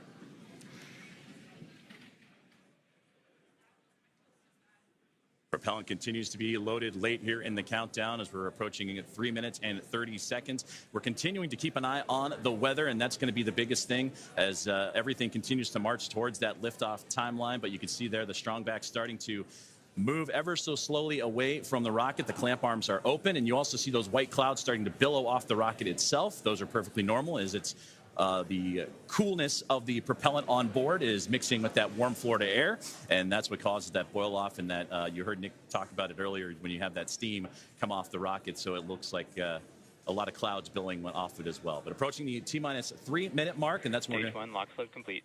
And that's what I was about to say, is that you're going to hear that liquid oxygen load be complete. So everything is primed and pretty much ready to go. And you'll see, again, those white clouds of vapor and a great view of the entire rocket as we continue to build closer to launch. And, of course, liquid oxygen, super chilled. Correct, so a little bit terminal count and on internal power. boils off in that warm Florida air. And now, load complete. We're on internal power. And we're also going to hear gas closeouts are going to start to begin as well. And then everything will get vented overboard through the umbilicals and strongback, and you may hear some of that venting noise come in soon. So LOX is still loading for approximately another 20 seconds on stage 2, and once that is complete, we'll vent down the TE, which will produce a white cloud off the side of the rocket, which is normal and expected, just as Joseph had mentioned. And once LOX load is fully complete, that will mean that there are 1 million pounds of propellant loaded onto Falcon 9, which will be RP1 and liquid oxygen. So that call out coming up. Stage 2, LOX load complete. Right there. So we just heard that confirmation of stage 2 liquid oxygen now complete, as we are now 1 minute and 50 seconds away from launch. We'll also hear that the gas closeouts have started, so we can expect loud Dragon is venting. in auto idle. You heard the call for auto idle. That puts the rocket in a state that the flight computers understand before it takes over, making sure that transition to the final countdown is smooth and that all flight computers on board are in sync. Ground gas closeouts, expect loud venting. Configured for launch, and there's the closeouts we've been talking about and the venting that will be shortly followed.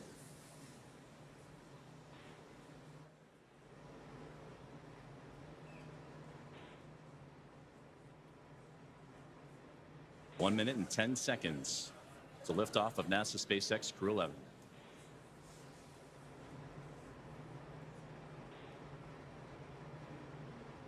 FTS is armed, Falcon 9 is in startup and is now controlling. Dragon is in countdown. Flight computers switching to countdown mode now. Dragon, SpaceX, go for launch. SpaceX, Dragon, go for launch.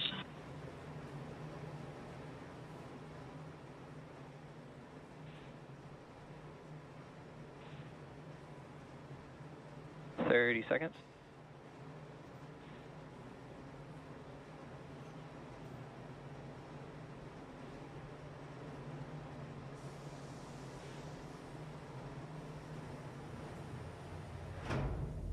Seconds. T-minus 10, 9, 8, 7, 6, 5, 4, 3, 2, 1. Ignition. Ignition's full power and liftoff. Go Falcon, go NASA, go Crew-11. Together we rise as NASA's SpaceX Crew-11 heads up to the International Space Station. Vehicle is pitching downrange.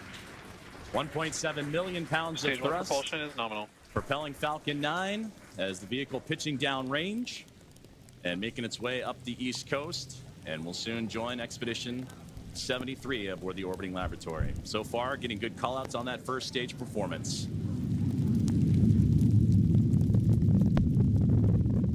We are now T plus 35 seconds into the Crew-11 mission on board Dragon and Falcon 9. The Falcon 9 engines Stage 1 throttle down. Are throttling down to help Power and telemetry are nominal. To help pass through the period of max Q, or maximum aerodynamic pressure on the vehicle during ascent. Max Q. We just had max Q right there. Falcon 9 is supersonic.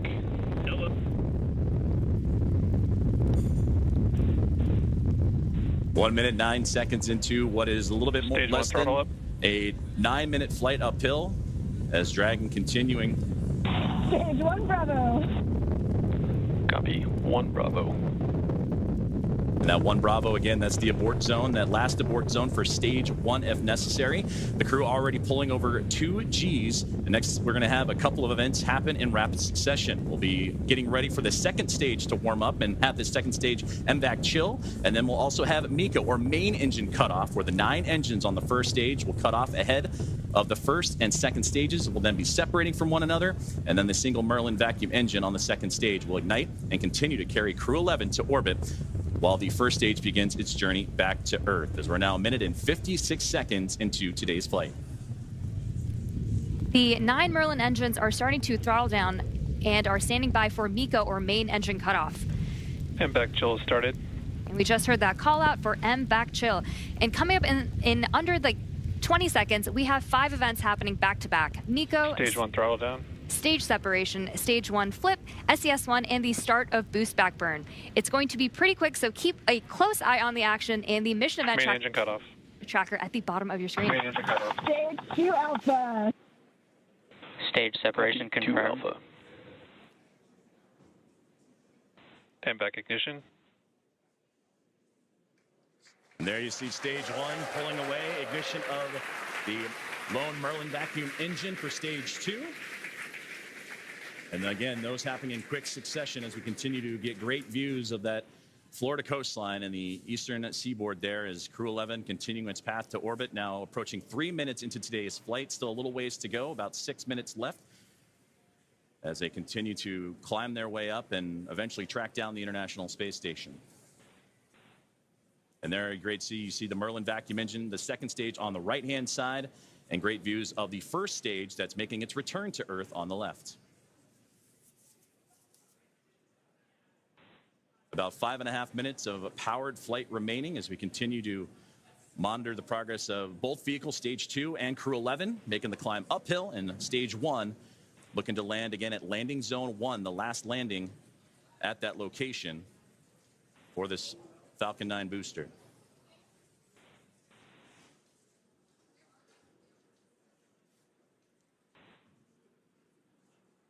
Dragon, SpaceX, nominal trajectory. Dragon copy. We're continuing to hear great call-outs over the nets that both Dragon and Falcon are right on track to orbit. So the first stage booster is now on its way to landing zone 1, and we just saw those grid fins open up on the left-hand side of your screen. The first stage has a couple events ahead of its landing. Stage 1 will start its entry burn, which will be the second of 3 burns to return the booster a few miles from its launch site at landing zone 1. During this entry burn, Falcon 9 will use its engines to pump the brakes to slow the vehicle down before it reaches the denser parts of the Earth's atmosphere. And if you didn't know, Falcon 9 has a complex heat shield that is designed to protect the engines and the vehicle from all that combined thermal and aerodynamic loading during max entry Q, which is the moment of max stress on the vehicle during entry. And that will be followed by a landing burn. And this burn will last for about... Dragon, SpaceX, nominal trajectory. Continuing to hear good call-outs.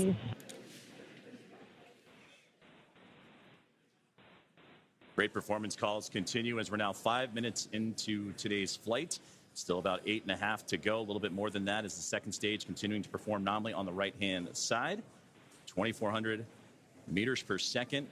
Crew-11 cruising into the upper echelons of the Earth's atmosphere while we continue to monitor the second stage on that left-hand side. And we'll also get continued guidance and navigation call-outs from the control officers here in SpaceX. Dragon is pointed in the right direction and continuing its flight. And again, that second stage going to continue firing until close to that 9-minute mark into flight, and accelerating Dragon to more than 17,000 miles per hour and placing the crew in orbit. And you'll hear good orbital insertion would be that call out.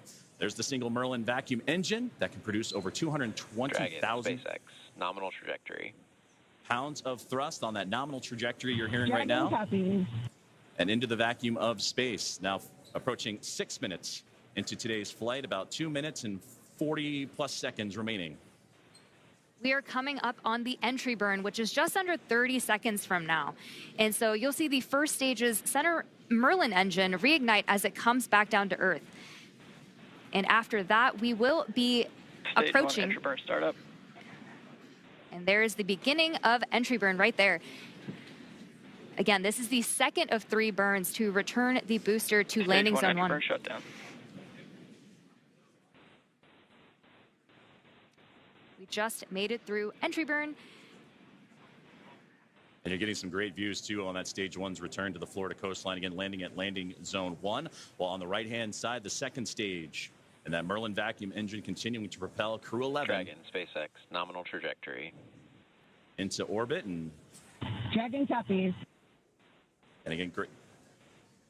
And now with about 2 minutes left of powered flight remaining, still receiving those great calls from the crew on the ground. And we're getting those relays from Crew-11 Commander Zena Cardman. Stage 1 transonic. We are now very quickly approaching the start of our landing burn, where 3 engines, engines 1, 5, and 9, will relight to help slow the vehicle down just before it touches down on landing zone 1. We should hopefully have some great tracking shots of that. Stage 1 landing burn. Stage 2 FTS has saved. Stage 1 landing leg deploy.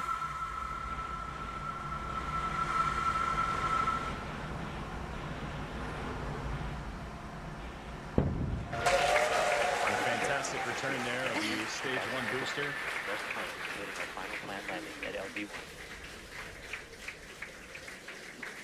LV1. Another So a successful landing of the first stage booster as we continue to follow along with a little less now than 1 minute of powered flight of the second stage.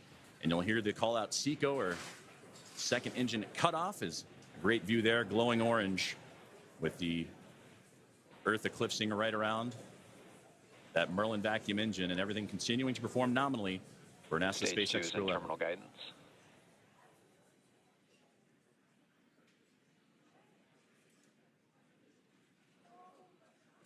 About 20 more seconds remaining of powered flight, and we'll get those call outs here shortly as everything continuing. Shannon. Copy, Shannon. And there's the great call out for Shannon we talked about earlier, that last abort zone if necessary, where they can land off the coast of Shannon, Ireland. SECO.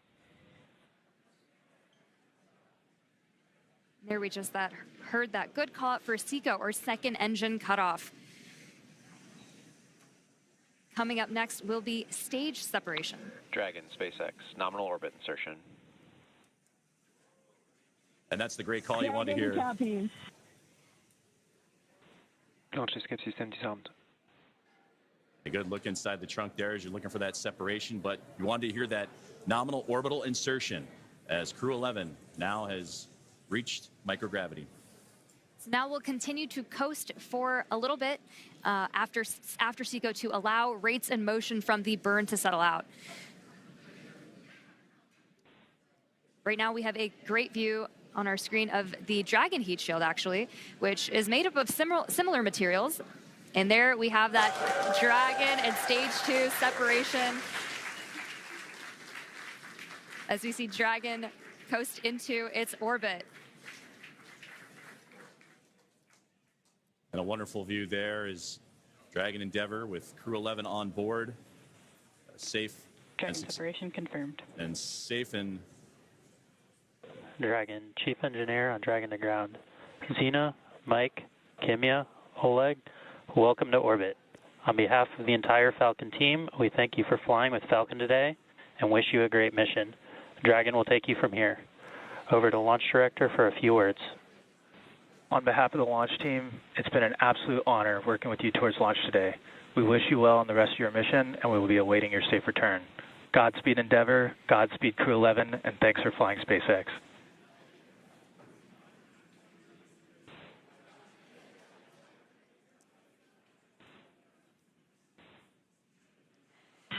SpaceX, Dragon, I have no emotion but joy right now. That was absolutely transcendent. Ride of a lifetime. Thank you. This has been an incredible honor. And it's my privilege now to pass us along to Mike with some additional words. Boy, it's great to be back in orbit again. Thank you to SpaceX and NASA to get us here. What a ride. And Zena and Oleg, let me be the second to welcome you to your first orbit around beautiful planet Earth. Kimya-san, okayeri nasai, welcome back. And to the ISS Expedition 73 team, the crew on board and our friends in MCC, we're on our way. Over to you, Kimya-san. Okay, thank you very much for everything. スパシバワンボイショーへありがとうございます。日本の皆さん、私も、10年ぶりに宇宙に帰ってきました。ISS でしっかりと任務を果たして一等星のように輝いて、日本の素晴らしいところを世界中の人に知っていただきたいと思います。ありがとうございます。Я передаю Олег-сан, пожалуйста. Спасибо, Kimya-san. Thank you very much. Arigato gozaimasu. And спасибо всем. I'd like for the beginning to say thank you very much, Roscosmos, SpaceX, and NASA for this unique opportunity to be here with my great crew. Дорогие друзья, находясь на космическом корабле и облетая нашу родную планету, я испытываю неописуемое счастье и восторг. Хочу выразить слова благодарности всей нашей стране, Соединенным Штатам Америки и России за эту уникальную возможность, а также Роскосмосу. Хочу выразить слова благодарности своей школе, в которой я учился, номер 103 в городе Челябинске, выразить благодарность Краснодарскому высшему военному авиационному училищу летчиков и 22-му гвардейскому истребительному авиационному полку, а также сотрудникам Центра подготовки космонавтов, кто искренне верил и болел за эту идею отправить меня в космос. Обещаю выполнить все поставленные передо мной задачи на отлично. Ура!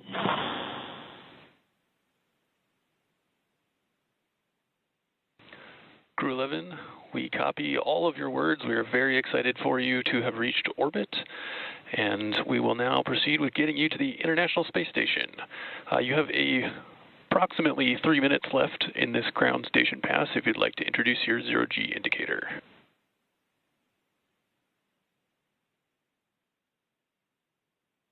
Copy all, Tremaine. Thank you so much. We'll get out our 5th crew member here in just a moment. This zero-G indicator honors a shared memory with our lead trainer, Paul Weiss.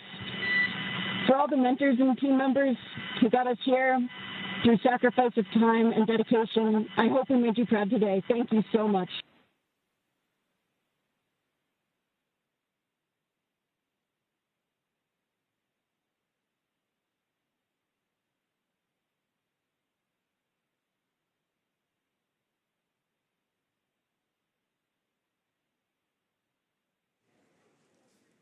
Some great words there from all 4 members of Crew-11 and the astronauts and cosmonauts, all that cadre. They're well on their way to the final destination, which they have about a 16-hour ride to do so, in the phasing to ultimately the International Space Station, where they will turn that group into a full group of 11. So only fitting for Crew-11. To summarize where we are with vehicle activation, we've had nominal dehumidifier activation and service section Draco checkouts. We're currently opening the nose cone. We have just gotten confirmation that nose cone... copies all. And we'll be ready for visors open with ECOS activation complete. We just had great comms that nose cone deploy is underway. The 6 hooks that hold the nose cone in place during the launch and ascent portions have to retract, and then the nose cone will be able to start to swing open and deploy. This uncovers a number of critical systems for the flight up to the space station, including the forward bulkhead thrusters and the docking hatch. And that call from the core here in Hawthorne indicating that we had good checkouts of the 12 Draco thrusters around the service section. 4 to go after we get the nose cone open and the ECLIS, the Environmental Control and Life Support System, activated inside Dragon. Soon the crew will be able to get their visors open and get out of their suits and settle in for their ride to the space station.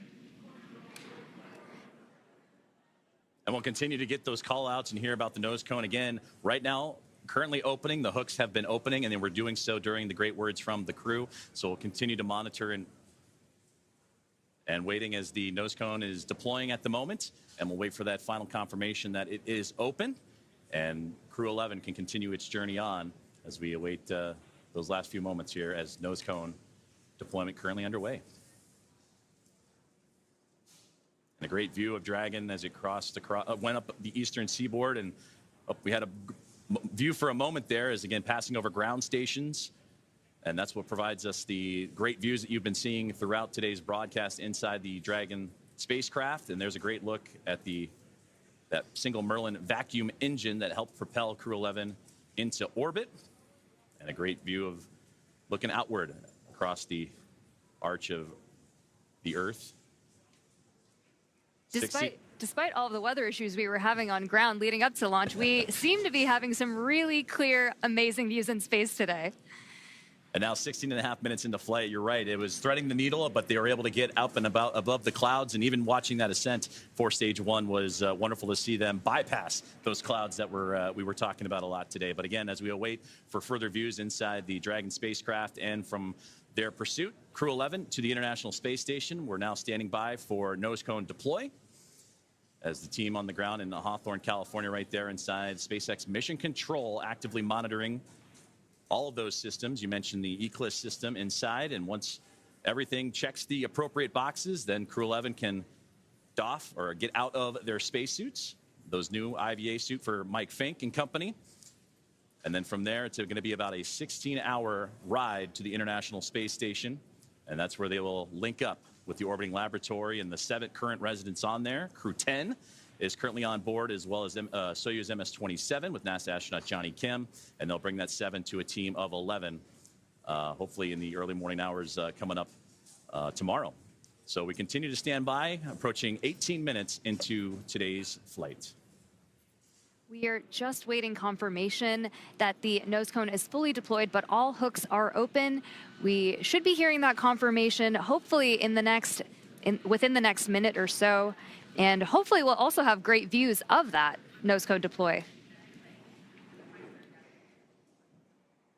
And that's a great view on the right-hand side of the International Space Station Flight Control Room in Houston, Texas, at NASA's Johnson Space Center, where we got updates throughout the day today from Sandra Jones as the International Space Station monitoring today's flight and the ascent of NASA SpaceX Crew-11. And they pulled goal earlier on as they are ready to receive Dragon.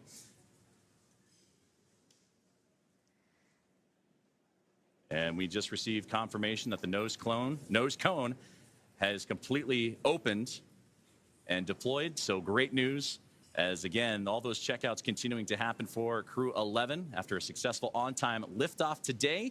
And they were able to get past the clouds, the weather that we've been monitoring, and a successful first stage and second stage performance to propel them into orbit.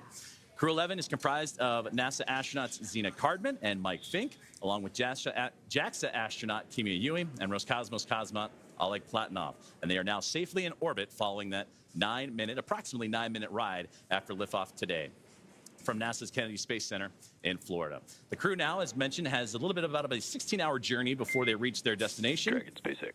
We see a nominal nose cone opening at TCS and 4 bulkhead to Draco checkouts.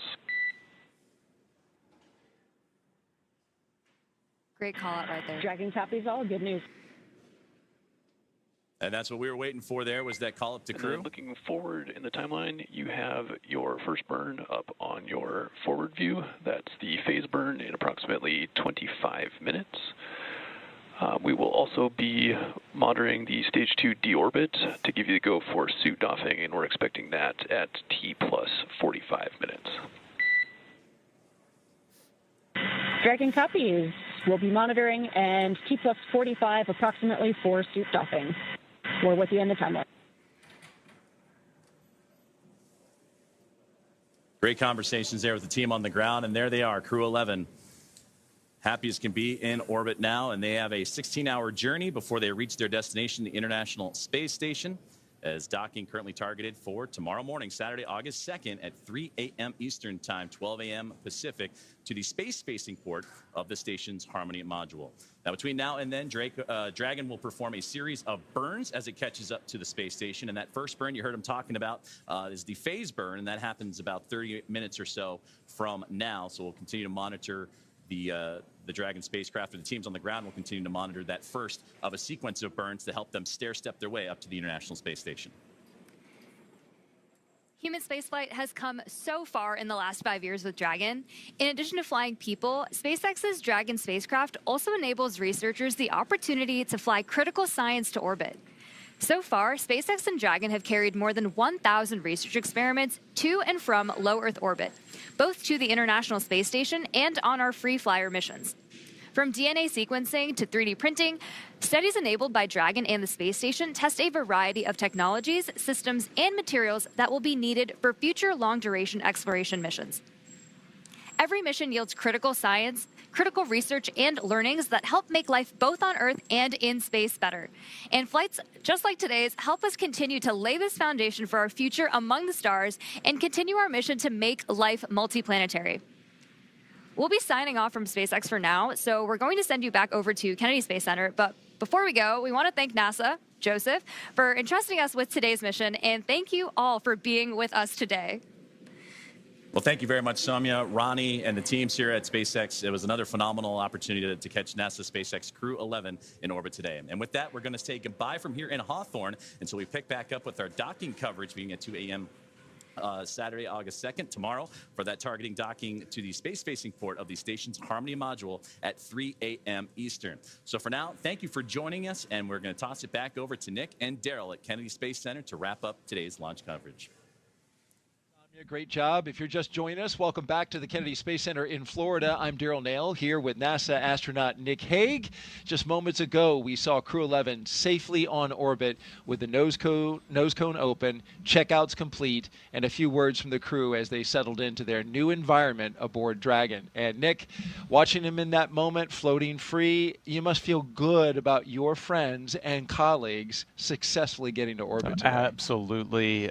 You know, at the moment of liftoff, the tingle on the back of your neck, the chills, and watching them go into orbit, and then to hear them call down after they're there safely, the joy in their voice, and then the gratitude for the teams that got them there. Just you can't help but feel awesome right now. Everybody that's associated with this launch. And now it comes, a completion for Zena Cardman, the commander, who was part of Crew 9. Was pulled off that mission. You continued on. This is now her chance. Now she's in space. She had to wait a little bit longer, but now finally gets to fly. Yeah, it's a full circle moment, and it's a thrill to be here and just be part of it.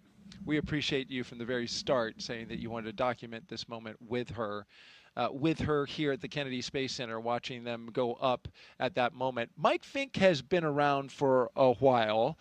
He's a veteran astronaut, but there's been quite a gap. He finally now, after 14 years, back up in space. Yeah, talk about patience being a key quality of an astronaut. It's not just sitting strapped into a rocket for 2.5 hours prior to launch and not being able to move. It's, doing your job and waiting for your opportunity, and that might be a decade or more, and to take that time and to do so much with it while you're still waiting to launch into space, it just shows the character that he has. Incredible Character and incredible character is Mike. Well, quick story here. We want to tell you, when Zena Cardman was here and she did the co-host role for Crew 9 when you launched. After the launch broadcast was over, she pulled out a deck of cards and just offhandedly was like, oh, hey, I want to show you something. And she showed me this deck of cards. It was the Crew 9 deck of cards. And she had hand-drawn the portraitures of like each of the Crew 9 members, which included you, and she was on it, though she didn't get to fly. It was the card deck that you used when you played to get rid of your bad luck. Yeah, in the suit-up room, Right. And so I'm like, you hand-drew these? I was like super impressed. So, of course, fast forward to recently, you walk in the pre-production meeting and you're like, hey, Zena wants to have this deck of cards. It's the Crew-11 deck of cards, and we want to show them to you now. And she redrew her crew. And we want to show those to you. Hold that up. She's an amazing artist. All the crew members each got a face card. So she's on there, Oleg's on there, Mike and Kim and Kimya. And here they are. She hand drew this. We have a close-up of this shot. We want to show you so you can get a real full appreciation. Hand-drawn portraitures by Zena Cardman, the commander. You talk about many talents. Just another talent in what appears to be just this extremely well-rounded astronaut and commander. Oh, absolutely. not all astronauts are created equal. I cannot do that. She is talented. That's incredible. And of course, they played with this deck of cards when they got rid of Zena's bad luck today. Yeah, and it worked. And it worked. Look at that weather. We were looking at the cloud just off to the south. You know, the power of positive thinking. Your positive thinking is perfect. All right, we're going to send it back out for one more interview with Tony. And in the meantime, you and I are going to play some high-low card for your next space assignment. See if I can win it from you. Tony, take it away. Thanks, Daryl. Looking forward to who wins that game. Joining me is now Stephen Chan with the Commercial Crew program. Stephen, what an amazing launch and landing of Falcon's first stage. How are you feeling? That was amazing, Tony. To watch the Crew-11 Dragon flying up on the Falcon 9, it's incredible, to see that. On a personal note, Mike Fink is a dear friend of the family, and it warms my heart to see him to go back to space station to work and live there. I am the external liaison for the Commercial Crew program, so it's my job to make sure that our external partners are coordinated and informed to support our missions, and those partners include Coast Guard, FAA, Air Force, Space Force, and other DoD partners. Today, the Coast Guard is out there making sure the waterway is safe, and FAA is clearing the waterway. So it is. I get to see how much work it goes behind the scenes to make sure our missions are successful, and I am looking forward to have the Crew-11 get on orbit and then come back safely with Crew-10. Steve, you played a critical role in changing the splashdown locations for Dragon to the Pacific Ocean. Can you talk to us a little bit about your role in that and the significance in changing those splashdown locations? Yes, the moving Dragon recovery to Pacific all had to do about the safety of the public, and the trunk debris. By going to the Pacific, we ensure that the trunk is entered over Pacific Ocean and have no risk at all to the public. So, and thanks to our external partners, we work with them to make sure that the Dragon can be recovered safely, and they can perform their important missions, like keeping the waterway safe, keeping the airspace safe, and then the DoD can perform their missions around California coast. Speaking about all of those external partners that you have to work with, it took a huge effort to get this underway. Can you tell us a little bit more about how that worked? Yes, so for our West Coast partners, the Dragon landing in the Pacific is a new challenge for them. And they have, as I mentioned earlier, they have their other national priorities. So we are very thankful to our partners and their leadership who recognize that Dragon is also a very important national priority. So we're very thankful to our Coast Guard, Navy, other DoD partners and FAA that help us make that happen, and I'm looking forward to work with them to bring Crew-10 home safely. SpaceX has successfully brought back 3 Dragon the last few months, and we are confident they can help us get there in the next few weeks. Absolutely. Absolutely, Steve.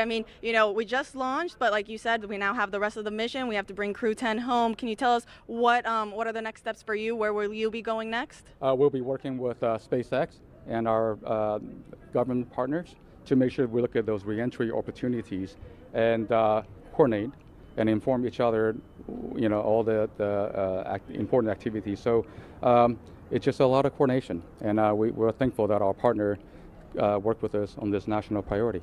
Absolutely. Well, we wish you the best of luck on the rest of the mission. Thank you so much for joining us. And Thank now you, Tony. We'll send it back to Daryl and Nick. All right, thank you so much, Tony. And certainly you can hear the emotion in people's voices, especially Stephen here. Just so proud of seeing Mike Fink. He has touched a lot of people here at the Kennedy Space Center in his time working with everyone here throughout the Commercial Crew program. Yeah, absolutely. He has had an impact. And you had an impact on me. I lost to you for your next space assignment. So we need to clear the record here, because you tried to stack the deck and karma won out there because you dealt me the ace by accident. So I'm sorry. That's just the way it goes. Thank you for being so truthful and honest. Is this show over yet? No, you know what? We're excited for you, Nick. We can't wait to see what you do next as well. You've brought so much experience and insight and knowledge to this show, and I know that you wanted from the very beginning, after you launched, you told me that you wanted to do this for Xena, for your friends, for your colleagues, for your team. And you're a stand-up guy telling us early on, like, hey, I'll be there and I'll do it. Thank you very much for that. No, my pleasure. Can you take one more social question before we bug out? We didn't hit 8 yet, so yes. Let's do it. One more social question. Let's see if we can get it fired up here. Yes, Aaron Anzar is the winner with, what is your best memory as an astronaut? Wow, you can imagine. There are so many memories that are created. I've listened to you for a couple days now, and it's fascinating to hear each and every one that you remember. But what would you put as the number one memory? You know, the image, if I try to sum up my 12 years of doing this job, the image that kind of brings it all together in my mind is just another Friday night floating around the table in the Russian service module, having dinner with our playlist. It's an eclectic playlist of music that mixes in everybody's favorites. So you've got Russian traditional folk music and hard rock and American country western, and it's just the culture that the crew has built, and me trying to talk with my cosmonaut colleagues in broken Russian, and them talking to me in broken English, and we develop our own language, and we're sharing what's going on with our families, and birthdays and anniversaries. It's just life. And we've built that in space. And there's just so many unique aspects, just how you're eating and people are floating around, that it's so normal. It becomes so normal to do that, and that's my hope, is that we can get more people to experience that normal living in space, but also that normal of bringing together people from around the globe and just getting to know each other. Yeah, understanding each other, appreciating where we come from as different countries. What strikes me about that is a memory that you chose is you went on EVAs. You went outside the spacecraft, outside and saw the entire planet underneath your feet, but you pick a very human moment as the memory, a bonding moment among your crew that stands out as the number one. I'm sure there's a ton of great memories, but it was the human one at the end of the day. I mean, you can spend all day in the cupola staring at the Earth, and it's an amazing view. But when a crewmate floats up and watches it with you, it's just that much more spectacular. That's awesome. That's awesome. Nick Hague, NASA astronaut, and a brigadier general with the Space Force. Thank you so much for being here. You did a fantastic job. And with that, our coverage comes to a close. But the journey for Crew-11, well, it is just beginning. After a stunning launch from Kennedy Space Center and a successful ride to orbit, the crew is now on their way to the International Space Station. This is a shortened trip, 15.3 hours, with docking targeted for a Saturday, August 2nd. At approximately 3 a.m. Eastern Time. And we'll pick back up, of course, with our coverage beginning at 2 a.m. Eastern Time on that same Saturday, tomorrow, for a targeted docking at that moment. And so with that, we want to just say thank you to everyone who was participating in this show today. If you want to follow along with the mission, Crew-11's journey to the space station, just by check in with our real-time mission audio. It will have the flight controllers communicating with the team. You can check that out. The QR code that's at the bottom of your screen now, you just pull out your phone and scan that. You can watch on your phone or watch on your TV with a streaming app. We'll pick back up live with broadcast coverage about 2 hours before docking right here on NASA Plus. Nick, thanks again. Really appreciate it, man. 2 launch attempts. I mean, you were fantastic. This is a long slog through the day, but it's wonderful to document seeing your friends go up to space. Yeah, wouldn't want to be anywhere else. Absolutely. So with that, thank you so much for joining us. Have a great afternoon, everyone, and thank you again for watching us get these astronauts to space. Continue to follow us as well, and make sure that you keep looking up. we are seeing the astronauts that are flying today. And once again, getting suited up. This is a tradition that happens before crew can leave the suit-up room. Crew-11 walking the hallway, ready to do it again. And here they come. Crew-11 walking outside before launch.